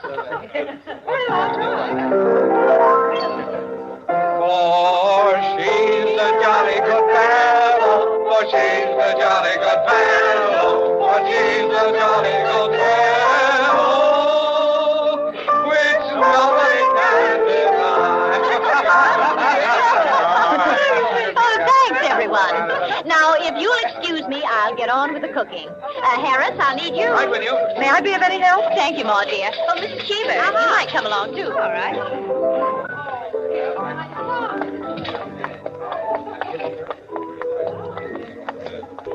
This is an adorable bedroom. Oh, thank you, dear. Now for my apron. Oh, there it is. Tie me up in the back, will you please, Maud? Of course. There you are. Fine, thanks. Now just let me get my rings off, and I'll be all ready to go to work. Oh, this is such a lovely apartment, Mrs. Kildare. Thanks. Soap and water always seem to do it. There. Your rings are so beautiful. They are nice, aren't they? But there's only one that's very valuable, the sapphire. Oh, it's beautiful. Let me see. Oh, it must be very valuable. It cost $10,000 6 years ago. It's been my talisman ever since. For the moment, however, I'm a cook. You're not going to leave the rings there. Why, of course. Now, I'm the cook. Maud Lily, you're the scullery maid. Harris is the chef, and we're all under his orders. Mrs. Cheever, did you ever peel onions? Oh, good heavens, no. Well, there are no onions to peel. All you have to do is help set the table.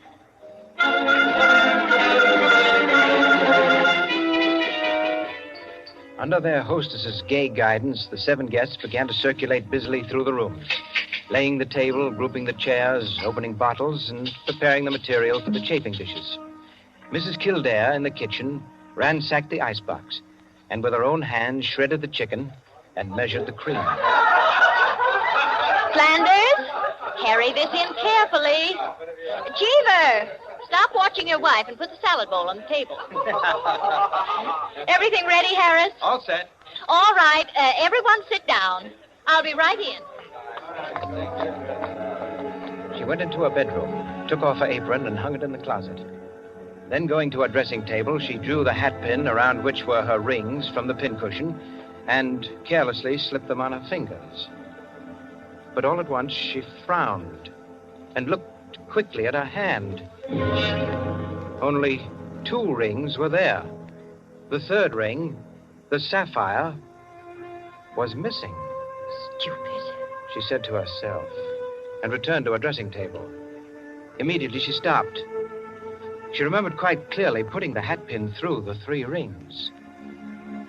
She made no attempt to search further, but remained without moving, her fingers slowly drumming on the table. Who had taken the ring?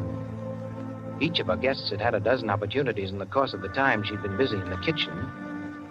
She ran over their characters and their situations as she knew them. Strangely enough, at each, her mind stopped upon some reason that might explain a sudden temptation. Find out nothing this way. That's not the important thing to me just now. The important thing is to get the ring back. And slowly, deliberately, she began to walk back and forth, a clenched hand beating the deliberate, rhythmic measure of her journey. 5 minutes later, as Harris, installed as chef over the chafing dish, was giving directions, spoon in the air, Mrs. Kildare came into the room like a lengthening shadow. Her entrance had been made with scarcely a perceptible sound, and yet each guest was aware of it at the same moment, with a little nervous start. Heavens, heavens, dear lady. You've come in on us like a Greek tragedy. What is it you have for us? A surprise? I have something to say to you. Mr. Enos Jackson, Yes, Miss Kildare? kindly do as I ask you. Certainly. Go to the door, Go to the door. please. Yes? Lock it and bring me the key.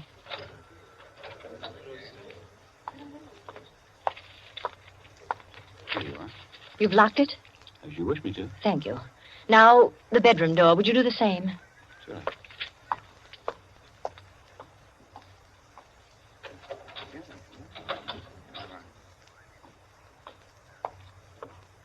Thank you, Mr. Jackson. Mr. Cheever, Yeah? would you blow out all the candles except the candelabra on the table? Blow out all the candles. Except the candelabra. All right.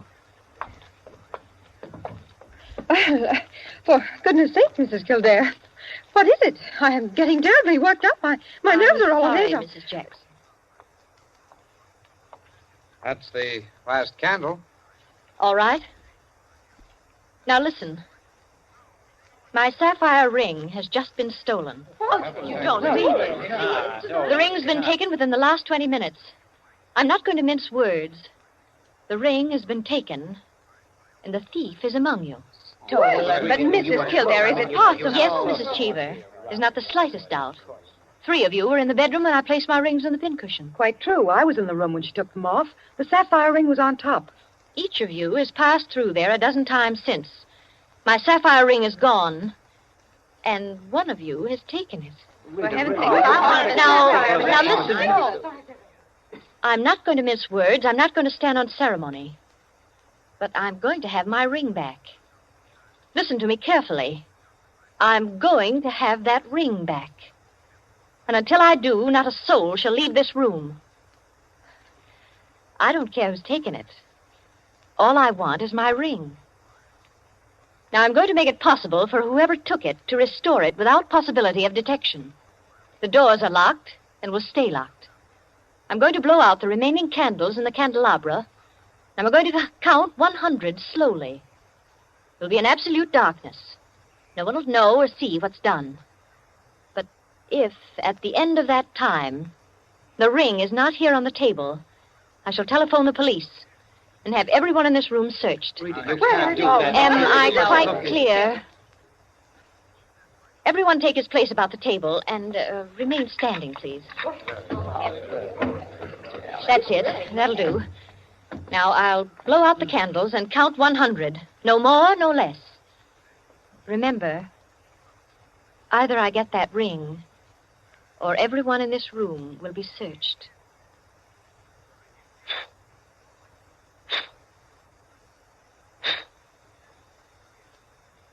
One, 2, 3, 4, 5, 6, 7, 8, 9, 10, 11, 12, 13, 14, 15, 16, 17, 18, 19, 20, 21, 22, 23, 24, 25, 26, 27, 28, 29, 30, 31, 32, 33, 34, 35, 36, 37,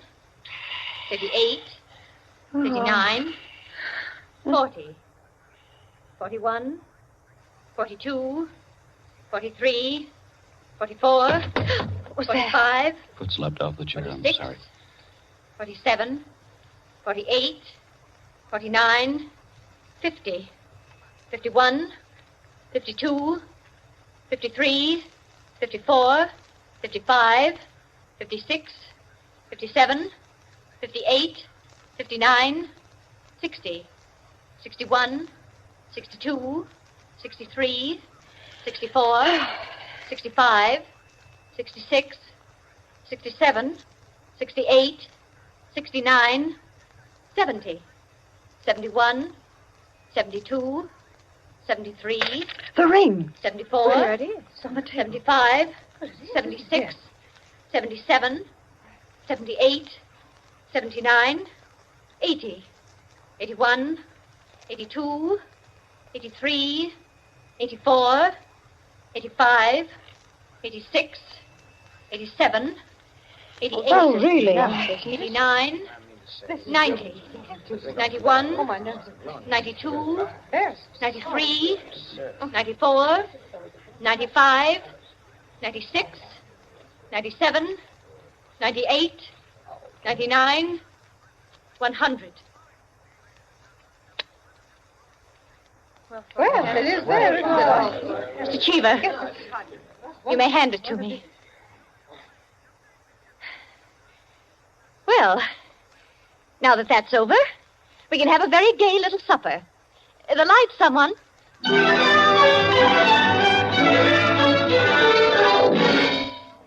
And there you are, gentlemen. Oh, I say, Peters, that's not all. Absolutely. The story ends there? Story ends there. But who took the ring? What? You was never found out? Never. No clue? None. I'm not sure I like the story. It's no story at all. Permit me, it is a story, and it is complete.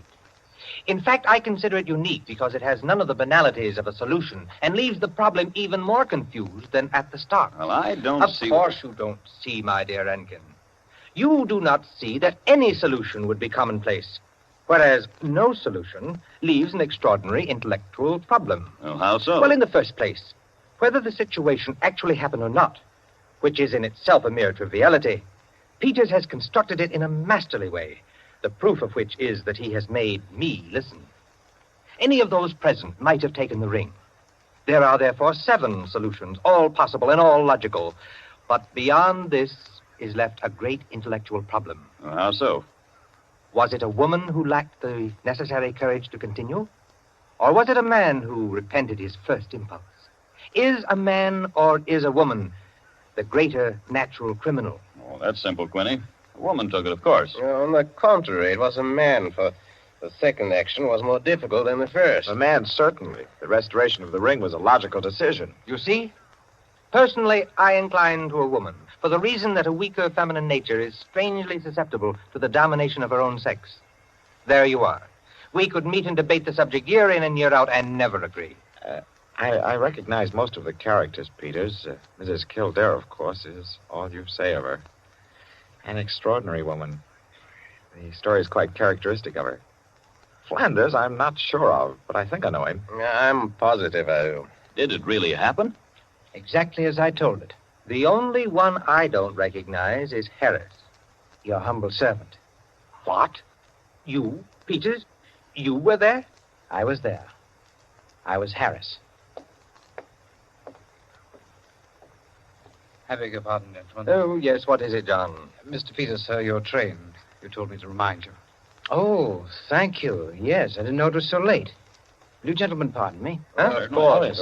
Nice to meet you all. Night.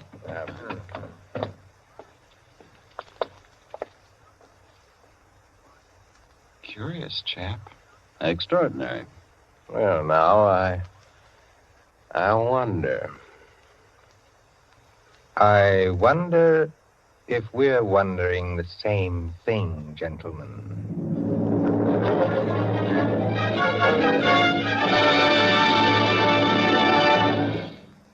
And so, with the enigmatic smile of Mr. Peters, or Harris, ends 100 in the Dark, Owen Johnson's smooth story which gave us tonight's Suspense. Suspense is produced by William Spear. Tonight's radio drama was written by Jack Anson Fink, directed by John Dietz, and scored by Bernard Herrmann. Eric Dressler was Mr. Peters. Alice Frost played Mrs. Kildare, and Ted Osborne, Quinny. Others in the cast were Helen Lewis, Joan Shea, Henriette Kay, Frank Reddick, Paul Luther, Stephen Schnabel, Ian Martin, and Barry Kroger. With this evening's performance, Columbia brings to a conclusion the present series of Suspense. If you've liked these broadcasts, CBS would be pleased to hear from you. Suspense has been a series presented for your relaxation and enjoyment by the Columbia Broadcasting System.